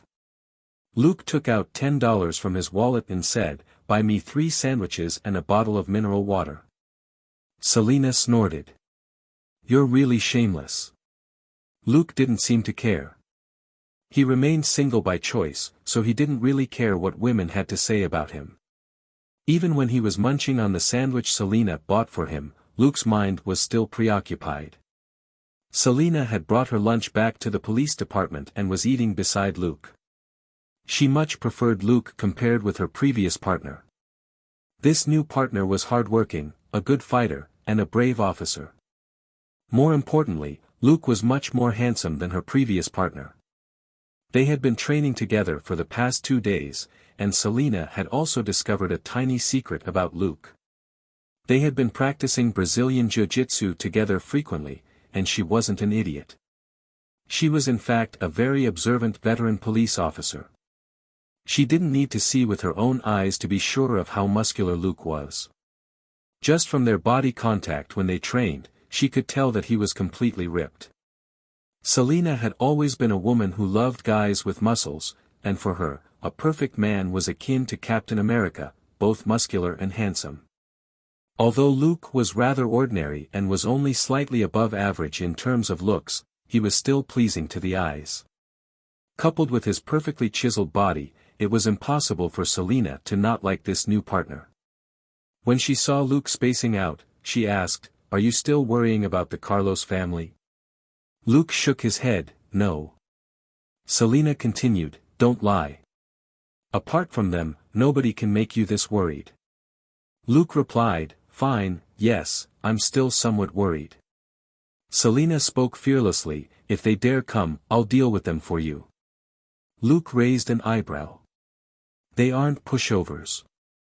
The next time they come, it might be in a large group of about 10 or 20 people." Selena gave it some thought and said, "Well, just find a way to split them up before killing them off one by one." Luke replied, "Split them up? Sure, you still need someone to do it though. Unless they're stupid, huh?" "What did you just say?" "Split them?" Selena asked doubtfully, "What? Is it really such a bad idea?" A look of realization flickered in Luke's eyes as he muttered, "Right, why didn't I think of that? Yes, I can split them up." Then, he stood up. "I'm going to take a quick break." "Selena, huh?" Luke was so happy he even gave Selena a hug and said, "Thank you for the reminder. Lunch tomorrow is on me."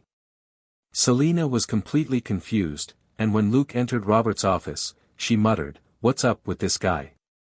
Why is he suddenly so happy? And lunch on him?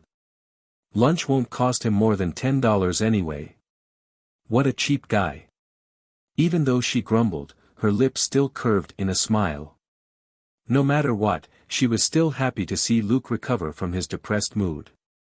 After entering Robert's office, Luke lay down on the sofa. He was the only person here that could do this. Nobody could say anything about it. Then, in the invisible character window, Luke started allocating his stat points. Dexterity +1 to reach 15 points. Then, the familiar numb feeling assailed his body again. But as expected, the sensation was much less intense this time. This was an idea he got after speaking with Selena. All along, he had been allocating all 3 points from his level up in one go, like how he would in a video game. Today was the first time he asked himself why he was allocating all the points at once. Allocating skill points usually came with discomfort as the system altered his body. That was something unavoidable. But what if he only allocated 1 point at a time? When he first allocated stat points to dexterity, he added 3 points at once to reach 14 points. A simple calculation showed that in one level up, his dexterity had increased by about 27%. A massive transformation like that would cause him great discomfort. But now, he was only adding 1 point to his existing 14 points of dexterity. It was only an increase of about 7%, which was roughly a quarter of his growth from when he had first allocated stat points to dexterity. And as expected, the sense of discomfort was significantly less as well. Previously, the intense numbness and stabbing pain assailed him mercilessly, but now, he only felt a faint numbness that came and went. Compared with his previous experience, this level of numbness was something he had no problem enduring. There was no fear of mental trauma. Apart from that, he could also deduce that when he next allocated a stat point to dexterity, the numbness would only lessen. After all, he would have 15 points of dexterity by then. Thus, the change would be even smaller. By using the 3 points one by one instead of all together, it wasn't even a waste of time. Instead, it helped him manage his time better. If he allocated all 3 points together, he had to rest for a long time. Otherwise, he would feel too unwell to do anything else. Thus, he could only do it during the holidays or weekends. But now, he no longer needed to take that into consideration and could allocate his stat points at any time. In fact, his next break was scheduled for 3 days later. But after 3 days, these 3 stat points would be long gone. Luke's mood also improved significantly after this realization. After work, he went to practice his shooting as usual. Now, he no longer needed Selena with him all the time. Nowadays, they would first agree on a time beforehand for their Brazilian Jiu-Jitsu training sessions. Selena would usually come pick Luke up after his shooting practice before heading to the police department's gym for their Brazilian Jiu-Jitsu training. Today was the same. After an hour of training at the shooting range, Luke hopped into Selena's car. The two then headed to the gym for another hour of training. After the training session, Luke passed Selena a glass of water. Selena drank slowly. Gasping for breath, she said, "You freak. Why do I feel like you're getting stronger? It almost feels like I haven't improved at all, and I've gotten weaker instead." Luke smiled. "No, Selena, you've improved greatly.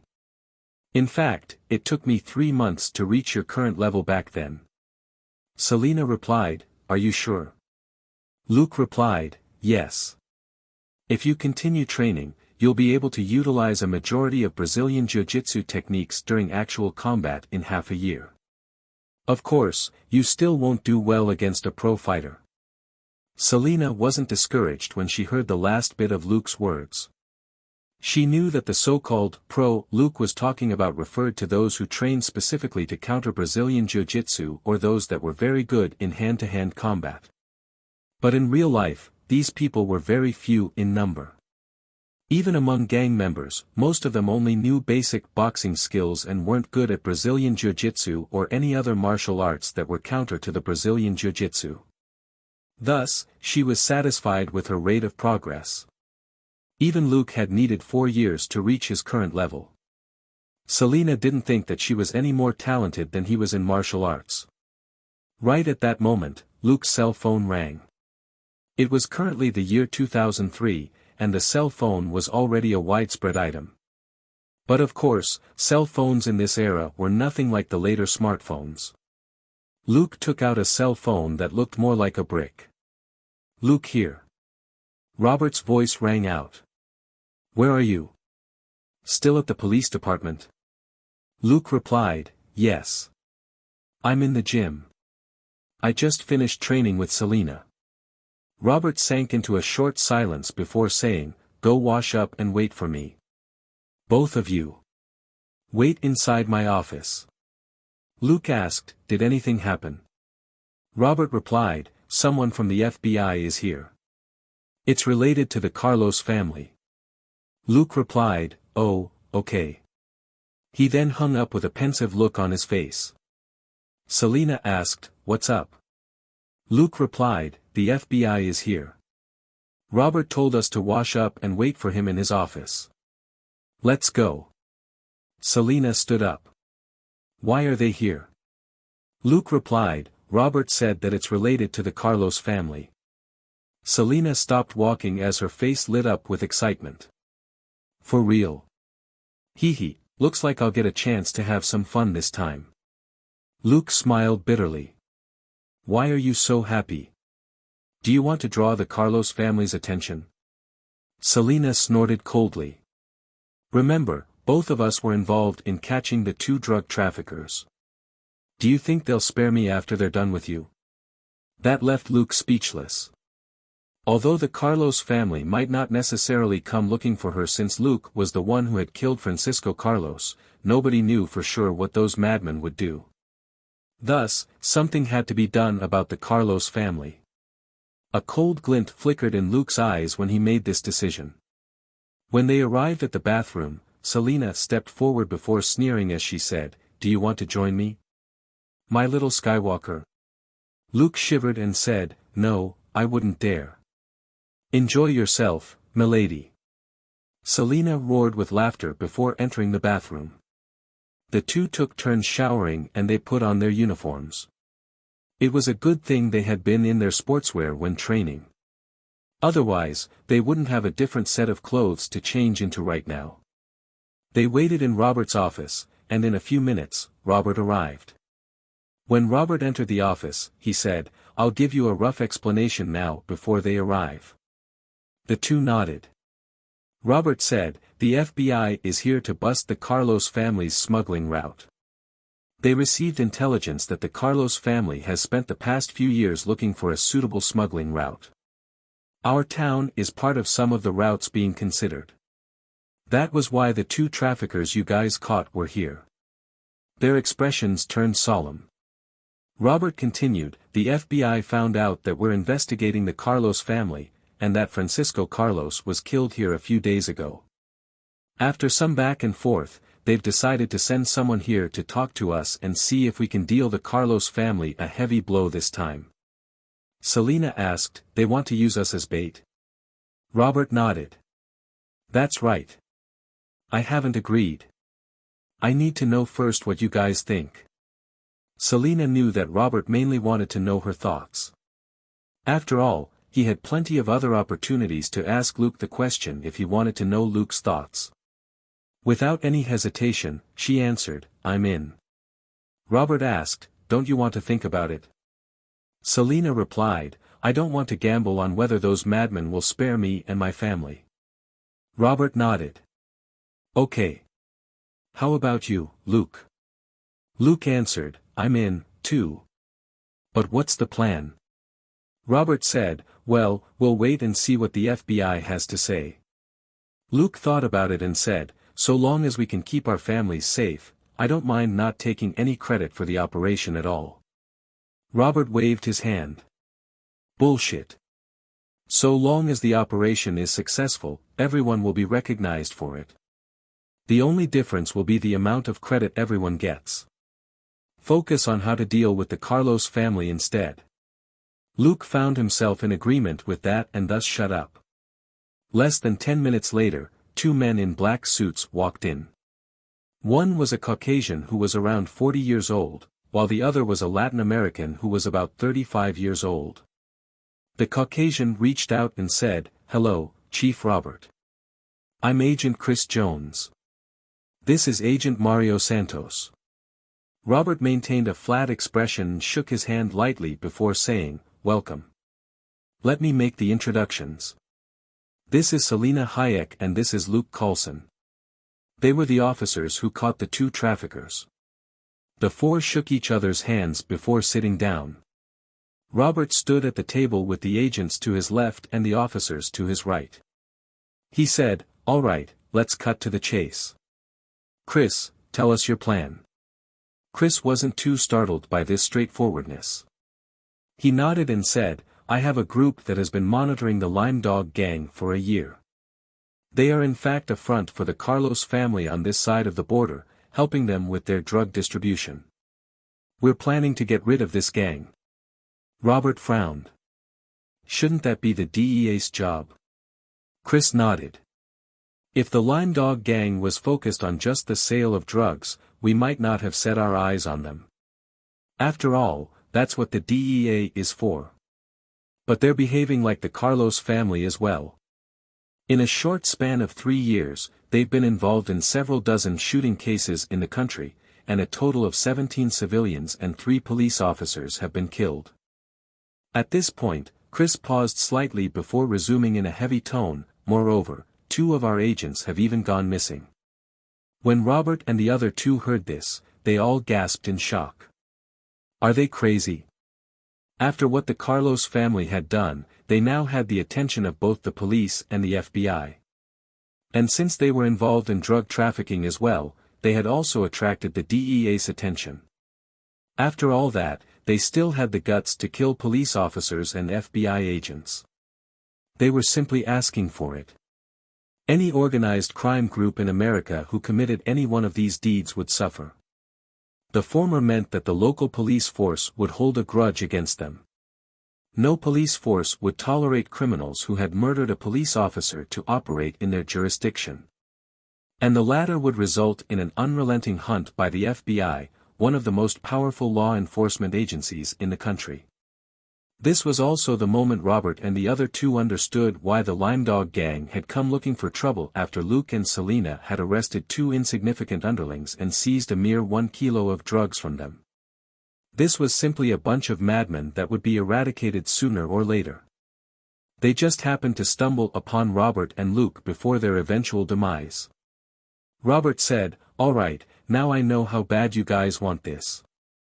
Since my man killed Francisco Carlos, they won't let this rest. Tell us your plan." Chris said, "I can't tell you the entire plan, but our group will be monitoring all roads in and out of town. We'll know when they're coming. At that time, you guys only need to appear in a suitable location and work with us to arrest all of them." Robert frowned and sank into deep thought. He agreed that this was indeed a simple yet practical plan. This was a simple entrapment, the oldest trick of humanity that even now was still useful. If the Carlos family wanted revenge, they would definitely come to this town. The FBI had far more advanced surveillance systems than the town police. They also had a lot more manpower working on the operation. And since they would know before the criminals arrived, they would be able to deal with them accordingly. With the FBI's help, a situation like the criminals suddenly appearing in front of Robert's house to kidnap Claire wouldn't happen again. Basically, the FBI wanted to use the abundant resources available to them and take down the madmen from the Carlos family. That shouldn't be too difficult. Robert replied, "How many people do you have? What do we need to do to help?" In the face of the insane Carlos family, Robert didn't intend to clash with the FBI just for credit. Thus, he cooperated nicely and directly made it clear that the FBI would take the lead and they would be assisting. Robert cared more for his family's safety than some credit. After all, if he cared about achievements, he wouldn't have stayed in a small town like this for so long. Chris sank into a short silence before he said, "The total number of agents we have working on this operation is confidential, but trust me when I say that we have sufficient numbers to deal with no more than 20 armed individuals. Your people only need to be ready for whenever we contact you. We'll then get them all at once." Robert understood clearly. There were at least 10 people in this group, all highly trained and fully equipped. Otherwise, Chris wouldn't dare make such a claim. And coupled with the assistance of 10 police officers, there wouldn't be any problems with this operation, unless the Carlos family decided to send a large group of over 30 people. "Okay. We'll follow your lead. But I need to be present for the planning phase of any operation which involves the 2 of them. Robert pointed at Luke and Selena. Luke was family, while Selena had worked under Robert for a long time. Thus, it was impossible for him not to worry when the two had to take part in this dangerous operation as bait. Chris agreed without hesitation. Of course. Since Robert had so easily allowed them to take the lead, it would be too discourteous of him to disagree over something so small. The local police force might be obligated to help the FBI when required, but most experienced FBI field agents were glad to receive their help, and didn't mind sharing the credit either. Otherwise, if the local police decided to make life difficult for them, it would only make their job harder. After all, those who knew their territories well would always be troublesome opponents when one was on their turf. Chris was a capable and experienced agent, and in fact, was quite similar to Robert. Both of them had similar backgrounds as ex-soldiers who returned to the country after a few years overseas. The only difference was that Robert had decided to go back to his hometown and start a family. As for Chris, he joined the FBI due to his ambitions. But their choices did nothing to change the military way in which they did things. Chris only needed to use a few simple sentences to finish telling Luke and Selena what they needed to do. Their mission was in fact very simple: just continue with their daily lives as usual. Go on patrols when they had to go on patrol, go home when it was time to go home. The only difference was that they had to choose a location that couldn't be easily ambushed for their training sessions, and they couldn't take random strolls after work anymore. As for their patrols, they would no longer be patrolling randomly like they used to. Instead, they had to follow a few fixed routes so as to avoid falling into an ambush when help was far away. At the same time, the two were encouraged to wear bulletproof vests when they were on duty, and had to keep their guns loaded. As long as they followed these rules, they could do whatever they wanted. Chris would only be giving them reminders when necessary. After Robert sent the two agents off, he returned and got the officer on duty to prepare a document. He then signed the document before tossing it to Luke. "Take this to the armory. This is approval for the two of you to use heavy firearms on this assignment." Selena's eyes lit up. "Can we bring an RPG along?" Robert stared at her expressionlessly. "Do you think this is the Middle East? Or Afghanistan? At most, you can only carry an automatic rifle and one additional pistol each. Don't even dream of touching anything else. You're only dealing with some gangsters, not terrorists." Luke nodded with a smile before dragging Selena away. When the two left, Robert sighed before mumbling to himself, "Damn it. Don't you think I want to give you something good? I would give you some tanks if I could. But do we even have something like that here?" The next 3 days passed uneventfully. Luke and Selena no longer left their car as frequently anymore while out on patrol. They would only get out of the car when necessary. It was summer in Texas, but they still had to wear bulletproof vests. That caused them no small amount of discomfort. They only felt better hiding in their car with the air con on at full blast. There were 2 new heavy firearms in the car. Selena had selected AM4A1 while Luke had selected a Remington pump-action shotgun. He wasn't too confident in his aim, and thus decided to select something where aim wasn't too important. Today, they received a message from the FBI. The Carlos family was indeed insane, as they had started gathering their men. From the FBI intelligence, they found that not more than 10 people had gathered in Mexico, and all of them were experienced and vicious criminals. Apart from that, the Lime Dog gang had also been busy. It seemed that they would be sending men on this operation as well. After several discussions between Chris and Robert, they came to a decision together. Chris's group transferred a few more agents to the operation. After all, the Carlos family might be sending over 20 people this time. The Carlos family was no ordinary organized crime group. They were in fact a drug smuggling organization, and if they wanted to, they could even equip themselves with things like AKs and grenades. Robert had also opened the armory to the other officers of their department. As of late, everyone had 2 additional heavy firearms in their cars. Otherwise, if they relied on pistols alone, they would be completely helpless against enemies with AKs. Meanwhile, Luke had already finished allocating his stat points. Since he had found the right method to do so, he didn't suffer as much. His dexterity had increased to 17, and the discomfort he experienced during the increase didn't even affect his daily life. Moreover, the benefit of allocating stat points this way was that he didn't have to eat a massive meal before the allocation. He only needed to eat double his usual portion at meal times, and that was enough.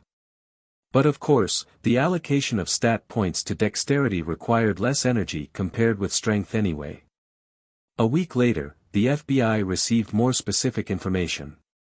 The people from the Carlos family were coming. They would arrive here from Mexico in less than 3 days, but what they would do was still unknown. Robert had already made preparations beforehand with Catherine. The moment the Carlos family was within 100 kilometers of the town, Catherine would hide out with Claire and Joseph at her father's ranch outside town, which wasn't easy to find. As for Selena, she couldn't do anything in advance. Her family was too huge, there were over 20 of them, including her parents, cousins, uncles, aunts, and so on. Thus, the only thing she could do was have some officers posted close by at all times. If required, they could move her family to a safe house temporarily. On the second day, they received bad news. Chris's group lost sight of the members of the Carlos family from Mexico.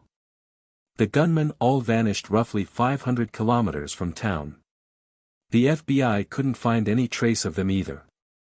That caused Chris's head to ache. The Carlos family had been able to grow in power in Mexico because they were truly capable criminals. At the very least, they were capable enough to completely vanish from the FBI's radar. Nevertheless, that didn't change the fact that their final destination was still the town. The only thing Chris could do was get the FBI to keep searching for those gunmen. At the same time, he also placed the roads coming into town under heavier surveillance. The Carlos family might send up to 20 people here this time. A large group like that wouldn't be able to completely evade surveillance. As for Robert, he had already brought Catherine, Claire, and Joseph to his father-in-law's ranch outside town. He no longer allowed them to remain in town. On the third day, there still wasn't any trace of the gunmen. The police force and FBI agents in town were all on high alert.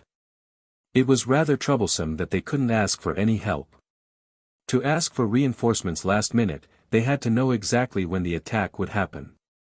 After all, the other agencies and departments all had their own jobs to do and couldn't wait around blindly like them. On the fourth day, nothing happened. On the fifth day, nothing happened as well. Today was also Luke and Selena's off day. The FBI still couldn't find any trace of the gunman. Robert had even called Chris to his office to question him about the situation. Waiting like this was too torturous. Everyone felt extremely jittery, as if they were dolls that had been turned on but weren't allowed to move. Robert almost got into a fight with Chris. Staying on the defense forever always resulted in defeat. This was a concept Americans knew as well. No defense lasted forever. Their enemy was free to attack any time they were fully rested and prepared. On the other hand, the police force and the FBI had to stay on guard, waiting day and night in exhaustion. If this lasted a few more days, their combat effectiveness would probably go down by about 30%. The sixth day was still Luke and Selena's off day. Chris finally found something as well. Their agents had discovered traces of the gunmen at a town a few hundred kilometers away. They would probably be able to locate the gunmen before long. On the seventh day, Luke and Selena worked the night shift. Since the town's police department wasn't large, officers normally took the night shift in teams of 2, and only needed to go on patrol once every few hours. Luke and Selena kept to their usual routine of going on a patrol every 2 hours. At about 2 in the morning, Luke woke Selena up. She was sleeping on a makeshift bed she had assembled with 2 chairs. The two washed their faces and checked their equipment before leaving the department.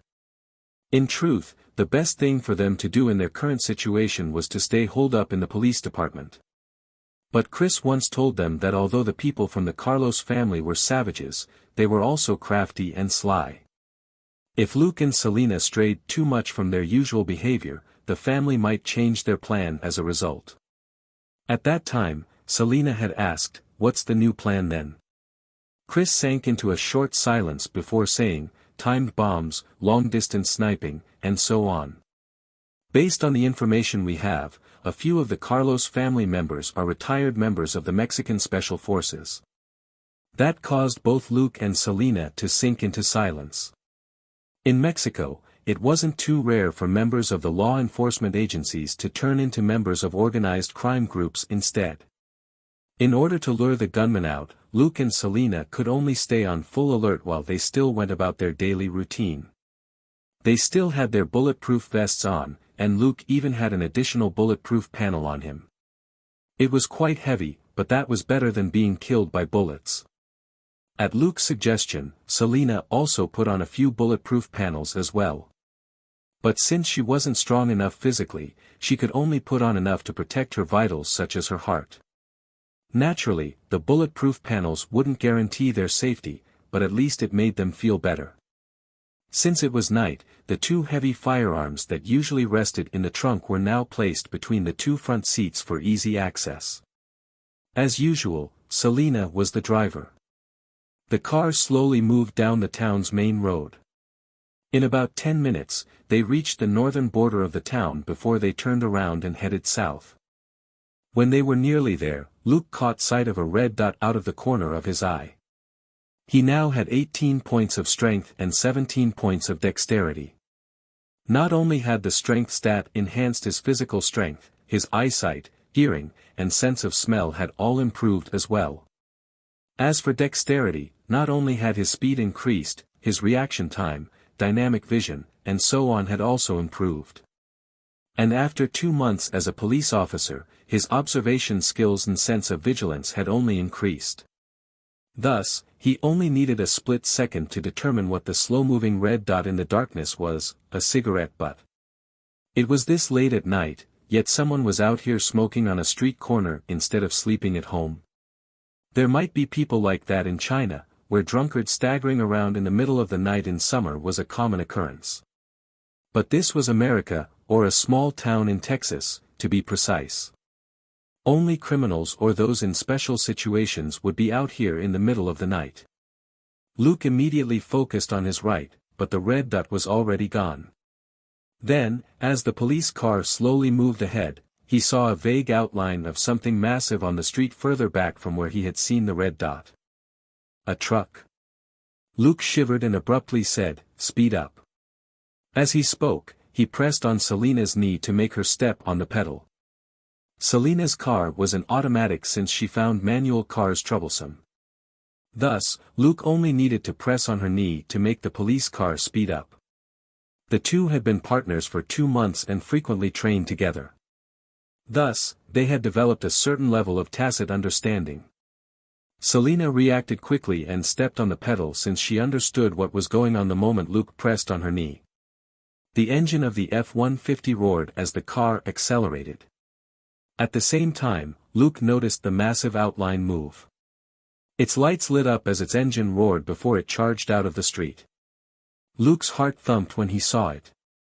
The car lights were blinding, and after that brief disorienting flash, a monstrous truck could be seen trying to ram into their car. He yelled, "Speed up! Speed up!" Bang! At the loud bang, Luke felt the world spin around him. It wasn't him passing out, but the car that was spinning. The police car spun through a row of wooden fences before it crashed into the front yard of a nearby house and stopped. Luke's vigilance, his reaction speed, and the mutual understanding he shared with Selena had saved his life. The truck failed to hit the passenger seat. Due to Selena's sudden acceleration, the truck only hit the back of their car. If the police car hadn't accelerated, or had sped up even a second later, Luke would have turned into meat paste by now. His heart was thumping furiously after the close brush with death. About a dozen meters away, a pair of sinister eyes stared at half the police car that was still visible amid the flower hedges. The owner of that pair of eyes commanded, "Now." Da-da-da. Da-da-da. A continuous series of gunshots rang out. Luke's physical constitution was nearly twice that of a regular person. Thus, he wasn't in much discomfort when the car spun. However, the seatbelt was pressed tightly against his chest, which made him feel suffocated. The impact from the crash had been quite strong. The instant the gunshot started, he crouched down and shouted, "Leave, now." Selina was still dizzy from the crash, but she still reached out to the door, unlocked it, and pushed it open. But the door refused to budge. Selina grew anxious. "My door's stuck." Luke glanced over and found that her door could only be opened about 5 centimeters wide as there was a wooden railing in the way. F***CK. He cursed as he quickly removed his seatbelt. He also unlocked his door before kicking it wide open with his leg. Fortunately, there weren't any obstructions on this side of their car. Seizing the opportunity, he grabbed the heavy firearms between the seats and yelled, "Crawl over here. We'll leave from my side. Move." They had to be fast. In the span of a few seconds, the gunshots had already gotten closer to them. The hedges and plants around them were torn apart by the bullets, and more of the bullets were starting to properly hit the car as well. The enemy seemed intent on turning both them and their car into a hornet's nest. Luke pushed with his hands and legs at the same time, sending himself sliding out of the car in an odd posture. And right after he left the car, he felt a stabbing pain at his waist, as if someone had jabbed him in the ribs. He understood that he hadn't been hit by a bullet. Rather, it was a stray bullet brushing past his ribs. Against AKs at such short range, the bulletproof vests wouldn't do much. But no matter what, it still helped. At the very least, he wasn't bleeding, though it was still extremely painful to be hit by a stray bullet. He groaned in pain, but didn't stop moving. He held his weapon in one arm and reached inside the car with his other hand to pull Selina out. Then, the two of them crawled over the ground and hid in a corner of the yard. Although there was a hedge around the police car, their surroundings were too exposed. They would be sitting ducks if they remained there. The two were still desperately gasping for breath when gunshots rang out in the distance. The two blanked out before turning around. Their expressions changed at what they saw. The gunshots were coming from the direction of Selina's house. Selina paled and clenched her teeth before she tried to run off. Luke stopped her and dragged her back behind cover. "Stop being stupid." There were at least 7 AKs firing at them outside the yard. They were facing heavy firepower here. If she charged out, she would only die. Selina howled, "Let me go. I need to rescue my mom, my sister, and my brother." Luke slapped her without hesitation and said, "There are at least 7 or 8 gunmen here. Do you want to lead them to your family to slaughter them?" That stunned Selina. Luke continued moving as he put on a bullet belt before picking up his shotgun. He also tossed a tactical vest to Selina and said, "Put it on. Let's kill all these curs." He didn't forget to comfort her. "Trust Robert. He won't leave your family unprotected." Hesitation flickered in Selina's eyes, but she still decided to believe in Luke and Robert. Both of them were reliable people, especially Robert, who was a war veteran. 2 officers in civilian clothes were posted in her family's vicinity at all times. Both of them were also Army veterans, and were equipped with heavy firearms. They were definitely the most experienced and skilled officers after Robert in town. Given their advanced preparations, they would be able to keep her family safe. Thus, they had to focus on dealing with these gunmen first before Selina could rush back home and check on her family. She quickly put the tactical vest on. There were 5 magazines in it, and after grabbing the M4A1 Luke tossed her way, she said with a murderous glint in her eye, "Kill these B*****stards." Luke heaved a sigh of relief. He had been afraid that Selena wouldn't be able to control her emotions and would rush out, only to be killed. He led her in a retreat as he said in a low voice, "Stay here and keep firing as you fall back, keep them occupied." Selena asked, "How about you?" Luke slung the shotgun over his shoulder and said, "I'll take a detour and close in on their rear from Bill's house." Selena immediately understood his plan. Bill's house was right opposite them. If Luke could get there, the two of them would be positioned on both sides of the road. At that time, if the enemy continued firing from the road, the latter would be no different than sitting ducks. "Understood," she said, before rushing to a secure corner and opening fire on the gunmen that were advancing on them. The gunmen who were merrily firing at them were shocked by the return fire and quickly took cover as well. Previously, they had only dared to fire their guns from right in the middle of the road because of their superior numbers and firepower. But now, it turned out that their opponents were equipped with heavy firearms as well. Celine nearly hit two of them. Those were assault rifle bullets, just one hit would already be extremely punishing.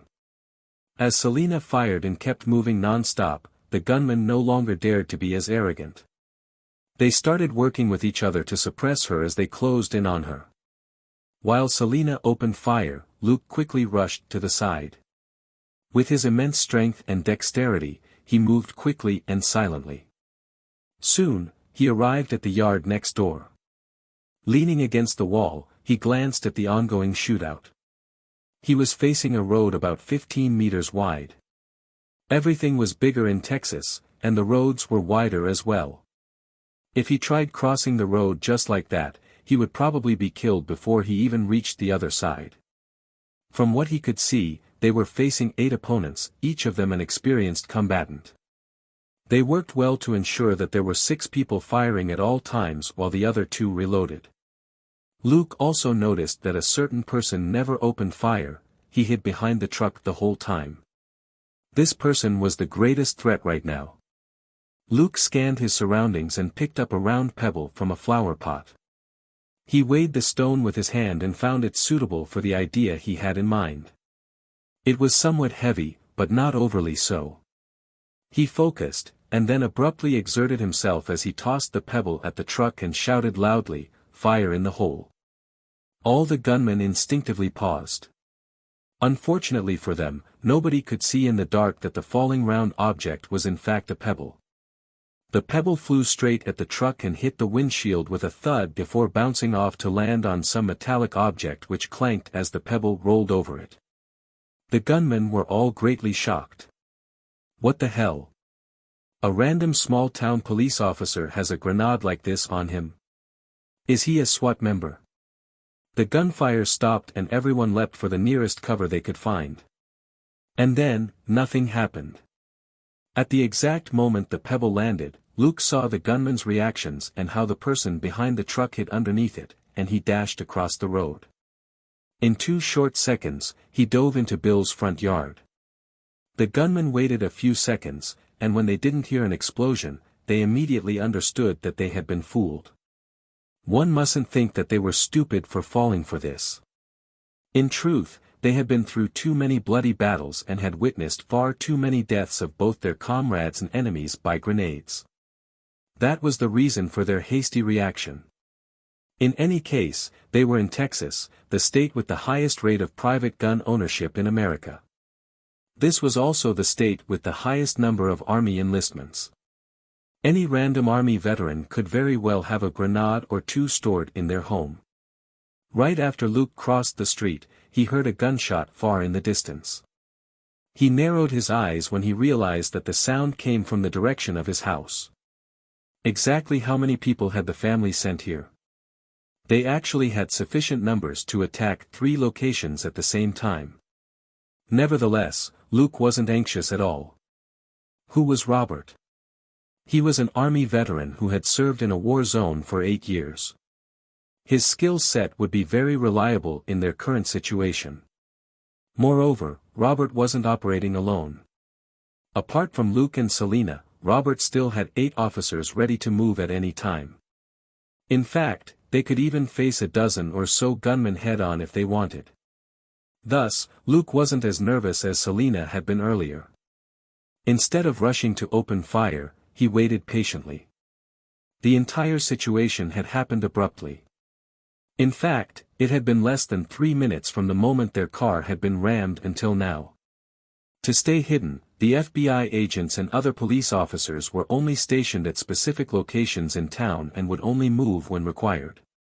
Given the size of the town, it wouldn't take them more than 5 minutes to reach Luke and Selena. Sure enough, just as the gunmen stood up and fired at Selena in their fury, a Chevrolet SUV arrived.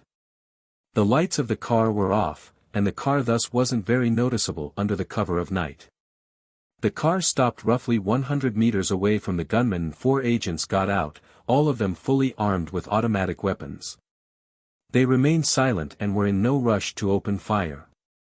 Keeping close to whatever cover they could find along the road, they advanced swiftly while staying hidden. FBI agents naturally weren't as stupid as the films made them out to be. They wouldn't do something as stupid as drive right into an active combat situation and shout at the criminals. If they did that, they would have long been turned into a hornet's nest by the criminals.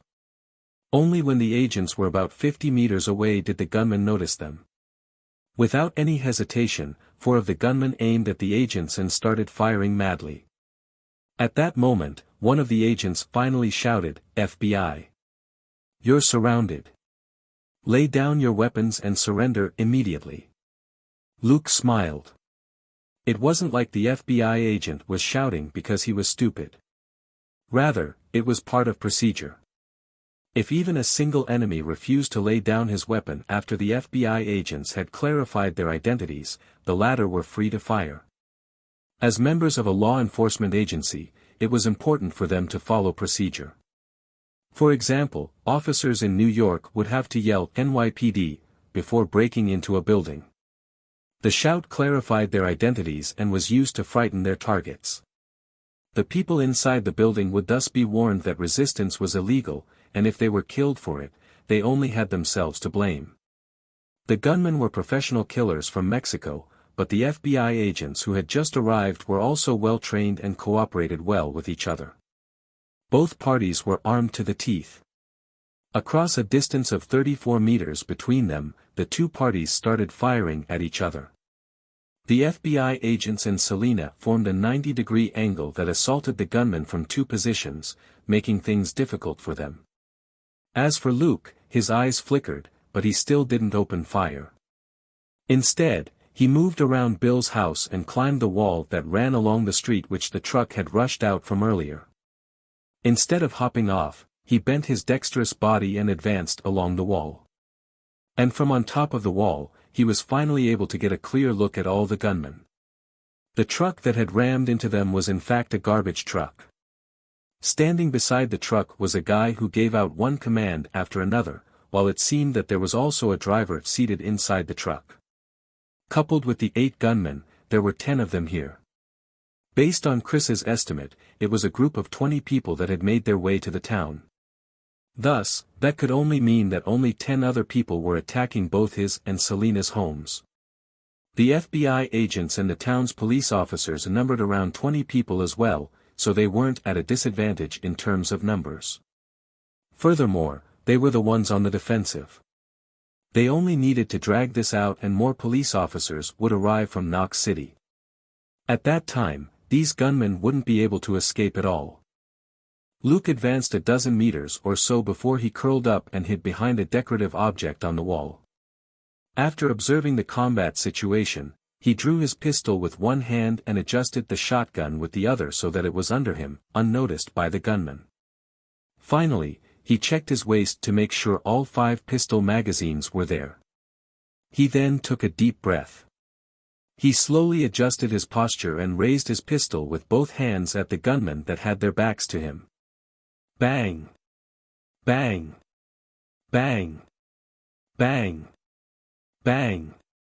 Instantly, Luke unleashed the prowess of his high dexterity. Regardless of whether his bullets hit their targets or not, he emptied the magazine in less than 3 seconds. Then, he directly leapt off the wall and into the yard before dashing away. The heavy gunshots paused slightly before starting up again, but this time, they were far less intense. Selena and the FBI agents who were facing the gunmen in a firefight suddenly saw three gunmen at the back of the group collapse to the ground. Although the area was filled with the sound of automatic rifle gunfire, and a Glock 17 going off would be rather subdued in comparison, the people present could still recognize that a Glock 17 had been fired. This was the most common gun issued to police in America. Thus, the person who had fired those shots was most definitely a police officer as well. Nobody assumed that the person was an FBI agent since they were all heavily armed and wouldn't even use a pistol in this scenario. Selena grew excited as she aimed at the nervous gunman and started firing madly. She successfully hit one in the shoulder, causing that person to yell miserably before he collapsed to the ground. At the same time, the FBI agents who were no longer under heavy fire successfully hit a gunman who was retreating in a panic. The gunman's morale plunged. Half of them had gone down in an instant. What the hell was going on? Since the start of the fight until now, both parties had fired over 1,000 bullets at each other, yet not a single one of them had been injured. But in the span of just a few seconds, 5 people from their side were suddenly down. The gunmen could no longer be bothered with Selena and the FBI. They turned around anxiously and aimed their guns at the dark alley. But they couldn't see anything. Luke only took 3 seconds to empty his magazine and immediately fled after that. The gunmen weren't given a chance to even react. As he ran, Luke popped out the empty magazine and replaced it with a new one. He then swung the shotgun from his back to his front, gripping it in his hand. Then, he ran to Bill's front yard. There, he crouched down and took a peek at the current situation. Bingo! He found that his firing spree earlier had actually hit 3 gunmen. He had only expected to hit 2, and he could even accept hitting only 1. Although he had 17 bullets to fire, he truly had no confidence in his aim. As for the gunman who was clutching his bleeding shoulder, that definitely wasn't Luke's work. After all, that gunman was positioned further from where Luke had been aiming earlier.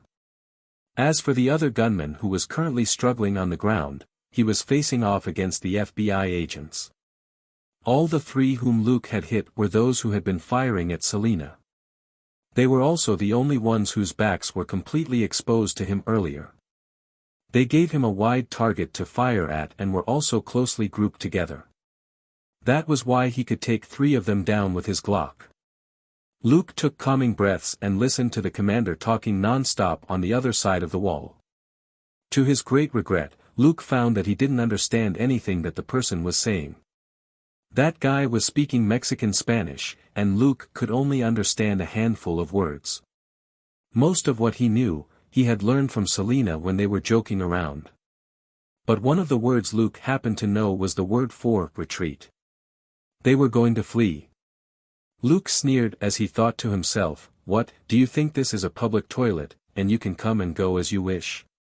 When he heard a few people yelling at each other, he took a quick peek at them again.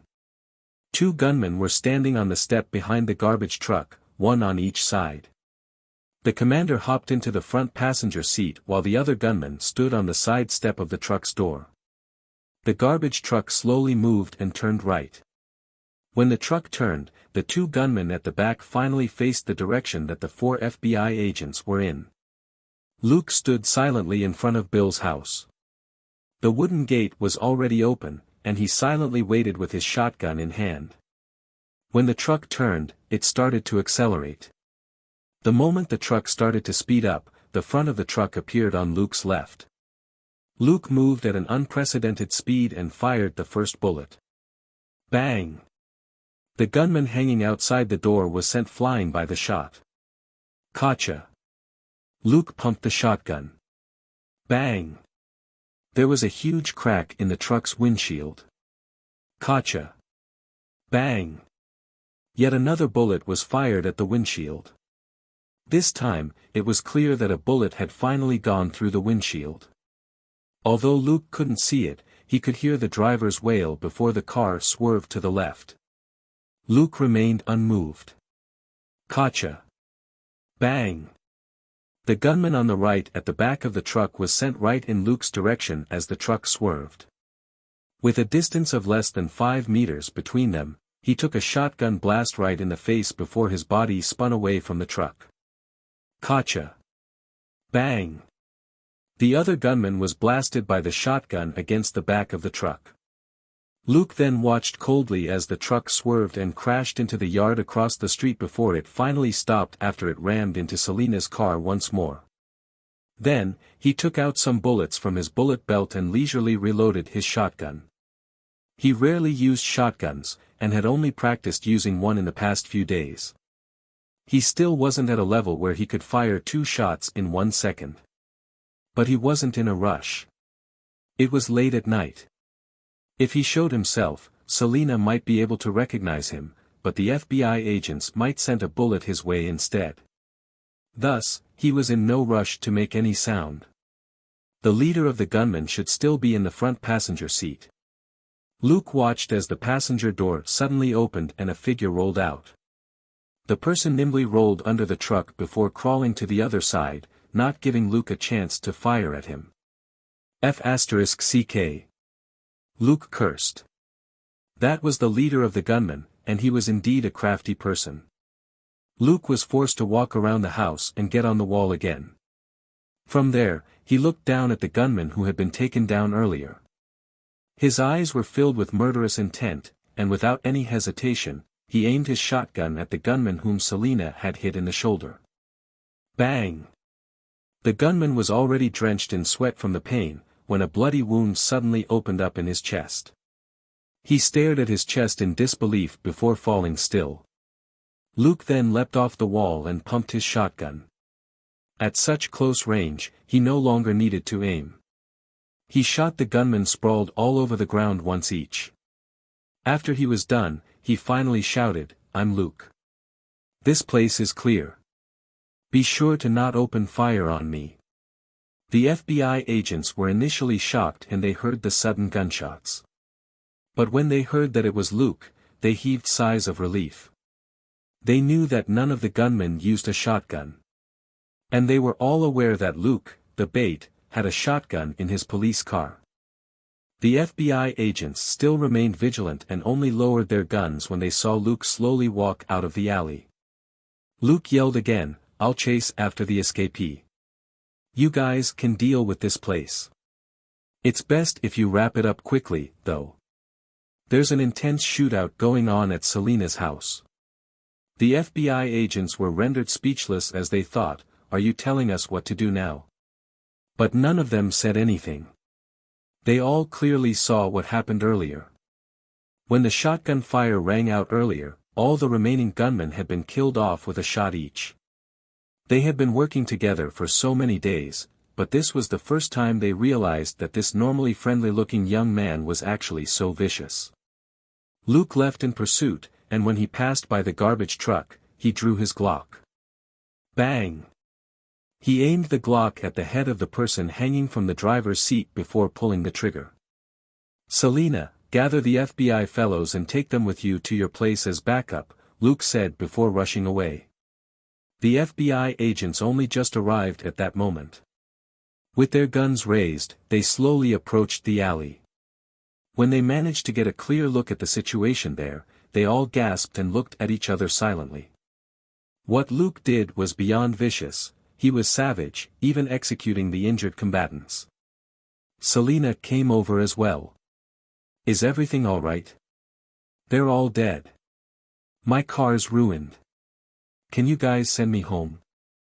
I keep hearing gunshots, and only 2 of my colleagues were posted there." The reason why Luke said what he did to Selina was that he was afraid she would foolishly rush over alone. As for the FBI agents, they would be able to remain cool-headed since it wasn't their house that was under attack. The 4 discussed it for a bit before sending one person to drive Selina over. The scene was a mess, with so many people dead as well as a bunch of weapons lying around. They couldn't leave everything as it was and move on. The person who would drive Selina home would take no more than 10 minutes to come back to the scene anyway. Meanwhile, they could ask Chris for further instructions.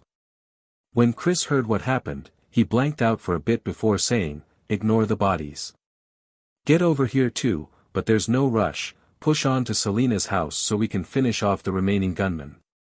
Chris hadn't expected that they would be facing so many attackers this time. 10 of them had appeared on Luke's side, and there were even more people at Selena's house, with 20 attackers appearing there. It was clear that they had planned to execute her entire family. And from what Robert told him, 20 people had gone over to Robert's house as well. They got into a gunfight with Robert, 2 other police officers, and 2 FBI agents. With them working together, Robert didn't fear the attackers' superior numbers. He was somehow firing the M4A1 in his hand as if it was a sniper rifle instead of an automatic rifle. He would stay silent for a long while without firing a single bullet, and the moment he opened fire, someone would go down. In less than 5 minutes, 6 attackers had been taken down, all hit by Robert. At that point, the gunmen didn't even dare flee anymore. After all, the first to run would also attract a bullet from Robert. On the other hand, an intense gunfight was still happening at Selena's house. The majority of the police force and 10 FBI agents were involved in an intense shootout with the gunmen there, with neither party winning a clear advantage yet. This was the plan Robert and Chris had come up with. Robert only needed 4 people with him. As for Luke's side, a squad with great teamwork had been sent over, and their combat prowess was in fact even higher than perhaps 8 or 9 of the local police officers combined. Therefore, most of the remaining reinforcements were now focused on Selena's house. It wasn't that the officers and agents posted there were terrible, but the situation at Selena's house was simply too chaotic. There were too many objects littered around the house, with random piles here and there. Farming tools, dilapidated furniture, and old electrical appliances were also strewn everywhere, turning the area into some sort of maze. Thus, both sides remained cautious and neither dared to advance rashly. The only thing they did was to shoot at each other from a distance. Of course, the police and the FBI were in no rush anyway. Time was on their side after all. Chris, who was the overall commander of the operation, had already informed everyone that only 1 criminal had escaped from Luke's side, and the people there were currently rushing over as backup. As for Robert's side, he would be able to clean up his opponents in about half an hour. At that time, they would be able to come and help too. Because of that, these 20 gunmen wouldn't be able to last longer than half an hour. In fact, this was already a conservative estimate since some of these gunmen were armed with grenades. Chris didn't want to push them too hard, to the point that they started tossing grenades into civilian homes. If some random civilians ended up killed, the credit he stood to earn from this operation would be greatly reduced. As Chris's party advanced slowly and steadily, Luke had already caught up to the escaped commander. Although that person was fleeing, he still held on tightly to his weapon. Luke was wary of the might of an AK. Thus, he didn't dare charge straight at his target. When he saw his target enter a small alley, he was overjoyed to realize that his target wasn't too familiar with this area. Without any hesitation, Luke slung his shotgun over his back before jumping over the wall beside him. He jumped into a front yard and was welcomed by 2 dogs that lifted their heads vigilantly. He quickly said to them, "Harry, Betty, stay." The 2 dogs woofed lightly at him before lying down on the ground again. The owner of this house was David, and he was rather friendly with Luke's family. Luke used to visit this place a lot as a kid, and he was very familiar with the 2 dogs. This also showed how well he knew the surrounding area. His target had entered a L-shaped alley, and Luke only needed to go through this yard to intercept that person at the other end of the alley. If that person didn't randomly decide to climb over a wall, he would definitely appear at the other end. Luke quickly ran across the yard toward the alley's exit. When he arrived, he didn't hear any footsteps. His target was indeed slower than he was. Luke was about to raise his gun when he saw a rope coiled around a random pole near the mouth of the alley. The pole was in fact a horse post, and the rope was probably something which David had left there.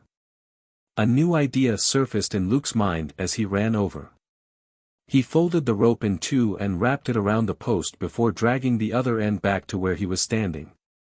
There were no street lamps here, so this alley was very dark. Luke sneered inwardly as he walked 2 meters away from the post to the other side of the alley opening. In the dark, he kept the folded rope at chest level. Soon, hasty footsteps rang out from the alley. His target was moving at a moderate speed. Luke listened carefully and found that his target wasn't slowing down at all. Soon, his target arrived at the exit. And then, Luke felt a massive force on the rope. Next, a figure could be seen hanging in the air. This person was about 10 centimeters shorter than Luke, so his neck was level with Luke's chest. He had crashed right into the rope by the neck as his body jerked forward slightly at the momentum, making it look as if he had been left hanging. When Luke released the rope, the person was already falling on his back since the lower half of his body was still moving forward. With a thud, he crashed to the ground. Luke swung the shotgun over his shoulder and gripped it in his hand again. At the same time, he removed the safety lock, his finger landing on the trigger. Bang! The shot was fired straight into his target's chest. When Luke saw the person twitching on the ground, he pumped the shotgun without any hesitation. Gotcha!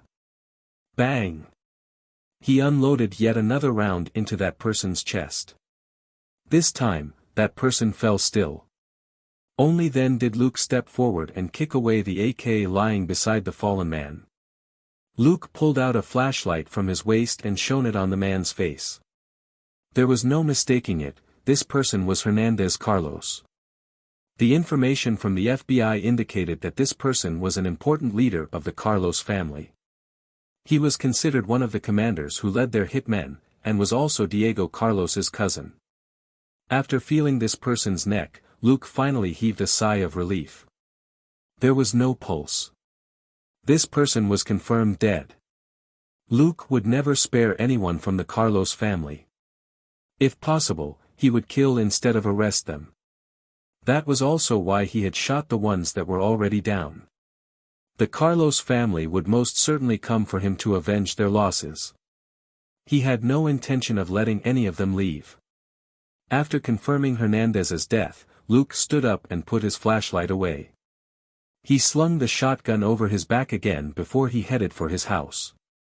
Robert would probably be fine, but Luke still wanted to go check on him. He ran back home, and when he was roughly 200 meters away, he slowed down and started scanning his surroundings. Suddenly, there was a rumbling sound as he saw several people running in a panic toward him from the opposite direction. Luke was much quicker to react than these people. At the exact moment they appeared on the road, he had already hidden himself in an adjacent yard. Only half of his head cleared the fence as he peeked out to observe these people. There were some street lamps here, but they were few and far between, so the area was lit dimly. In the darkness, only the outlines of the people were visible. But Luke soon saw that they were all armed with AKs. That was a clear indication of who they were. None of the FBI agents or the police officers were equipped with AKs. These people running away in panic were most certainly the gunmen from the Carlos family. Sure enough, a few people appeared behind them and started firing at them. Luke saw a familiar figure in the second group, Robert. He heaved a sigh of relief at the sight. Robert indeed was as amazing as Luke had imagined. The gunfire here was rather intense, which had worried Luke deeply.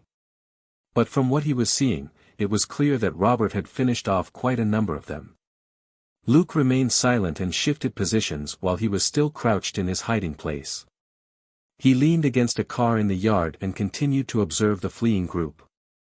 They fled in panic, and when Robert appeared, one of them went down. Robert fired at that person's back with a rifle. The bullet went straight through that person, creating a massive hole in his torso. With one look, Luke was sure that the person was dead. The fleeing group grew even more panicked as only 4 of them were left now. They started running madly, and one of them even tossed his gun away. That was a smart choice. In a confrontation with an army veteran like Robert, they should give up completely on fighting back as they ran for their lives. One only needed to run faster than the others, and Robert would most certainly prioritize the others that still had their guns. The other three still seemed clueless as they continued running with their guns. Luke reached for the Glock on his waist. He remained crouched as he moved around the car to position his back to the incoming group.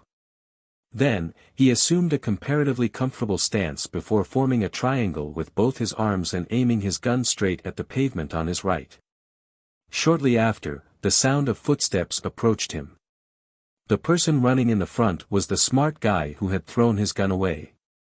Instead of firing, Luke allowed him to run past. Less than 2 seconds later, 3 other people appeared in his sight. Luke emptied his mind of all thoughts, focused on what he had learned during the past 2 months, and fired his gun repeatedly. Bang! Bang! Bang! Bang! Bang! Bang! Bang! Next, 2 bullet holes appeared in the back of each of the 3 fleeing gunmen. The 2 at the front swayed lightly before collapsing to the ground. As for the third person, he staggered slightly before he continued running. Without hesitation, Luke fired again. Bang! Bang! Again, he fired 2 shots at the man's back, finally causing the man to collapse to the ground as well. Then, Luke rushed out from behind the car and moved forward with his body still bent low. When he arrived at a spot with a direct view of all 3 men, he raised his head and glanced at them. The 3 were all on the ground. The third person twitched slightly before falling completely still, clearly dead. The first person was still groaning and crawling slowly over the ground. The 2 bullets had hit him in his left arm and right shoulder. That was why he could still struggle. As for the second person, he was less lucky. Both bullets had struck him in the left side of his chest. He was already completely still on the ground.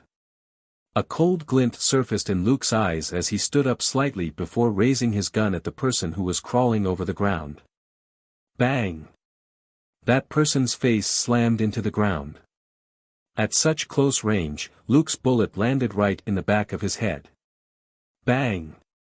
Bang! Once again, Luke shifted his aim and quickly fired a bullet each into the heads of the other 2. He wouldn't spare any Carlos family member. Not far away, Robert yelled, "Who is it?" Luke replied, "It's me, Luke. 3 suspects have been killed." Robert thought to himself, "What the hell?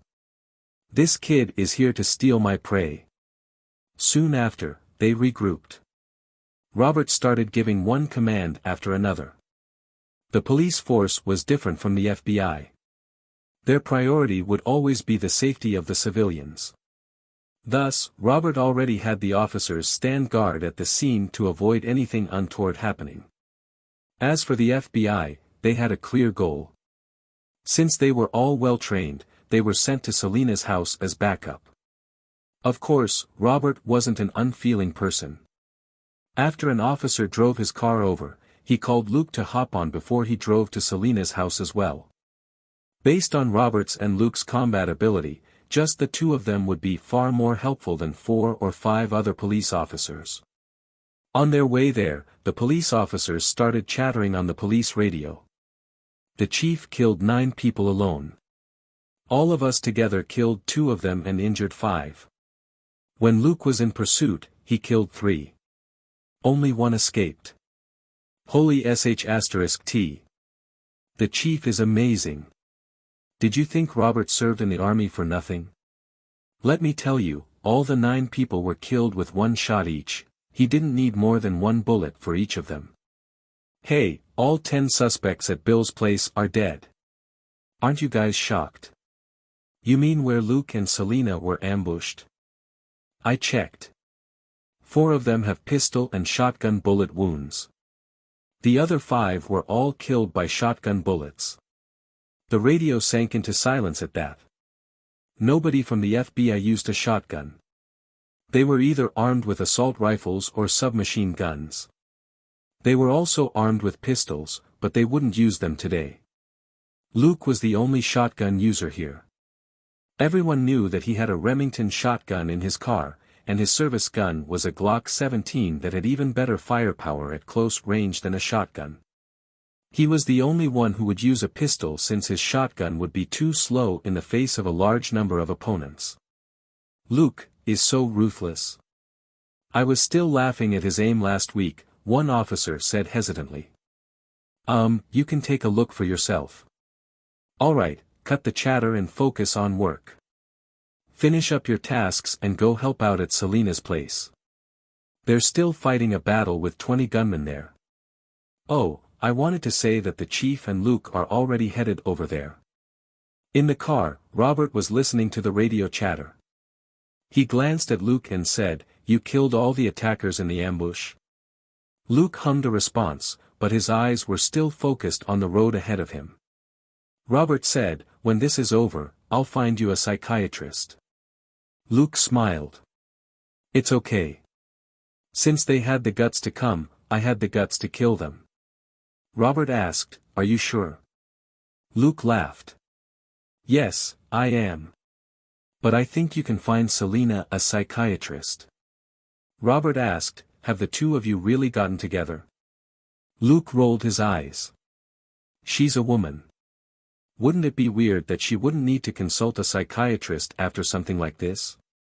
Robert laughed in response, an odd expression on his face. After Robert and Luke arrived, the final batch of gunmen didn't last much longer.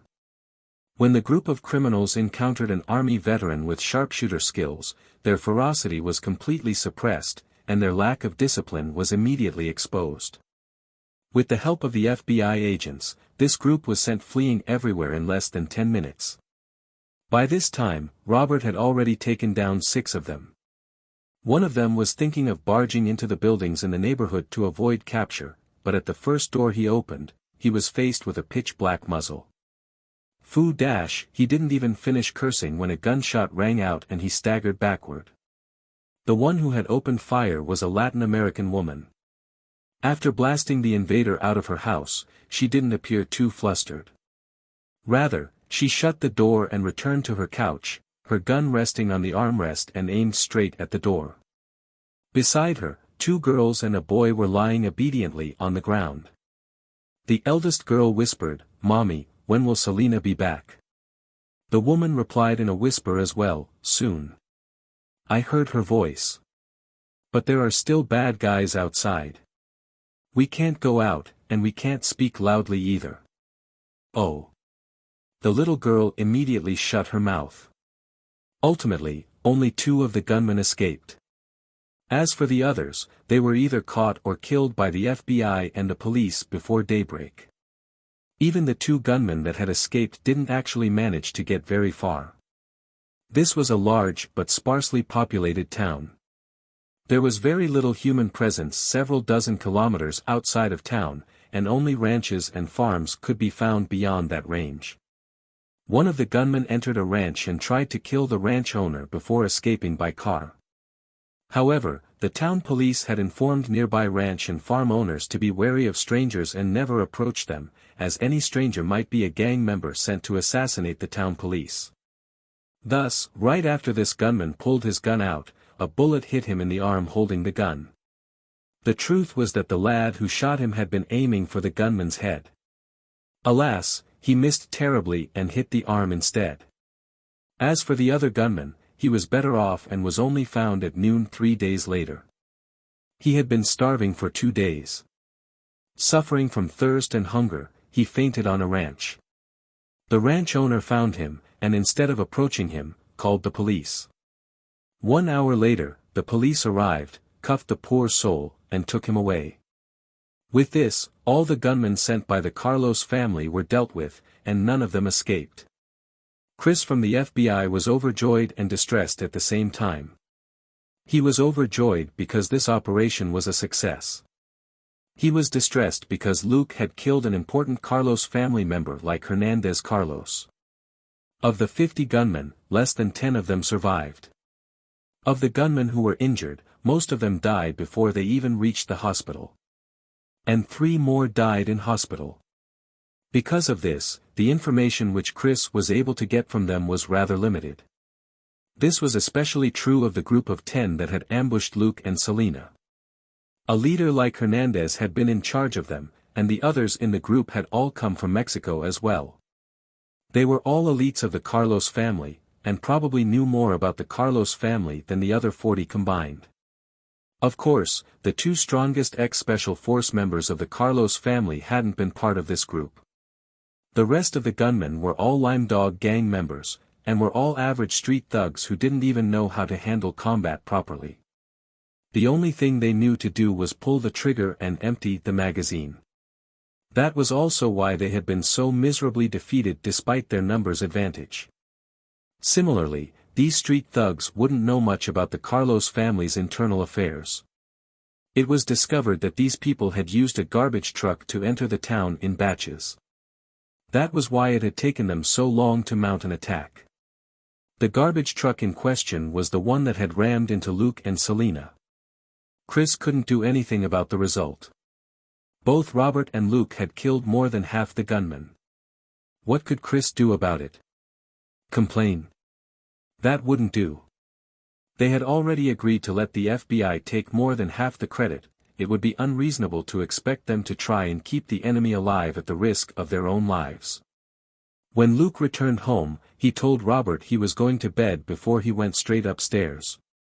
He wasn't in the mood to clean up the living room. After a shower, he lay down on his spring mattress right away. Finally, he had the time to check the system. Mission: defeat the Carlos family gunmen, completed. Completion of the mission is worth a total of 2,000 experience and 2,000 credit. Since the host's contribution to the mission was 42%, 840 experience and 840 credit have been awarded to the host. As experience has reached 900 points, the host has leveled up to level 5. Extra stat points, 3. Luke allocated 1 point to dexterity before falling into a deep sleep, ignoring the slight feeling of discomfort. On the second day, Chris left with complicated emotions. But before leaving, he left Luke his contact details. Maybe after 2 years, if you're interested, you can consider applying to join the FBI. After passing the evaluation, there'll be a spot for you on my team, Chris said. Luke smiled and put the name card away. We'll see. He had a feeling that Chris had extended this olive branch casually. After all, Luke had only been a registered police officer for 2 months, and he didn't even have a high rank. As for his level of education, he was only a high school graduate. If Luke wanted to take the FBI application test, he would have to wait a few more years to get the required experience and rank in the police force, as well as get himself a college degree. Only then would he have any chance of success. But who knew what would happen in the meantime? Since Chris had left his contact details, however, it was clear that he still regarded Luke highly. With this name card, Luke could ask Chris for help whenever necessary. But who knew how much help Chris would give him, since Chris hadn't promised anything. Luke didn't mind. He considered this a backup for when it was required. What Luke didn't know was that Chris really did think very highly of him. Thus, if it was something that he could help with, he would do his best if Luke needed it. In a single night, Luke, who was only 18 years old, had killed 13 AK-wielding criminals. Moreover, he had only been in the force for 2 months or so. People like him were extremely rare, even in the whole of the country. Chris was seriously planning to recruit Luke for himself after 2 years. What his team lacked was someone as good in combat as Luke. Unfortunately, Luke was still young. Youth meant immaturity and fickleness. But if Chris invested in him early on, it would be easier for him to forge a friendly relationship with Luke. People capable of taking down so many attackers in a single night weren't necessarily rare in the country. For example, Robert was also capable of the same. But Robert was an old fox who was too smart, with numerous established habits from his years in the service. It wouldn't be easy to control a subordinate like him. On the other hand, Luke was someone who usually tried to never offend anyone.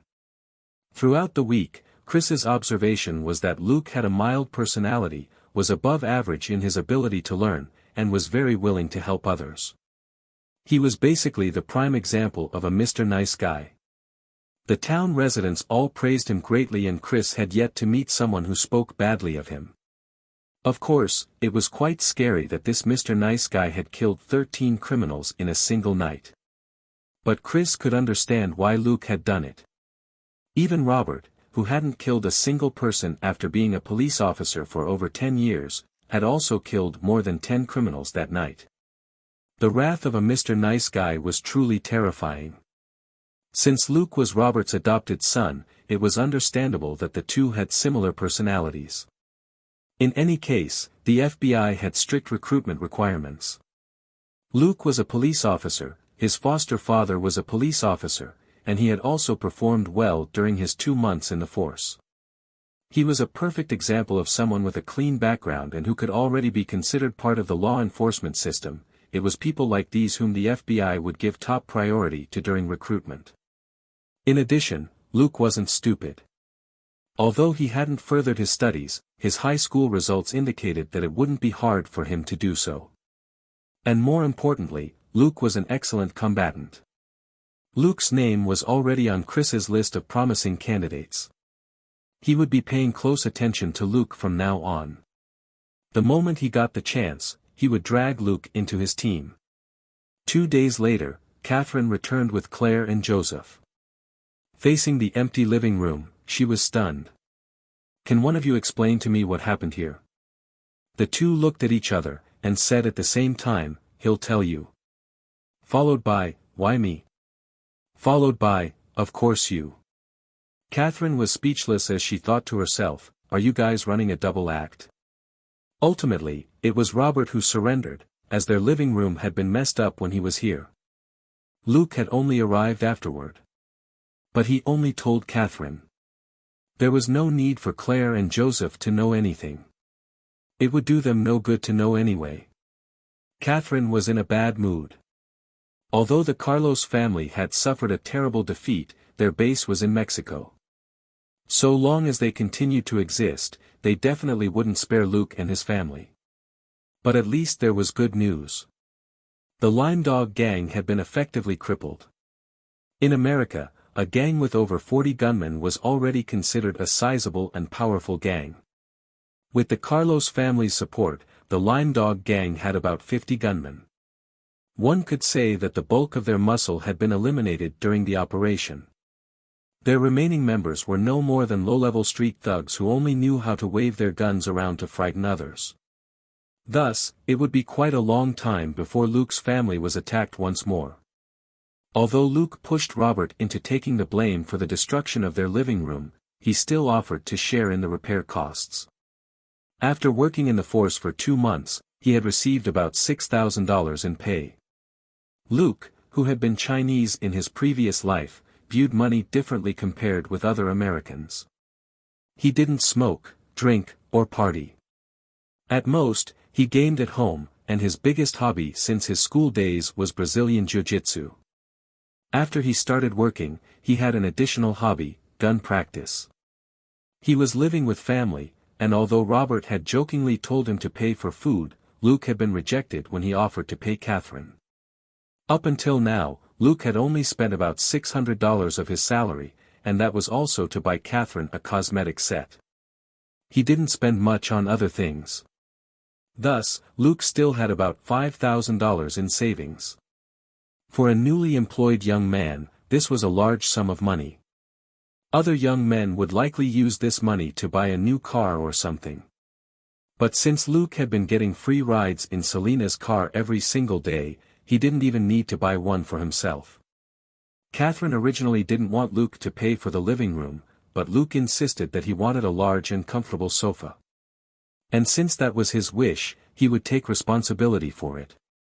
Ultimately, he spent about $2,000 to order a custom-made sofa, a side table, a TV cabinet, and 2 tiny tables from Old Bill. Old Bill was a carpenter who handled the numerous carpentry jobs in town. A job worth $2,000 was a large project for Old Bill. Since he was close to Luke and his family, he patted his chest and agreed immediately to the deal. He even promised to finish everything in 3 days. When the sofa and furniture arrived, Catherine immediately shut her mouth. In his previous life, Luke had lived until the year 2018. Although he wasn't an expert on the trendy furniture of the time, he still had a vague idea how they looked. The sofa was wide and comfortable, the design minimalistic and simple. It was large enough to serve as 3 single beds after taking it apart. The day the sofa arrived, Joseph and Claire spent the day rolling on it in excitement and going on and on about how this new sofa was much better than their old sofa, which had been too old-fashioned. After dinner, the whole family lounged on the sofa. Some watched TV, some read the newspaper, and some played on their cell phones. At that moment, Catherine sighed emotionally. This sofa really is quite good. In the past, Joseph and Claire would always mess around on the floor. The previous sofa simply hadn't been big enough for the entire family. But now, Catherine and Robert could lounge in the middle of the sofa while Joseph and Claire hung out on the right side. As for Luke, he alone occupied the left side of the sofa. There was more than enough space for everyone. Robert took a swig from his can of beer and said, yes, it's really comfortable. With his size, he had never been able to lie down on their old sofa, which had been too small for him. If he lay down, he would simply slide off instead. Thus, the old sofa hadn't exactly been good for resting. Robert could lie on the new sofa like a paralyzed person and he still wouldn't slide down. It was an extremely comfortable feeling. Luke picked up the newspaper which Robert had just finished reading and said with a smile, "It's good that everyone is happy." During the past few days, he had already spent the 3 stat points he received. All of them had been allocated to dexterity. After that night, he gained a profound understanding of the importance of dexterity. It helped him become more nimble, control his body better, and improve his shooting speed. Although his aim wasn't very good, he could simply fire until he hit his target with his improved dexterity. Of course, strength was just as useful. It helped stabilize his grip on his gun, which made it easier for him when he was sprinting or climbing walls, and improved his sight and hearing, which helped him detect his opponents before they could detect him first. Strength and dexterity were like a couple that complemented each other, and neither one was dispensable. If he had allocated all his stat points to strength, he wouldn't have been able to react in time during the battle with the Mexican gang, and would have wound up rammed to death by the truck. Or the subsequent rain of bullets might have killed him instead. And if he had focused only on dexterity, his brain might be able to react fast enough, but his body would lack the strength and resilience to execute the commands from his brain, also putting him in great danger. And if he had allocated all his stat points to mental strength, he would probably be dead by now. If he treated this like a game where focusing on a single stat was enough, that would be akin to suicide. Real life wasn't anything like a game. Since the system had provided him with 3 different stats, all of them had to be useful. Strength was the foundation of his body, dexterity determined the efficiency with which he used his body, and mental strength probably had an even bigger effect. He could prioritize certain stats, but he still had to maintain balance and ensure that no one stat fell too far behind. Nevertheless, he still decided to allocate more stat points to dexterity for now. Dexterity was much more helpful for when he was using a gun.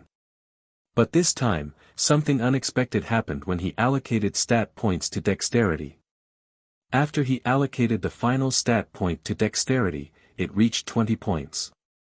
Suddenly, the sense of discomfort intensified, and the feeling was even worse than the first time he allocated stat points to dexterity.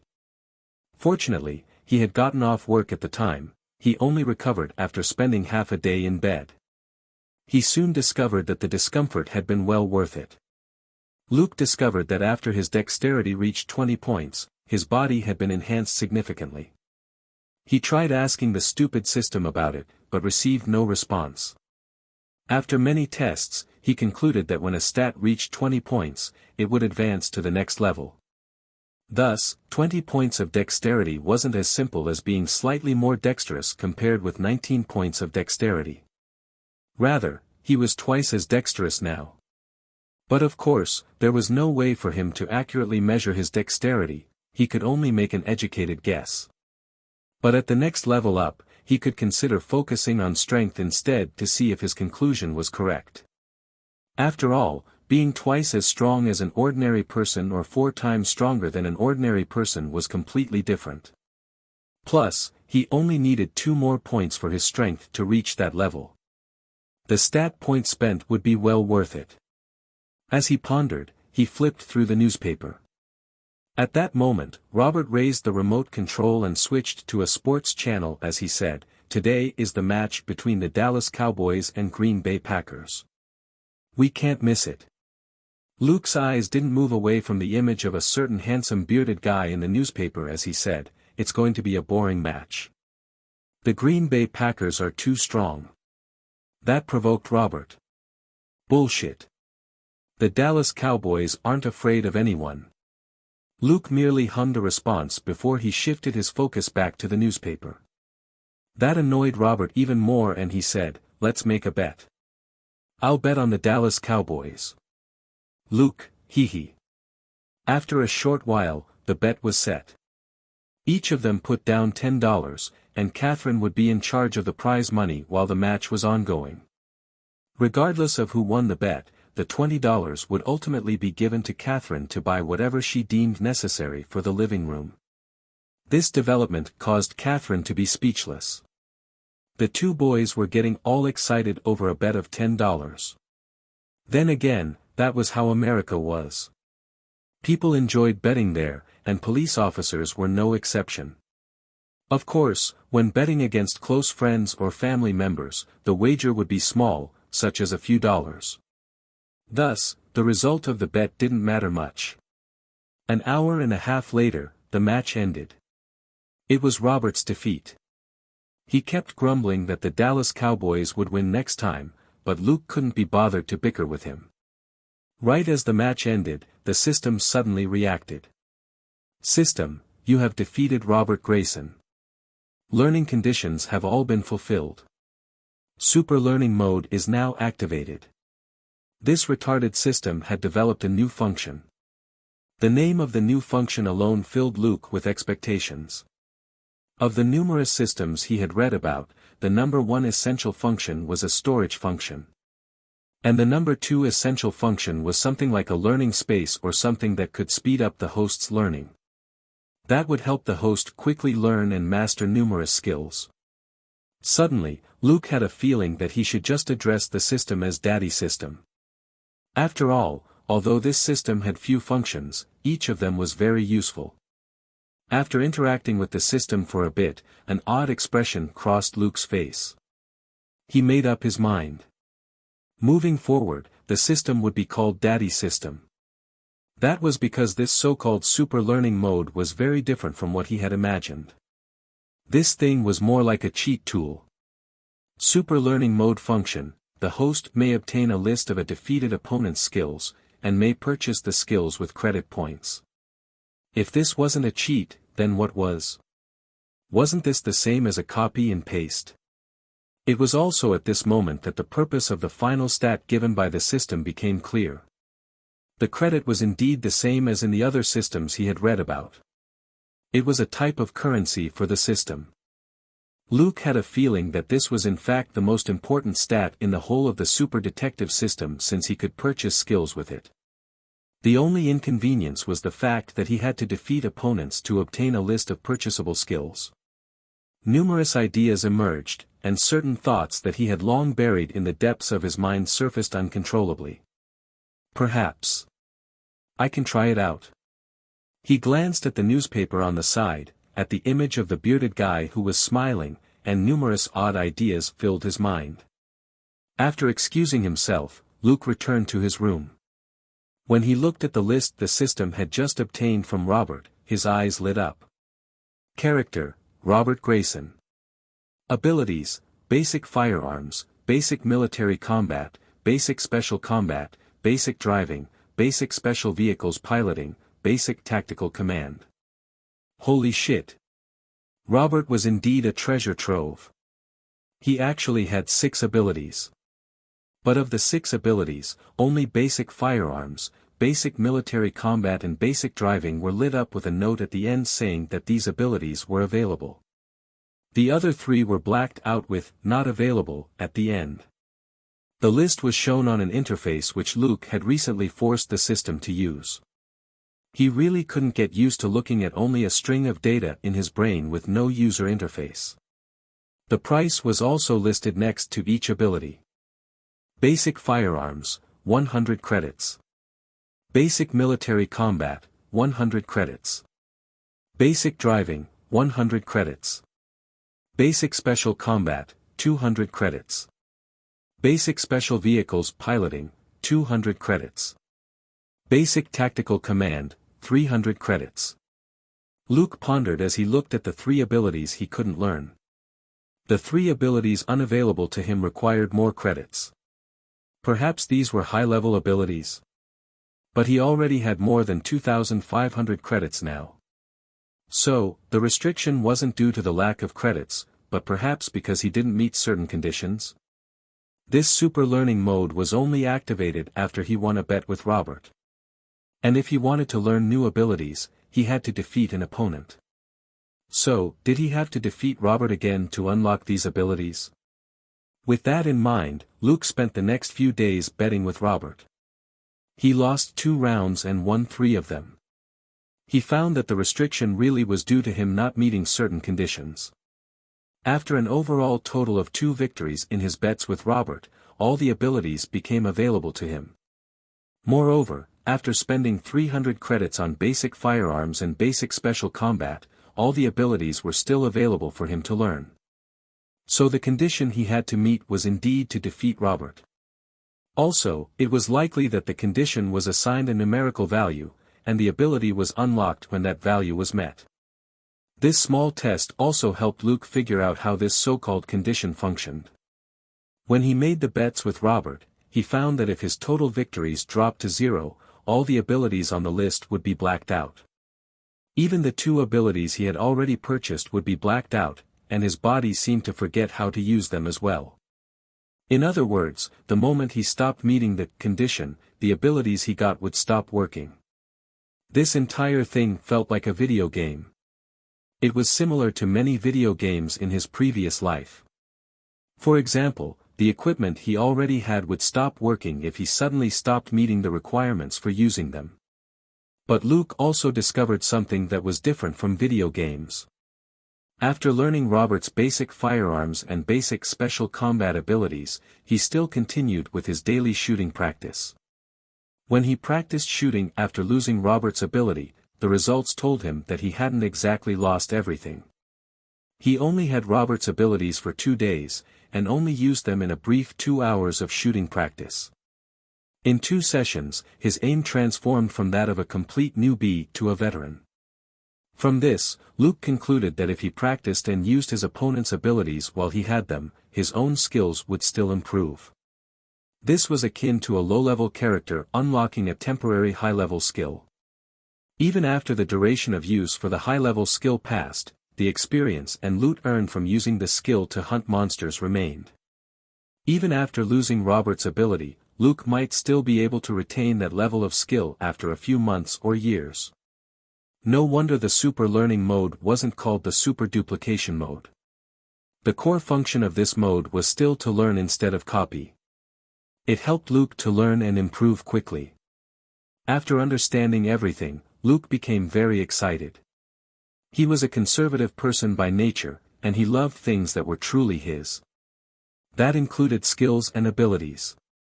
In a flash, it was the end of his 3rd month in the force.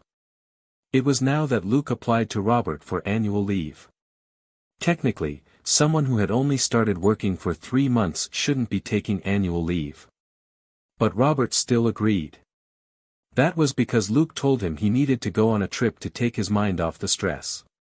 When Robert heard that, he stared at Luke for a long time before asking, "Do you want me to introduce you to a psychiatrist? I guarantee that it's an excellent psychiatrist." Luke smiled. He understood what Robert meant. He was trying to assure Luke that the visit to the psychiatrist wouldn't be logged in the system. After all, if there was a record of it, Luke would have to head over to Knox City to get a mental evaluation done. Actually, he had already gone once after the battle. In fact, all the police officers involved in the shootout had gone as well. But the mental evaluation showed that Luke's mental condition was still perfectly normal. Ultimately, with just a large rucksack over his shoulder, Luke got Selena to drop him off at the bus station. Traveling alone, he got on a Greyhound bus and left town. Luke headed south on the cheap Greyhound bus, and when he arrived at his destination, he rented an old pickup truck. After buying some stuff, he headed for the border. The border of Mexico and the United States was a stretch of land so wide that there wasn't enough manpower to guard the entire length. Thus, the number of Latin Americans in Texas increased every year. Currently, Caucasians only made up about 50% of Texas's population. Latin Americans made up 30% of the population, African Americans 7%, and various others made up 10%. And most of the Latin Americans were from Mexico. Every year, a large number of Mexicans would enter the United States illegally in search of the so-called better life. Mexico was too far from heaven and too close to the United States. It was the largest source of drugs that circulated in the United States. In a few years, the war on drugs would begin as well. At that time, the Mexican military and police would engage in a large-scale conflict with the drug cartels. Similarly, the drug cartels would become increasingly vicious and even better at what they were doing. The Carlos family couldn't be allowed to survive that long. The coming chaos would either destroy them or enable them to grow even stronger. Luke drove the truck around, and after a while, he finally found a suitable location. The truck sped through the desolate wilderness and arrived at a tall wire fence on the border. Looking at the spikes on the fence, Luke scanned his surroundings for surveillance cameras. It was impossible for the United States to install surveillance cameras all along the border. That would be a waste of resources. Generally, surveillance cameras were only installed near roads or highways. Luke was currently at the border in the middle of nowhere. Even illegal immigrants wouldn't pass through here as they usually traveled in large numbers and required cars. Thus, they would usually travel where there were roads. Of course, the odd illegal trespasser or so did still opt to travel through these desolate areas. It wasn't as if the government could catch all of them anyway. Luke removed the planks from the back of the truck and set up a platform which sloped from the back of the truck up to its roof. He then opened his rucksack and took out a pair of odd items that looked like artificial limbs. These were actually similar to stilts with springs on them, which he had put together himself. He put them on, and after affixing them firmly to his feet, he stood up. He warmed up as he tried running around the area in them, and also to test if they were working as intended. When Luke was done with all his preparations, he stopped and adjusted his breathing. Luke withdrew over 10 meters away. He then sped up and rushed forward. When he approached the truck, he leapt onto the back in a single bound. Then, he used both legs to leap onto the plank on the roof of the truck. That sent him flying high up into the air. The truck was about 1.7 meters tall, and using the makeshift stilts, Luke sprang high into the air over the fence. At the exact moment Luke approached the barbed wires on the fence, he curved his body and the stilts landed right on the barbed wires. Then, just like a circus performer, he leapt off the top of the fence. There was no cushion to soften his landing. Thus, borrowing the power of inertia, he did a forward somersault before adjusting his body when he was about 2 meters from the ground.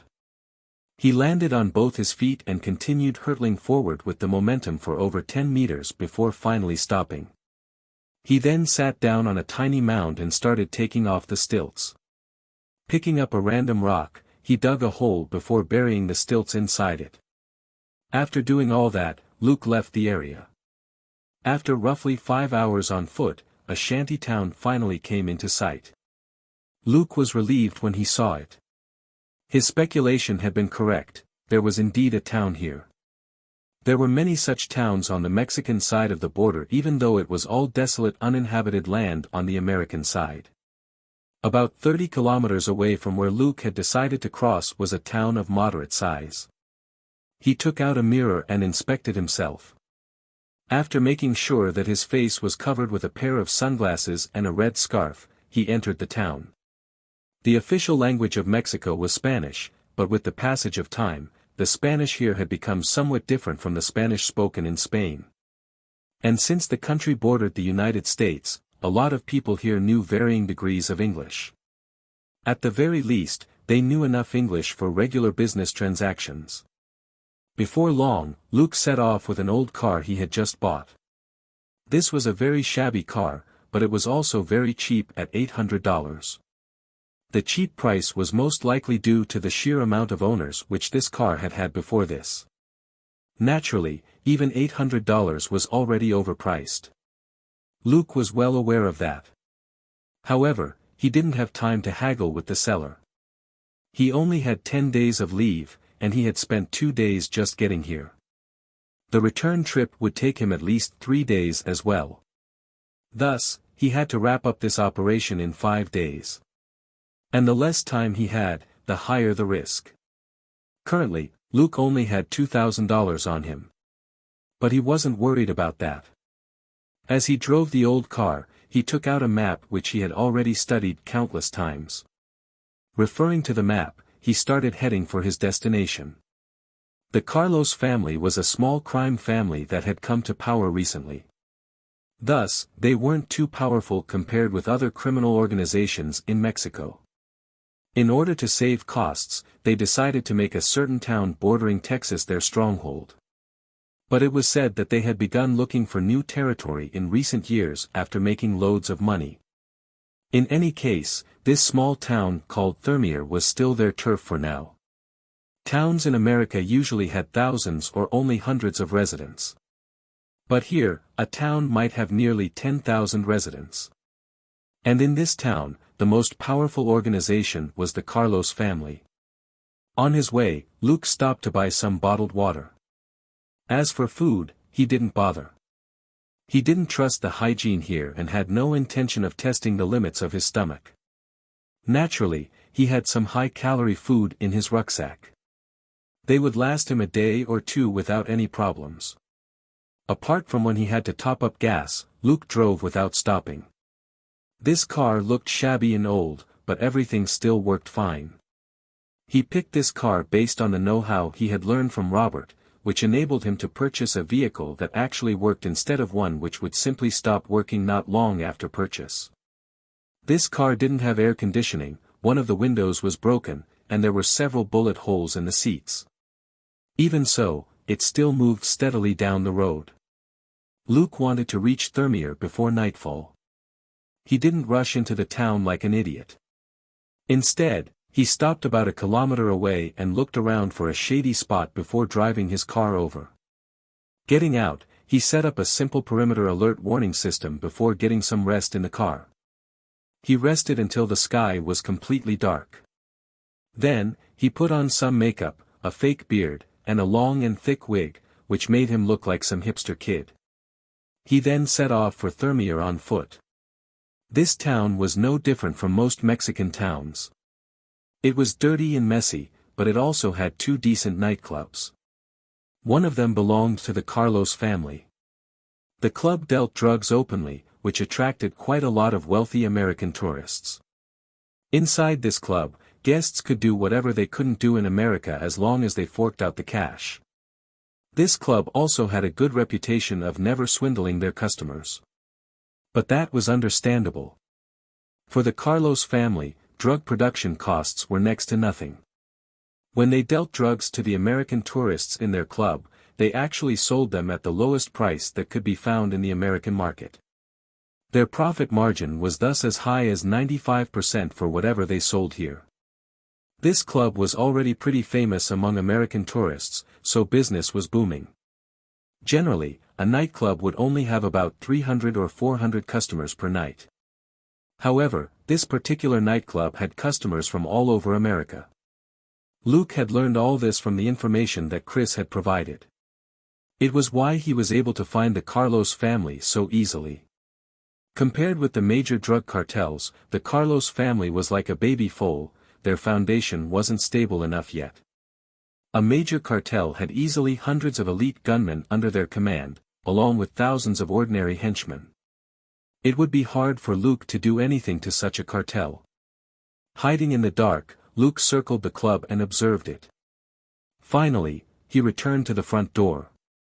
After stuffing some cash into the bouncer's hands, he squeezed into the crowd inside the club.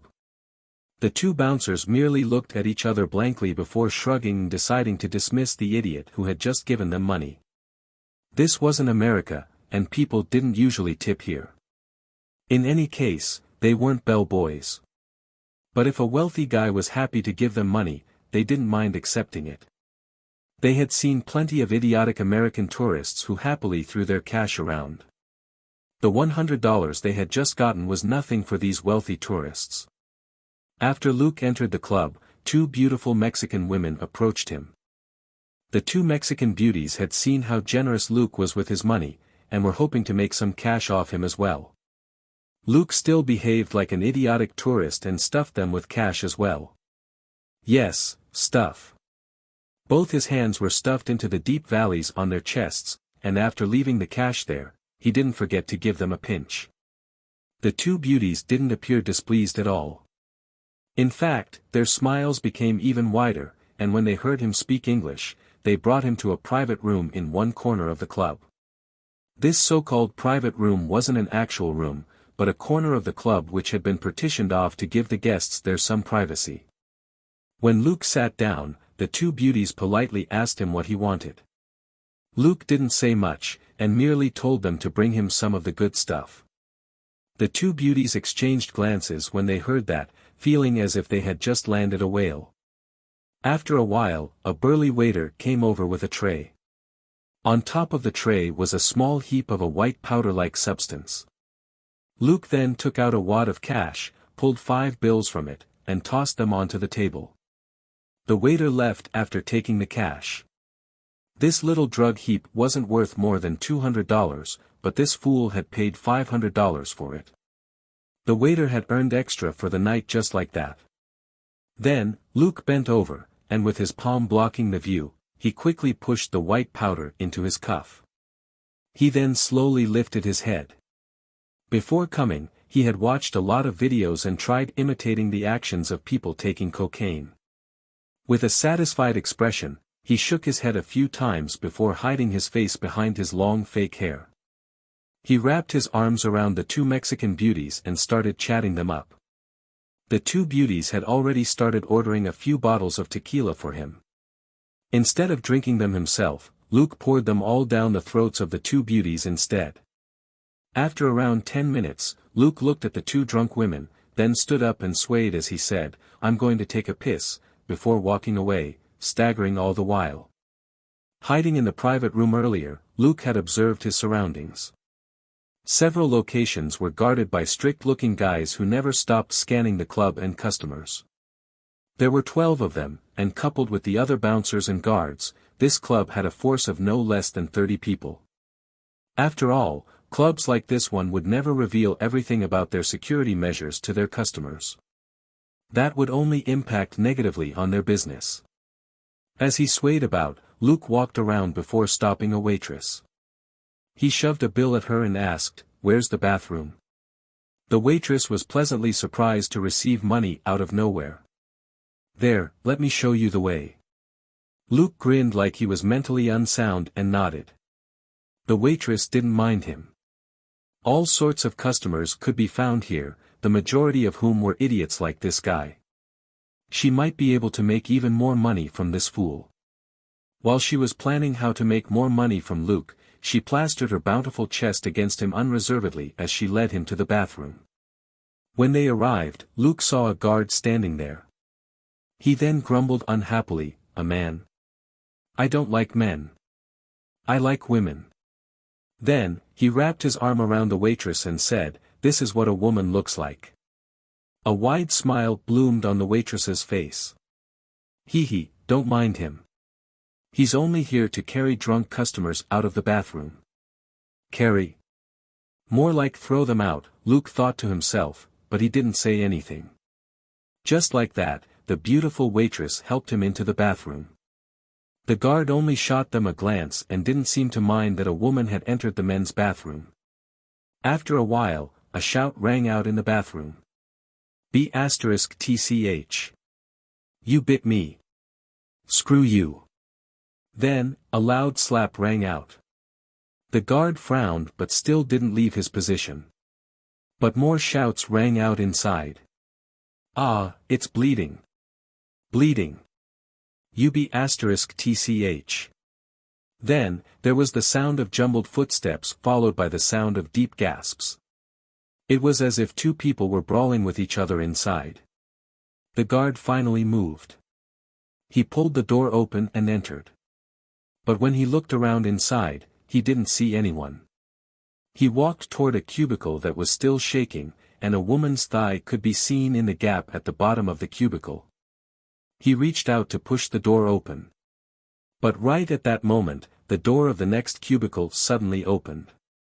Luke came out noiselessly before slamming his fist into the back of the guard's head. Instantly, the guard collapsed. Luke quickly stepped forward and caught the guard. He wrapped one arm around the guard's neck and twisted, and the sound of a crack rang out in the air. Then, Luke dragged the body into the cubicle and propped it up so that it was sitting on the toilet. He then searched the body and found AM-1911 and an extra bullet magazine. He also popped out the magazine from the gun and discovered that it was completely loaded before he put it back in. The M1911 had 7 bullets in it, and coupled with the backup magazine, he had a total of 14 bullets. Despite the low number of bullets, this was still a decent gun. Luke also took the holster off the dead guard before putting it on himself. After putting the M1911 into the holster, he went to the cubicle which the waitress was in. He had knocked the beautiful waitress unconscious the moment they entered. After scanning the bathroom, he started making the noise from before to lure the guard inside. He didn't believe that the guard would allow the waitress to die inside the bathroom. Luke walked to the door, and just as he was about to open it, he heard footsteps stop outside. His heart thumped, but he didn't stop. He opened the door and swayed as he walked out of the bathroom. Out of the corner of his eye, he saw a bulky guy looking at him skeptically. Abruptly, a ruthless glint appeared in the man's eyes before he reached under his arm. He was drawing his gun. Luke was exposed. Although Luke didn't know how he had exposed himself, he still moved without hesitation. Instead of reaching for his gun, he suddenly exerted more force as he swayed toward the bulky man. The sturdy man reacted swiftly as well. He instantly noticed that Luke was swaying a lot quicker than he should be, and was thus robbed of the chance to draw his gun. The man's palm, which was already raised to his chest, turned into a fist as he punched right at Luke's head. An expert. Luke was alarmed at the realization. This level of vigilance and flexibility in combat only proved that this guy was no ordinary street thug. Luke was still nimble, however, so he abruptly bent even lower, dodging the incoming fist. After he bent over, with half of his back to the man, both his hands shot out and grabbed the man's arm before locking it on his shoulder. As Luke pushed with his legs, his shoulder shot up while his hands pulled down at the same time with even more force. With a crack, the man's right arm was twisted grotesquely out of shape. The man yelled while his left hand reached for the combat knife that hung at his waist. But before he could even touch the hilt of the knife, Luke bent over again. Taking one step back, Luke repositioned himself so that he was on the right side behind the man. He was still holding firmly onto the man's broken arm. In his new position, Luke twisted the arm again. The man cried out again, and stopped reaching for the knife. The intense pain from his broken arm wasn't something an ordinary person could endure, and this man was no exception. Luke was still completely calm, and didn't stop moving just because his opponent was wailing. He abruptly tackled the man and pushed him to the floor. The fall twisted and jarred the man's broken arm once again, and he was assailed with intense pain once more. This time, he was already too powerless to even cry out. His body merely twitched on the ground. Once again, Luke displayed a nimbleness no ordinary person had.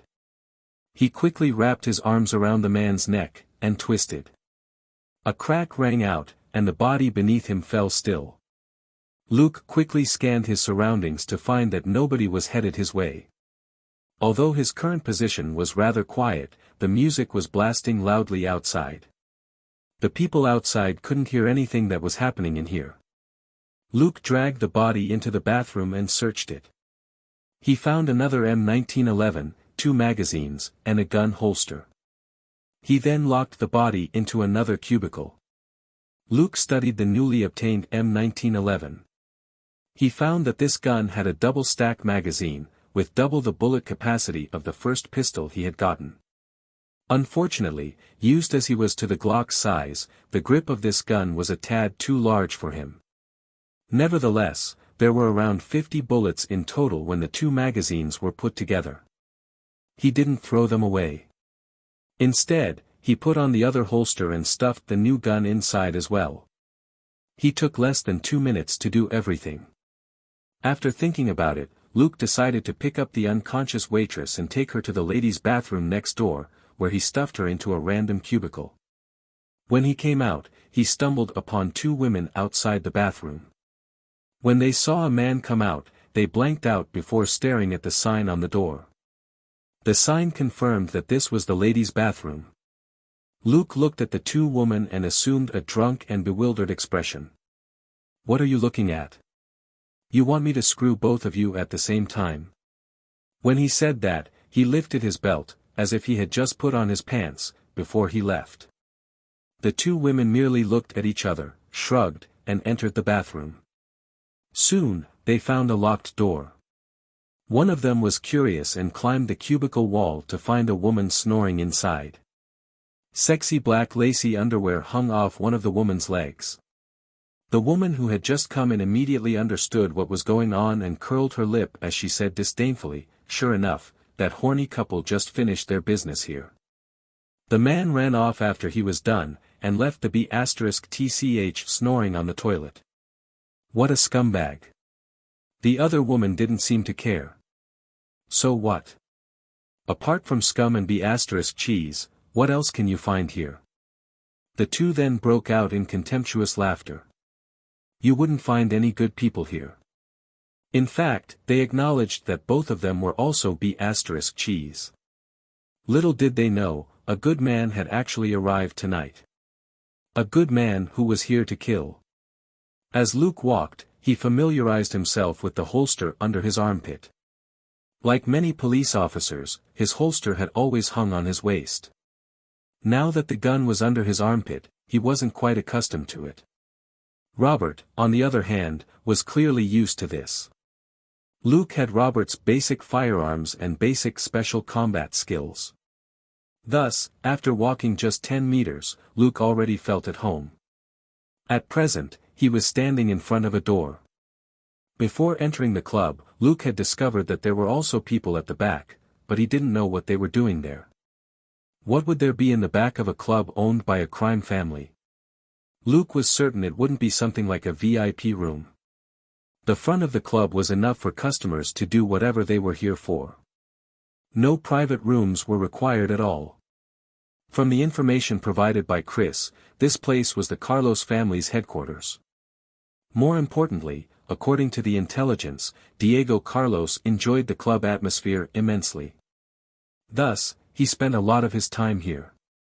If Diego Carlos was here, most of his underlings would be here as well. Luke pushed the door open and found 2 men staring at him coldly. Luke immediately smiled. Hee, where's the bathroom? I need to pee. The 2 men appeared impatient and one of them was already reaching into his jacket while the other stepped forward and said, F***CK off or die. Luke currently reeked of liquor, and there were also traces of white powder on his face. With one glance, the 2 concluded that he was one of those high, idiotic tourists. That was why they didn't do anything to him at first. From this, it was clear that they weren't as vigilant as the big guy whom Luke had encountered in front of the bathroom. Luke quickly scanned his surroundings. There weren't any surveillance cameras here. It was still the year 2003, even a major cartel would still be clueless about using technology, to say nothing of a puny Carlos family. In Luke's previous life, it had been the year 2018. At that time, these cartels were already so advanced that they even had surveillance on numerous government agencies. Luke staggered forward toward the guy who was reaching for his gun. With his overwhelming strength and dexterity, he slammed the man into the wall before punching him right in his Adam's apple. He stuck out one of his fingers when he punched the man, causing the latter's Adam's apple to cave in. The man's eyes rolled back in his head as he clutched at his neck with both hands. Meanwhile, Luke reached for the gun under the man's arm and pulled it out. After drawing the gun, he chucked it at the other guy who was just starting to draw his own gun. As Luke had thrown the gun in a rush, he wasn't able to aim properly, but the gun still struck the man in the shoulder, slowing the latter down slightly.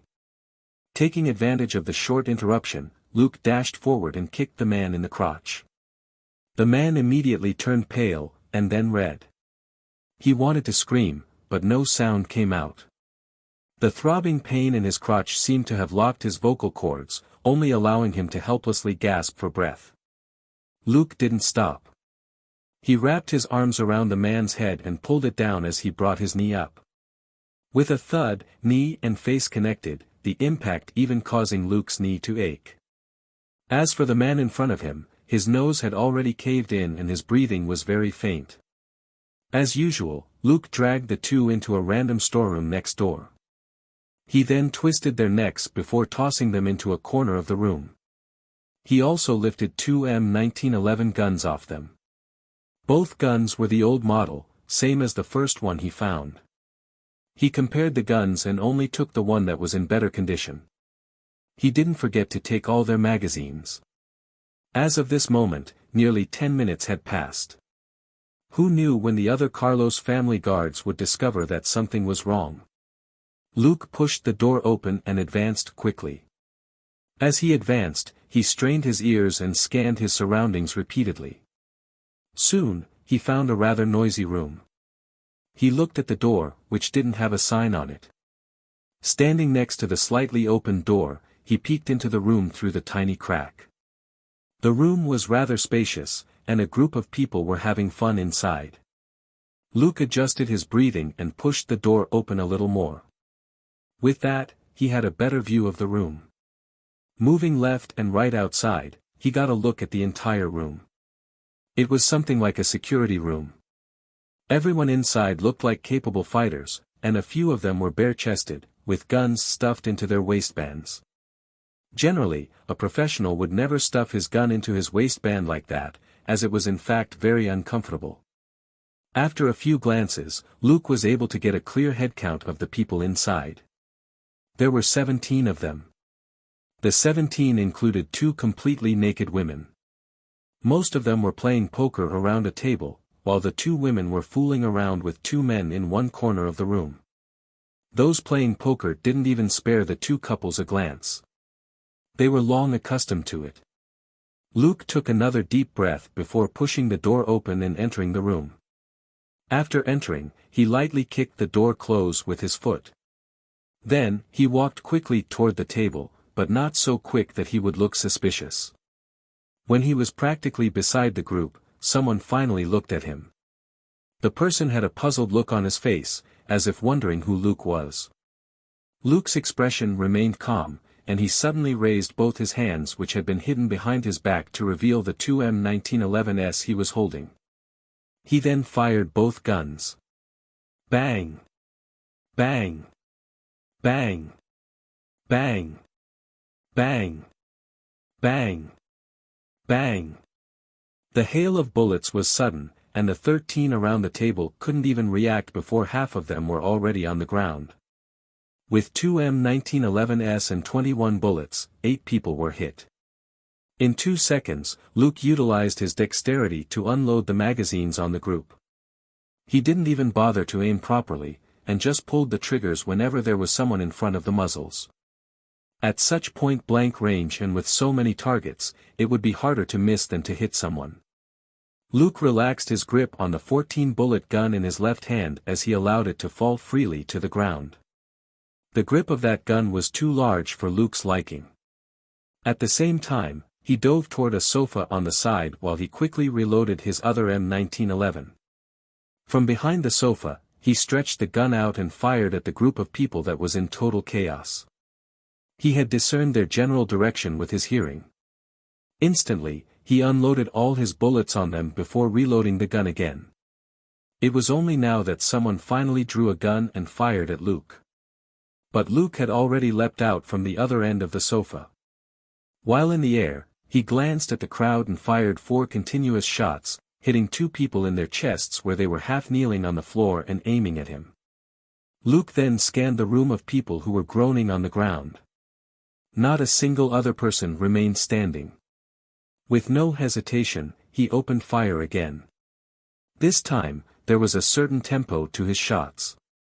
He fired a shot each second, one for each person in the room. He prioritized those that still seemed able to move, and all of them were shot in the head.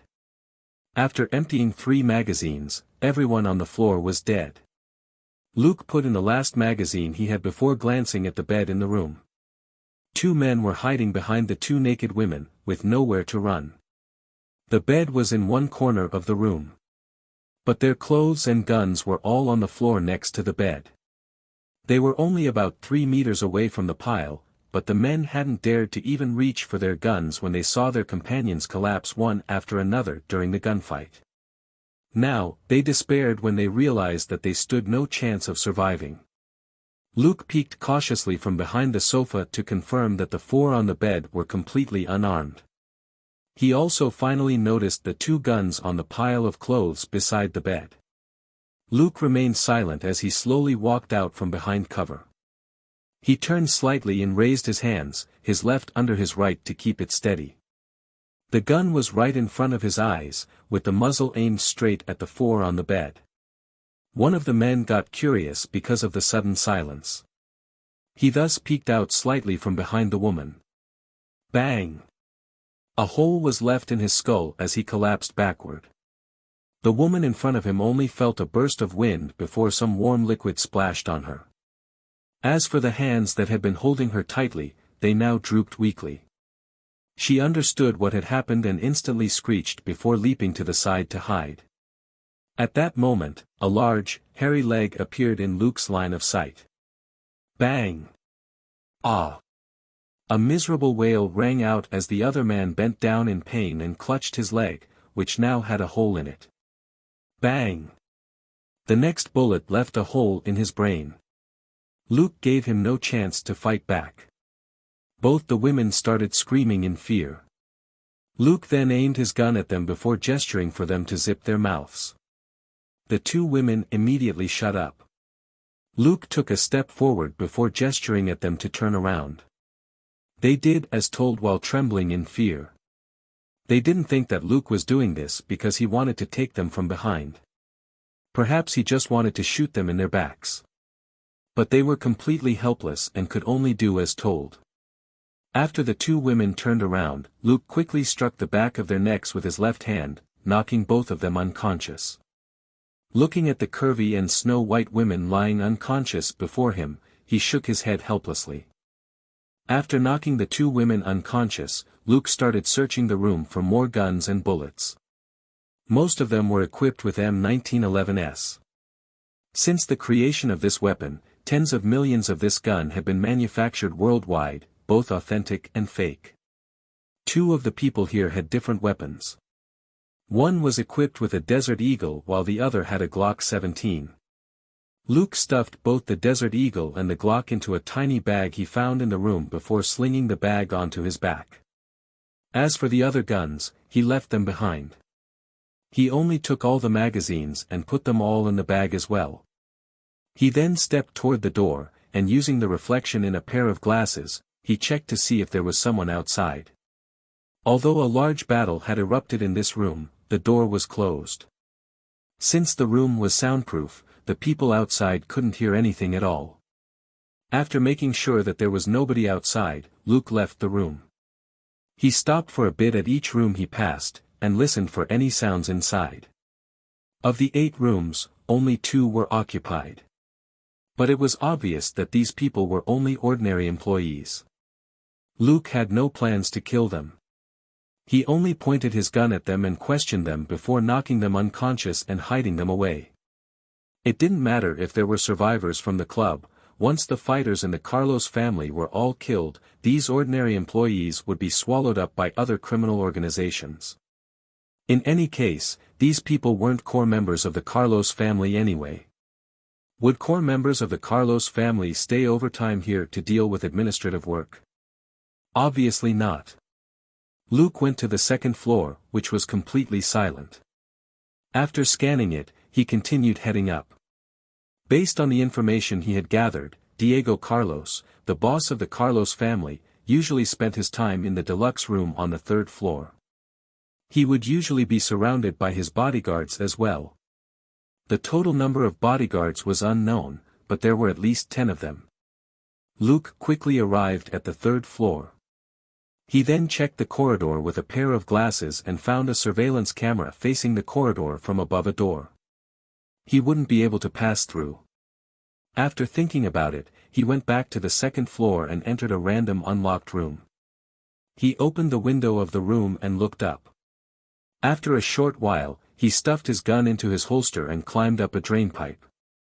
When he reached the 3rd floor, he nimbly traveled across several aircon units before he reached a window.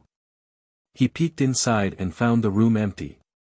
He tried opening the window, but it was locked. Taking out a roll of adhesive tape from his bag, Luke started randomly sticking the tape on the window. He then punched the window, shattering the glass near the window lock. As he was wearing a pair of gloves, he paid the shattered glass no mind. He reached inside and unlocked the window before opening it and sliding inside. Doing this would be very troublesome for other people, but for Luke with his immense strength and dexterity, everything took him no more than 10 seconds. After entering the room, Luke didn't move immediately. Instead, he took a few bullet magazines from the bag and stuffed them into his waistband. Then, he put the bag down and walked to the door. He wrapped his palm around the doorknob, and after applying some force, the door opened a crack. Through the opening, Luke glanced out and saw a spacious room. The room was over 200 square meters in size and was lavishly decorated. A few people were seated on the sofa in the middle of the room. Luke had good eyesight. He had already determined that one of them was Diego Carlos, and the rest were all beautiful women who were snuggled up to Diego and giggling non-stop. A few bodyguards were posted around the room, and they turned a blind eye to what was happening on the sofa. They would only occasionally look at the room's several exits. When Luke saw that, he frowned. He hadn't expected the room to be so big. And his immediate surroundings were rather empty. They would probably notice him the moment he went out. Suddenly, shouts rang out. Luke guessed that someone had already discovered the bodies downstairs. Although the members of the Carlos family weren't some sort of professional soldiers, the disappearance of the guard posted near the bathroom was too obvious. The body wouldn't stay hidden for long. As for the security room filled with bodies, it was even easier to find. Luke took a deep breath before taking out the Glock from his bag. No matter what, the Glock was the firearm he was most familiar with. He took a step back and turned sideways before standing up to face the direction Diego was in. Shortly afterward, a radio on one of the bodyguards finally crackled. After listening to it, the bodyguard's face fell as he quickly shouted something at Diego. Luke knew they had probably been informed of the bodies downstairs. Diego, who was enjoying himself with the group of women, abruptly shouted with a savage expression. His eyes turned red with bloodlust as he quickly spoke a string of commands. As he spoke, he waved his hands around, appearing extremely agitated. Now! Luke's front foot moved slightly, and the door slid open further by about another 5 centimeters. He quickly raised the Glock, and he started firing on instinct without even aiming. Bang! Bang! Bang! Bang! Bang! 5 continuous gunshot sounds rang out in the room. The bodyguards then saw Diego Carlos, who had still been shouting furiously a moment ago, with 3 bullet holes in his upper body. One in his cheek, one in his neck, and the last in his chest. This mob boss wasn't even given a chance to shout before he collapsed weakly on the sofa behind him. The bodyguards reacted immediately as they reached for their guns while they scanned the room. As for Luke, he didn't hesitate as he stuffed the gun into his bag and rushed toward the window before diving out. Outside, he grabbed at an air-con unit to neutralize the impact of his fall, before letting go and continuing to drop to the second floor. There, he kicked a window and shattered it before diving inside. He rushed to the door and checked the corridor with the glasses before he went out. After a few steps, he arrived at the foot of the stairs. He leaned against a corner and listened to the sounds upstairs while his hand reached for the Desert Eagle in his bag. In less than 30 seconds, footsteps rang out as a group of people rushed down the stairs. Only one of Luke's eyes and the muzzle of the Desert Eagle were peeking out around the wall corner. The moment the third bodyguard appeared in his line of sight, Luke pulled the trigger. At such close range with a Desert Eagle, there was no need to aim. He only needed to fire in the general direction of the stairs. The bodyguards were in too much of a rush and couldn't even stop in time. They had never expected an ambush to be waiting for them here either. After all 7 bullets of the Desert Eagle were fired, 5 people were sprawled all over the stairs. Luke quickly reloaded the gun and kept it pointed at the stairs. He suddenly heard a clinking sound, before a round object flew at him from the corner of the stairs. Luke had excellent eyesight, and his dynamic vision was strengthened thanks to his 20 points of dexterity. Thus, the moment that object appeared, he clearly saw that it was a grenade. At that discovery, he retreated and dove into a room. Behind him, there was a rumble and a burst of a shock wave which extended into the room. Luke didn't stop once he was inside the room. He ran to the window and jumped out, instantly reaching the first floor. There, he walked along the wall before finding a new drainpipe and climbing up again. He returned to the 3rd floor. This time, he didn't have to bother hiding himself. He rushed directly into Diego's deluxe room. Inside the room were 2 big guys armed with submachine guns and a young Latino who was staring at Diego's body in anger and muttering under his breath nonstop. The 2 big guys immediately raised their guns and opened fire when they saw someone enter. Luke cursed inwardly at them for leaving 2 gunmen here, each of whom was equipped with a submachine gun that worked very well in close-range combat. Fortunately, Luke was fast enough. The instant he saw them, he jumped and hid behind a pillar.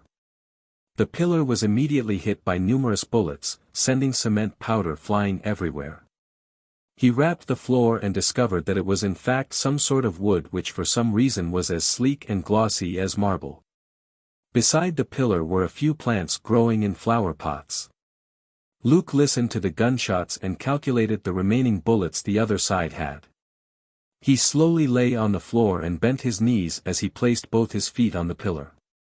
Then, he pushed with his legs, and sent himself sliding across the floor.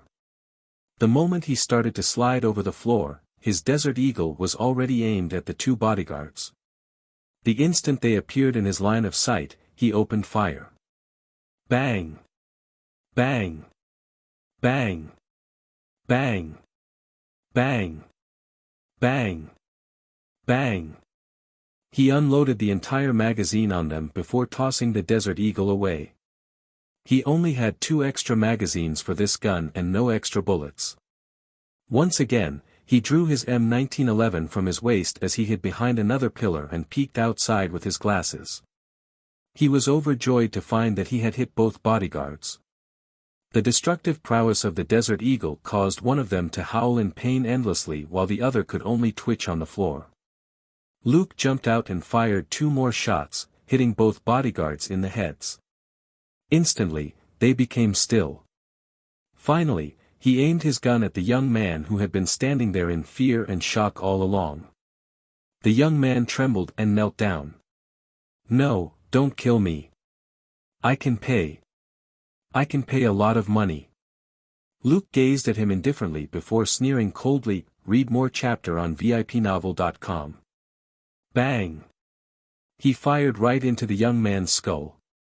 The young man, Alessandro, collapsed on the ground with a vacant expression, his hand which had been holding a Colt dropping to the side. Staring at the young man's body, Luke thought to himself, "Don't think that I don't know anything about you." This young man was Alessandro Carlos, the other younger brother of Diego.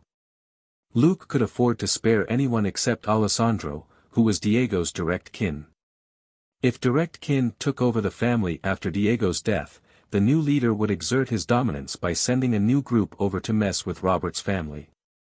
Luke then took out the Glock from his bag and emptied the magazine into Alessandro, creating more than 10 new bullet holes in the body before dropping the Glock next to it. He was doing this to mislead investigators as to the number of assailants involved, and also intentionally making it look like a gang war instead. Staring at the pile of cash and drugs on the table, Luke pondered for a bit before taking a wad of cash and stuffing it into his bag. Then, he picked up one of the submachine guns lying on the ground. He also searched the 2 bodyguards for more bullets. One of them had 4 new magazines, while the other had 5. Luke shoved the magazines into his bag. As for the submachine gun magazines, he stuffed them into his waistband. With the MP5 raised, he rushed out the door. After making sure the corridor was empty, Luke walked toward the surveillance camera, jumped, and smashed it apart. He then headed for the stairs again. Listening to the shouting downstairs, Luke decided not to go down the stairs. He went back to the deluxe room and left through the window. Slowly, he climbed his way down until he reached the club's front entrance. There, guests were running out of the club in an endless flow. They were all panicked but also confused, some clutching thick wads of cash as they ran. Some of the women were even naked. The grenade explosion earlier had scared even these people who were still high on drugs. They had also heard the gunshots when Luke had fired at the bodyguards on the stairs. Thus, they understood that something must have happened, and everyone started fleeing in a chaotic mess.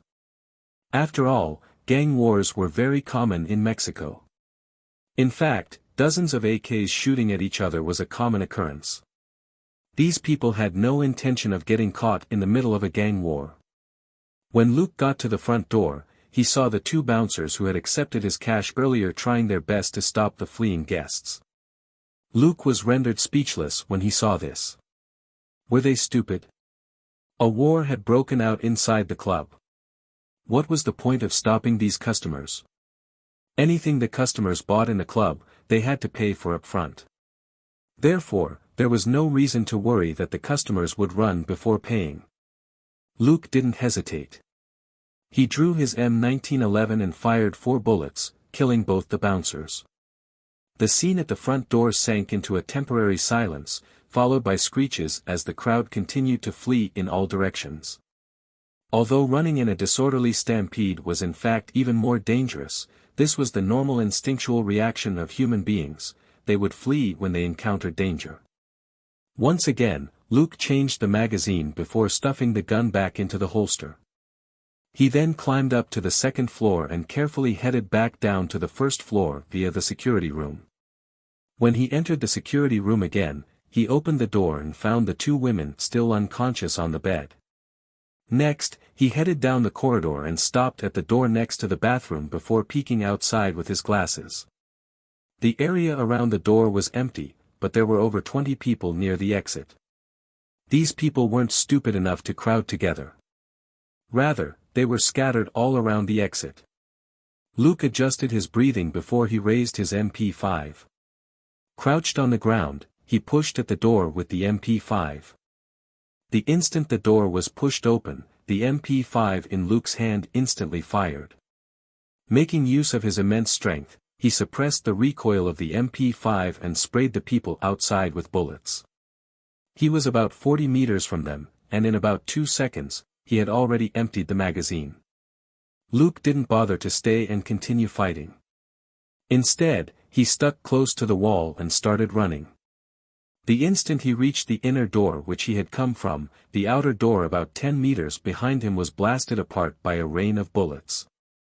Luke rushed up the stairs and went back to the second floor. He strained his ears and listened. The people downstairs opened fire but didn't chase after him. Evidently, they were too fearful of Luke's ambush. Luke sneered and returned to the third floor. He entered the deluxe room again and started searching the place.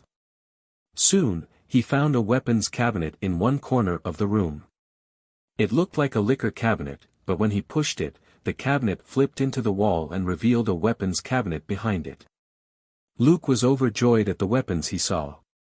He quickly stepped forward and picked up 5 grenades.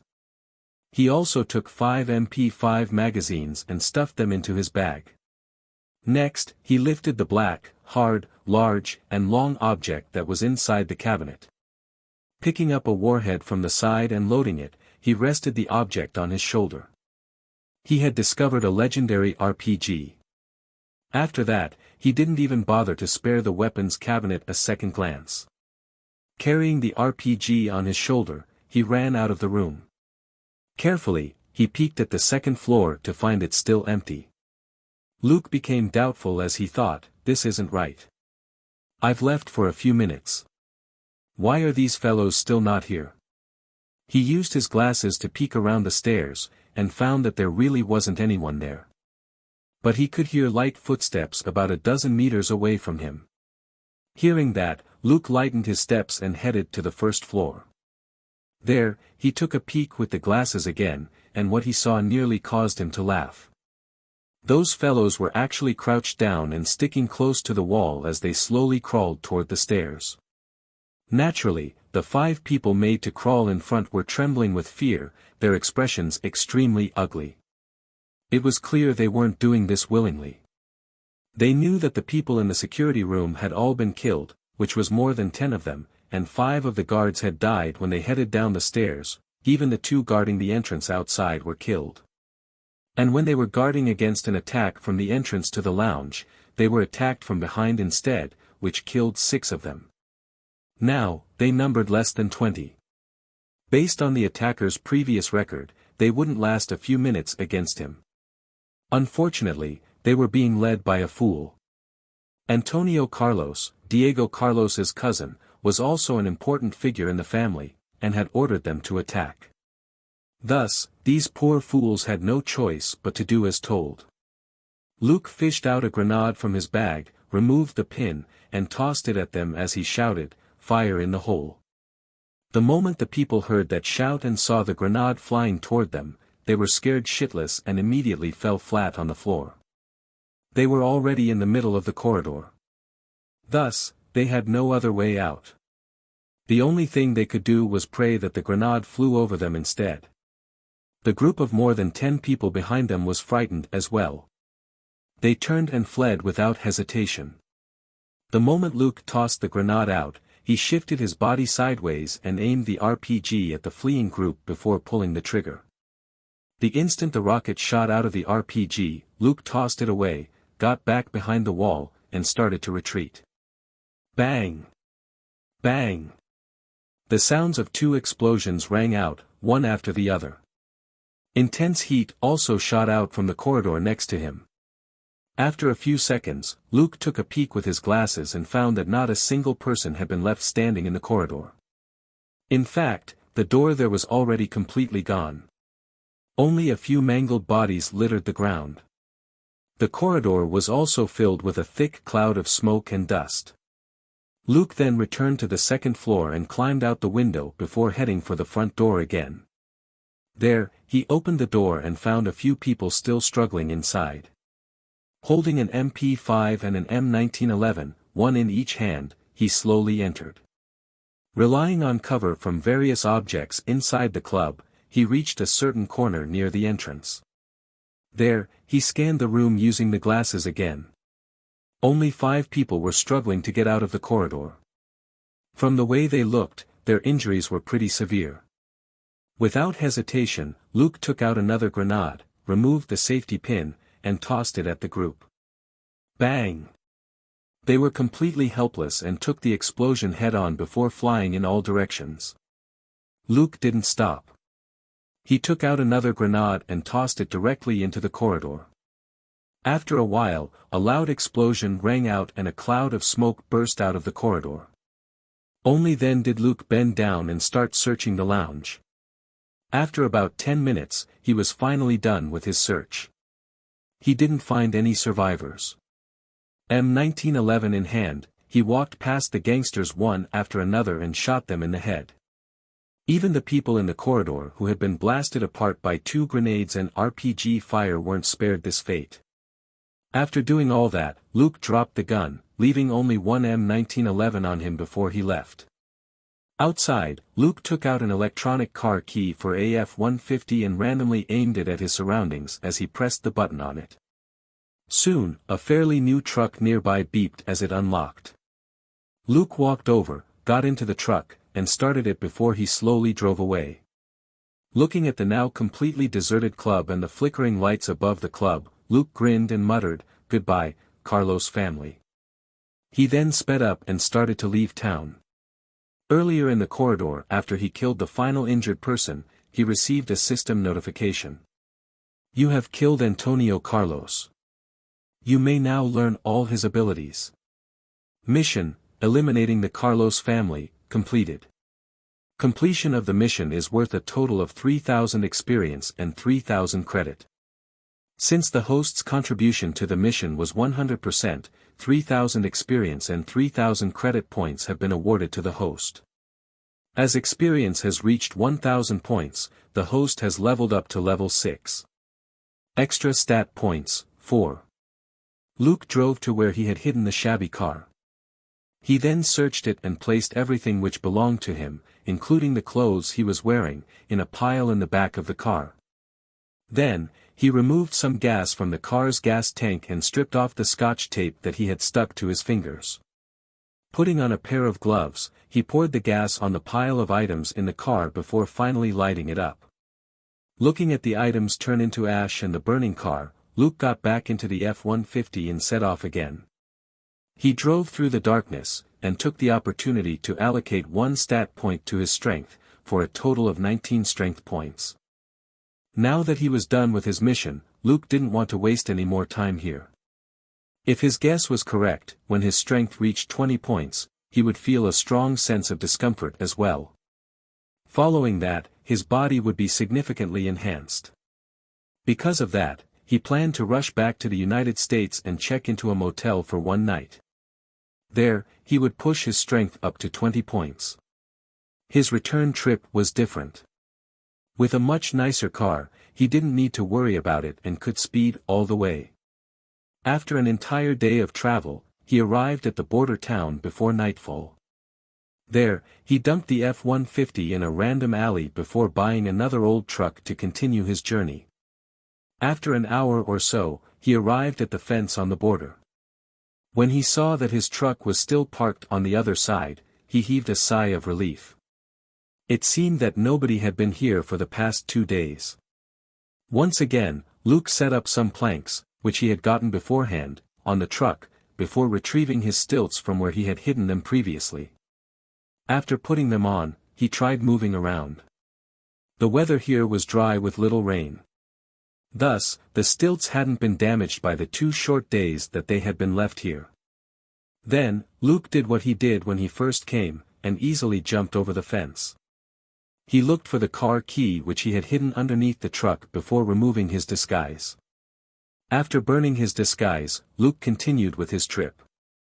As for the final M1911 he had been carrying on him, the gun had already been dismantled and thrown away when he arrived at the border. The only things he had on him were what he had initially brought and the $10,000 which he had stolen from the Carlos family. That was right. Luke had taken $10,000 from the table in Diego's room. Nevertheless, he had spent over $3,000 on this private mission of his. Thus, he hadn't really profited much. After driving for 2 hours in the dark of night, Luke arrived at a small town. There, he rented a room at a motel. He bought a bunch of food from the supermarket next to the motel before returning to his room, where he hung the "Do Not Disturb" sign on the door. After a shower, he finally pushed his strength up to 20 points. He was assailed by an intense sense of discomfort. He could feel all his muscles twisting and warping. Unlike when his dexterity reached 20, he mainly felt sore instead of numb. This soreness was similar to what one felt the next day after an intense workout. Lying on the bed, Luke tried his best to relax and shift his attention away from his body. He started checking his gains from this mission instead. The level up had actually given him 4 stat points. He was very happy about that, as this meant that in the future, each level up would give him 4 stat points. He would be able to develop much faster. Gleefully, he started checking the other system notifications. You have killed Amancio Mendoza. You may now learn all his abilities. You have killed Salazar Gonzalez. You may now learn all his abilities. You have killed Camacho Santos. You may now learn all his abilities. You have killed Diego Carlos. You may now learn all his abilities. It was a long list of such notifications, all of them related to the Carlos family members whom Luke had killed. Most of them didn't matter as they didn't have many worthwhile abilities. Most only knew basic firearms or basic driving and nothing else. But Salazar Gonzalez's list of abilities was incredibly astonishing. Basic firearms, basic combat, basic driving, basic special combat, basic tactical command, and basic interrogation. These were Salazar's abilities. Luke knew who this person was. He was the #1 hitman of the Carlos family, who also instructed the other hitmen in the family. He used to be a commander in the Mexican Special Forces. But during the war against the drug cartels, he ultimately selected money over duty, and joined the Carlos family to become one of the criminals he used to fight. Although Salazar was only a hitman, he used his experience and skills to train the Carlos family members and raise their level above other regular gangs. With him in command at the scene, the Carlos family would rarely lose a gang war either. It wouldn't have been easy for Luke to proceed with killing all the members of the Carlos family if Salazar had been alive. Unfortunately for them, this Salazar was too cautious. The moment he found the guard at the bathroom missing, he attacked Luke outside the bathroom without hesitation, only to get himself killed instead. That was right, Salazar was the big guy Luke encountered when he left the bathroom. Salazar was a remarkable combatant, and was very good in a melee. Unfortunately, Luke was just as strong as he was, while Luke was far more dexterous.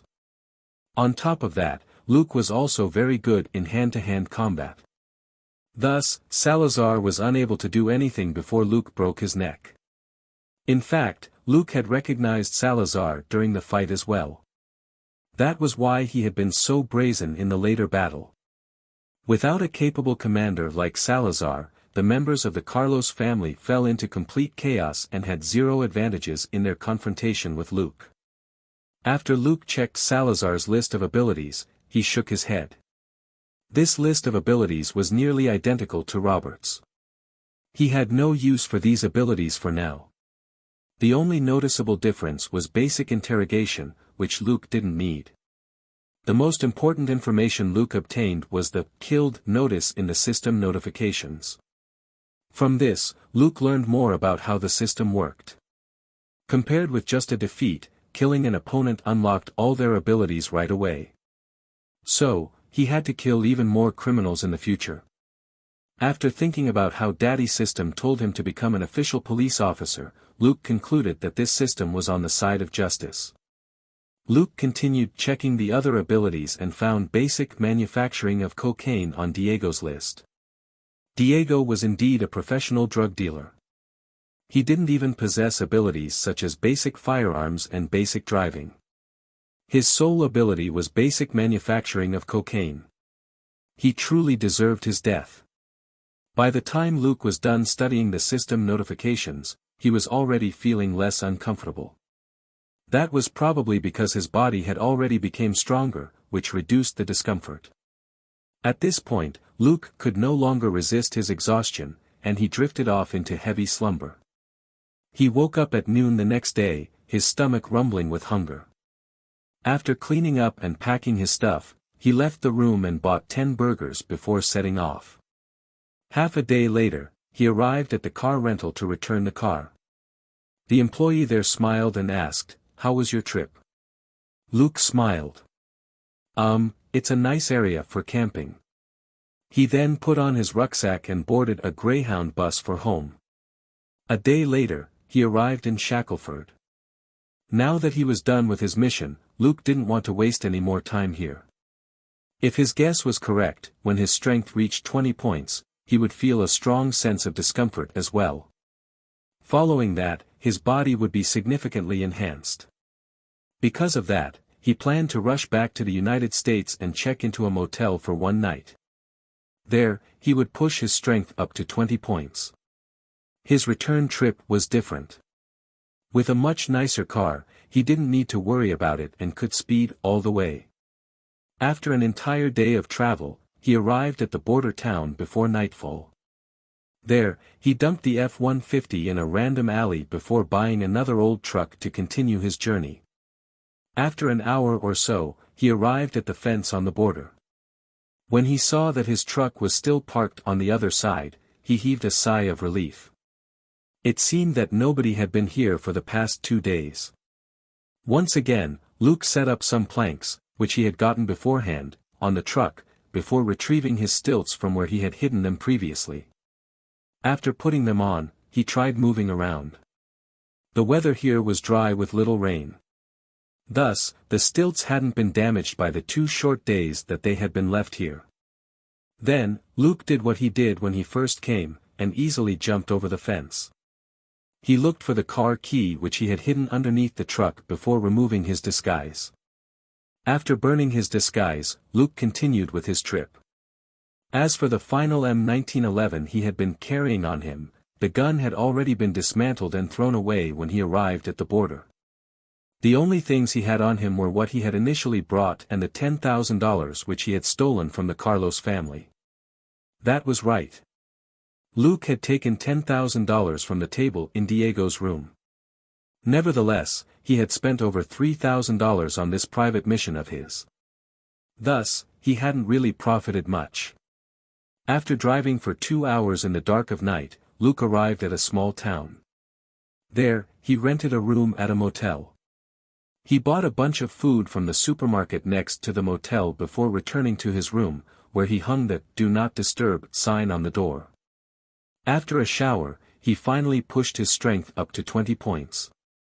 He was assailed by an intense sense of discomfort. He could feel all his muscles twisting and warping. Unlike when his dexterity reached 20, he mainly felt sore instead of numb.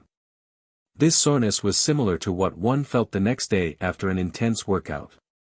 Lying on the bed, Luke tried his best to relax and shift his attention away from his body. He started checking his gains from this mission instead. The level up had actually given him 4 stat points. He was very happy about that, as this meant that in the future, each level up would give him 4 stat points. He would be able to develop much faster.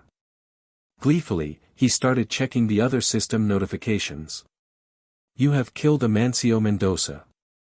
You may now learn all his abilities. You have killed Salazar Gonzalez.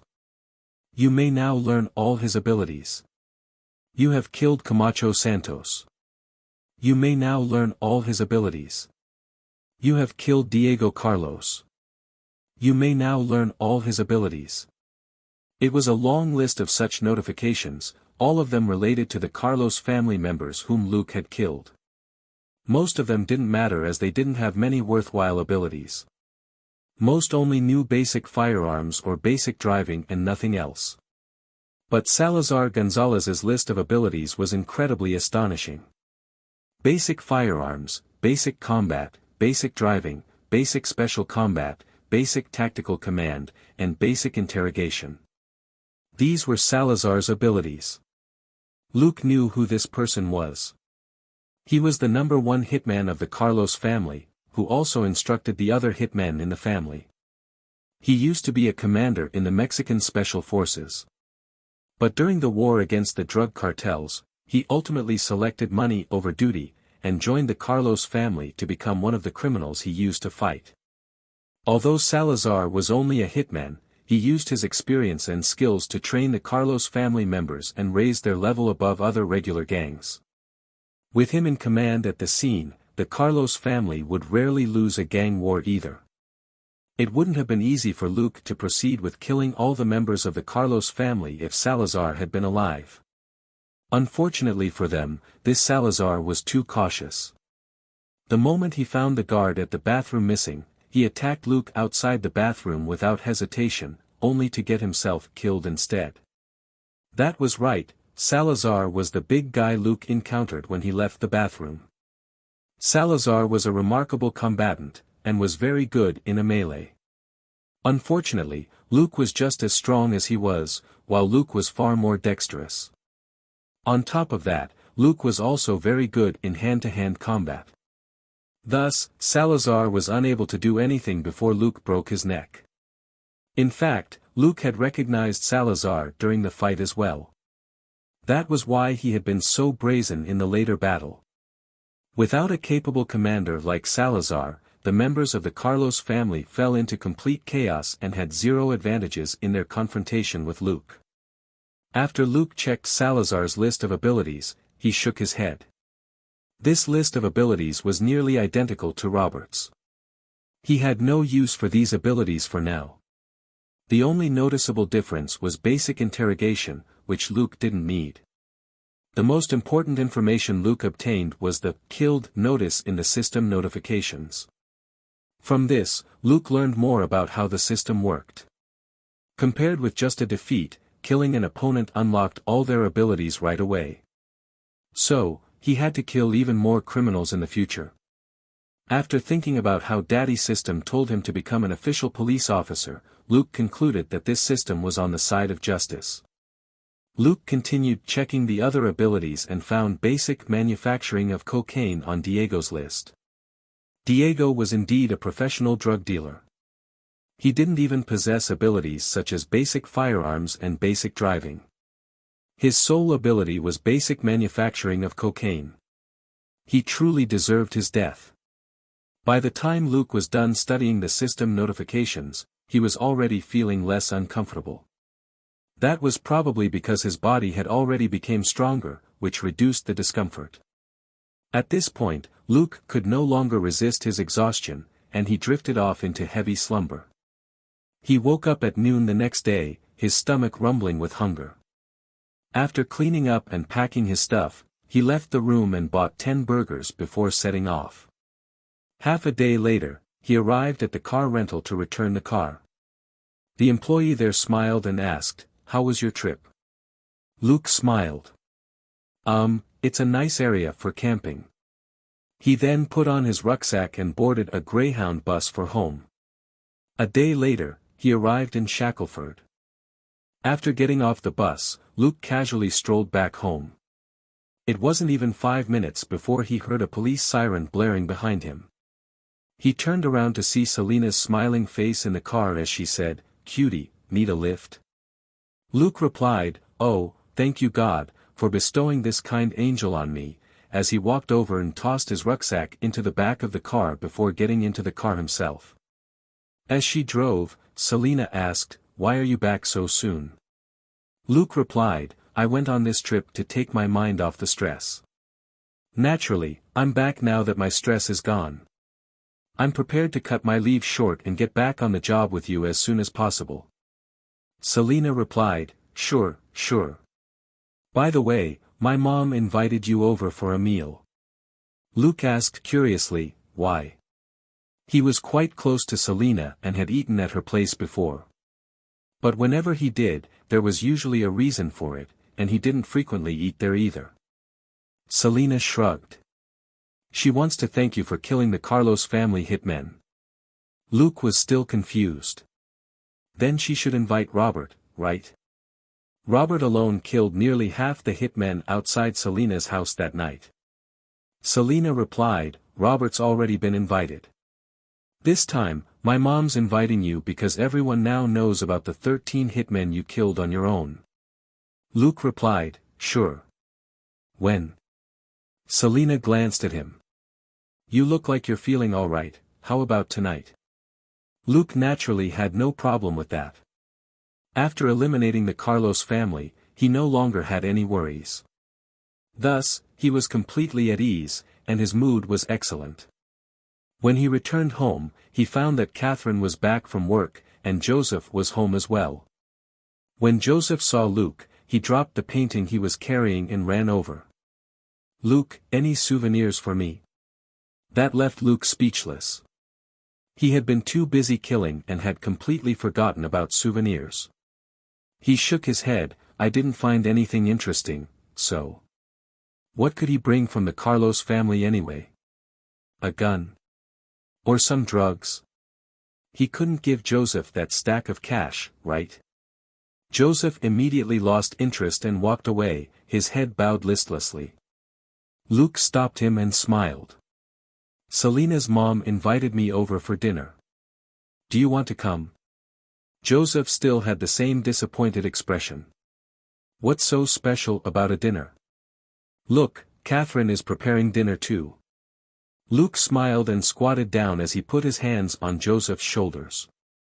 Selena has 2 younger sisters, one 10 years old and the other 6. They're both as pretty as Selena. Don't you want to see them? Joseph then looked at Luke with contempt. You think I don't have a girlfriend? Jasmine and Nastia bring me snacks every single day. Luke was speechless as he added, fine. You can eat ice cream, and you can also get the football you wanted before if you come. Joseph replied, sure. I'll go. Good boy. Luke smiled and patted Joseph's head before adding, all right, go do your stuff. I still need to tell Catherine. Joseph returned to his drawing happily while Luke went to the kitchen and informed the busy Catherine about dinner. Catherine smiled and nodded. Don't drink and remember to come back early.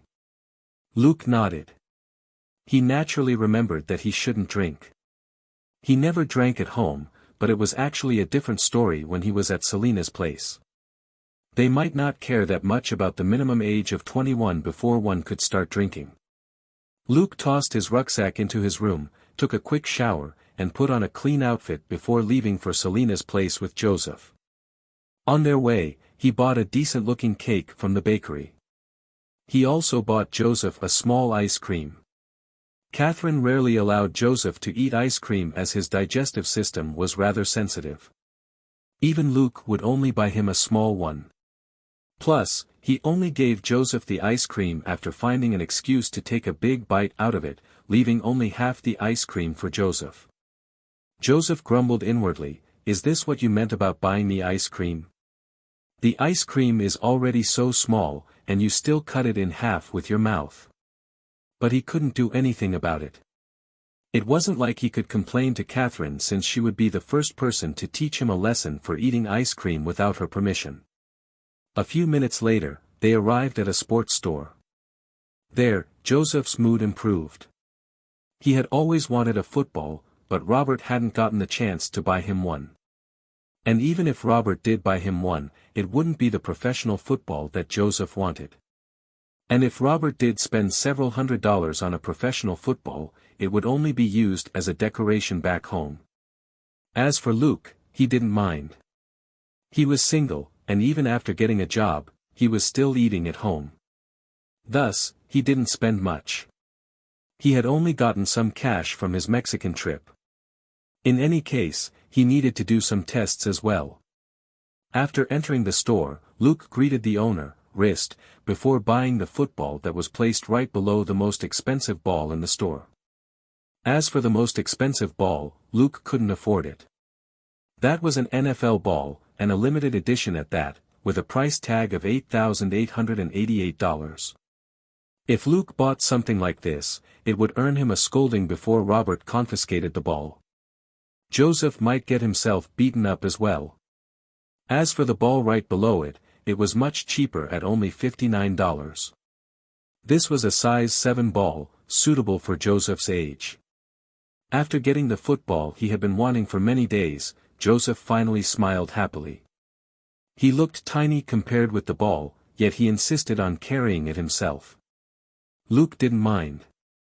The biggest joy a kid could have was to carry their beloved toy around. He didn't intend to put a damper on that joy. After leaving the store, they ran into Officer Bob, who gave them a free lift.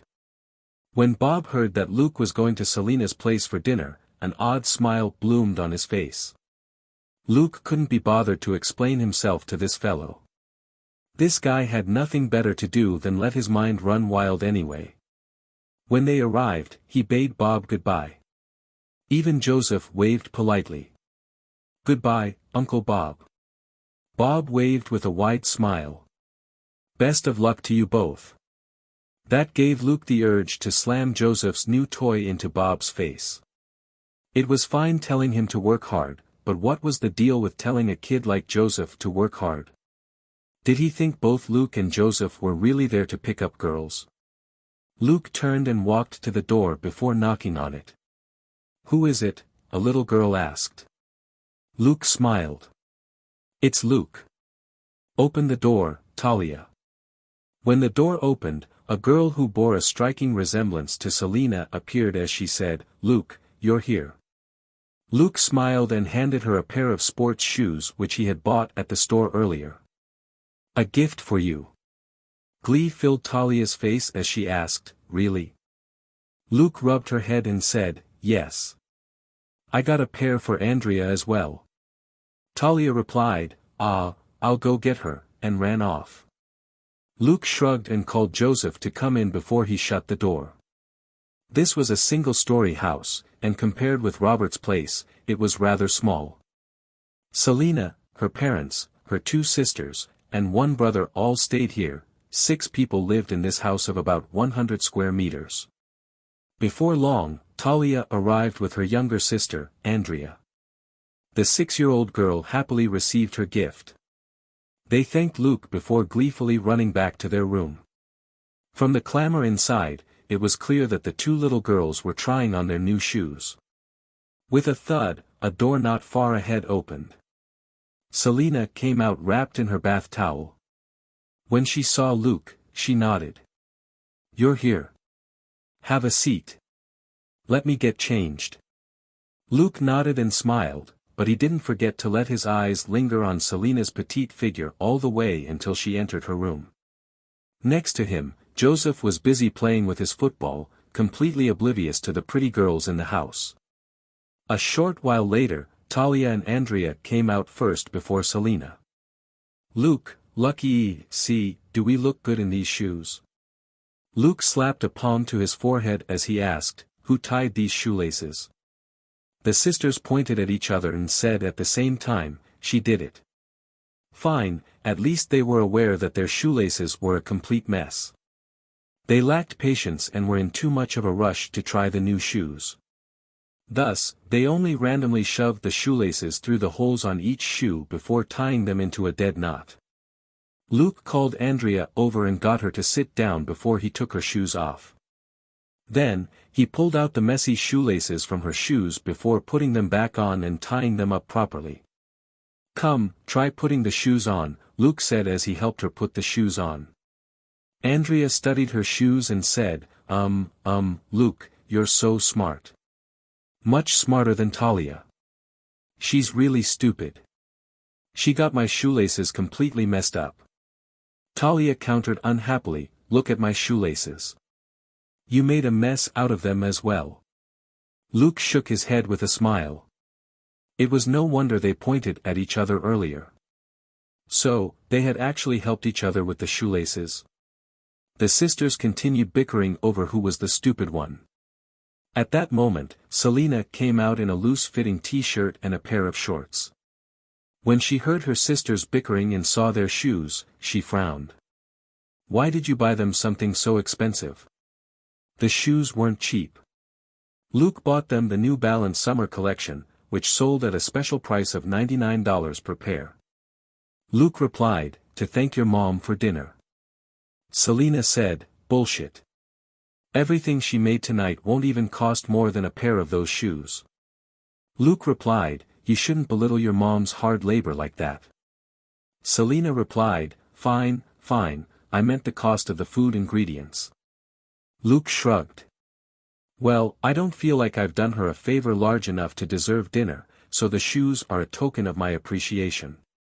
Selena said, "No, that sounds fishy. Take the shoes back. The price tags are still on them, so Wrist will still give you a refund."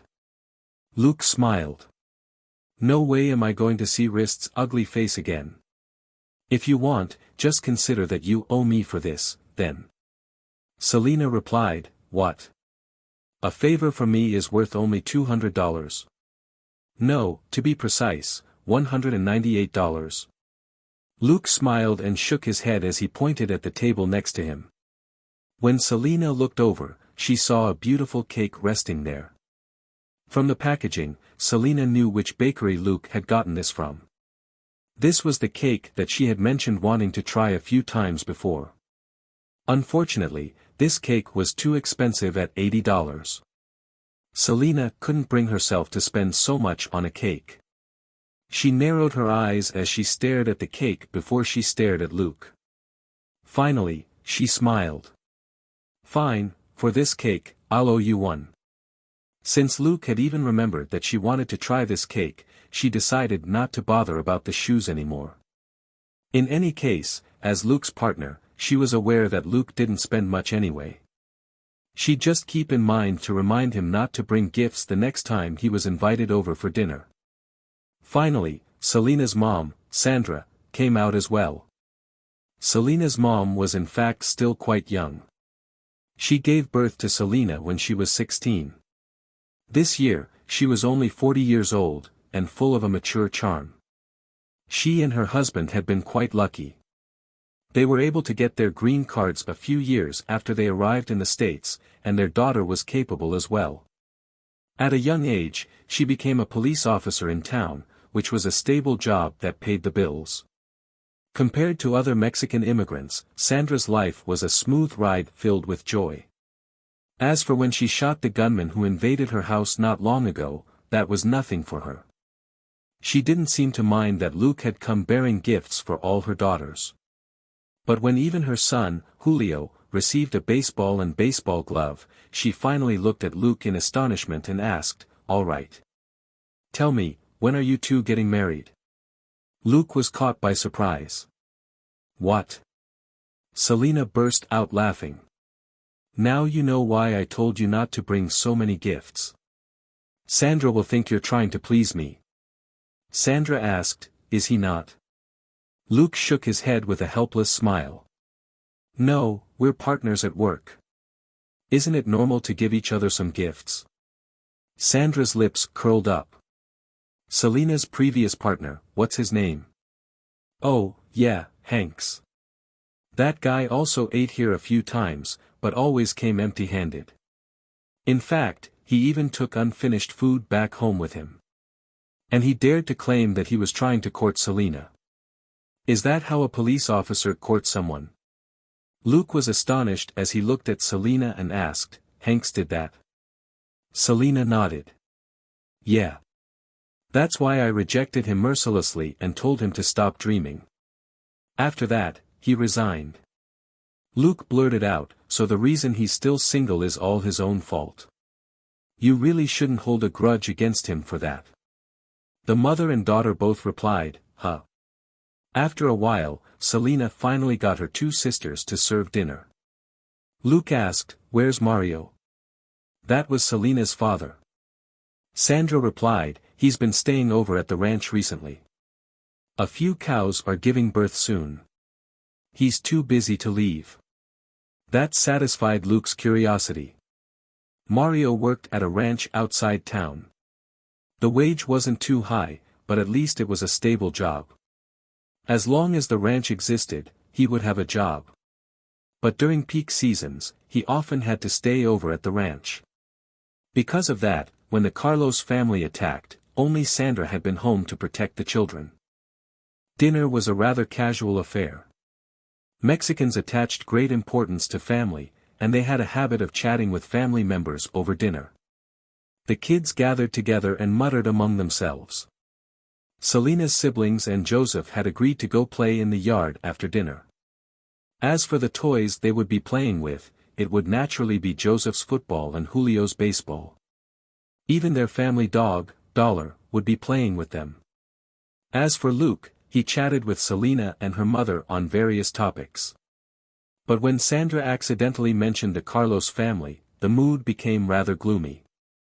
Both Sandra and Selina understood that after suffering such a loss, the Carlos family's revenge would be even fiercer, and at that time, moving would probably be their only option. But they would require a large sum of money to move, especially for a family as large as theirs. And after moving away from town, they would also lose their jobs. Without jobs, how would they support the 3 kids?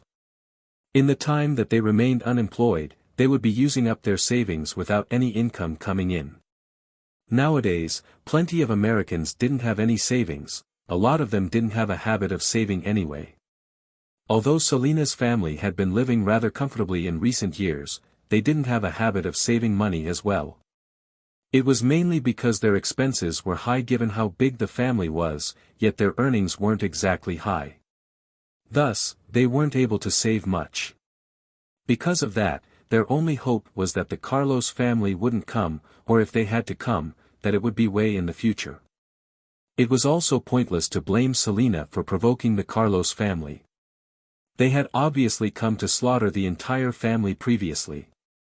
Peace between both parties was no longer possible. Luke remained silent. He couldn't exactly tell them to relax because he had killed them all, right? But after a few days, he could contact Chris and pretend to ask for updates on the Carlos family. From there, they would be able to obtain news of the Carlos family's destruction. It wouldn't be too late to tell Selina about it then. He had risked his own life to exterminate the Carlos family. He only wished to keep a low profile for a while. Leaving Selina to worry for a few extra days wouldn't kill her. After finishing the dinner that wasn't exactly a joyful one, Selina drove Luke and Joseph home. Silence enveloped them as the car sped along the road. Suddenly, Selina said, "You've changed." Luke replied nonchalantly, "Oh. Did I become even more handsome?" Selina giggled. "No, you've become more dependable." Luke looked at her. "Thank you." Selina sighed. "Truthfully, I much prefer the previous you, a boy as warm as the sun. Now, you're becoming more and more like Robert." Luke rolled his eyes. "Piss off. I would prefer you tell me that I've become more handsome instead of saying that I've turned into another Robert. That'll only make me less attractive." Selina giggled again. "Fortunately, when you're joking, you turn back into the previous you." At that moment, the car arrived at their destination. Luke got off and carried the sleeping Joseph out of the car. He had exhausted all his energy playing with Selina's siblings earlier, and was dead tired. "Don't worry. I'm still me," Luke said as he stood next to the car. Then, he waved his hand. "Good night. Drive safe." Selina nodded and watched silently as Luke entered the house. What she left unsaid was the fact that she had sensed something else apart from dependability from Luke. What she sensed was bloodlust. It was similar to what Robert had emitted the other night when he killed a bunch of gunmen. Selina didn't know why there would be such a change in Luke after not seeing him for only a few days.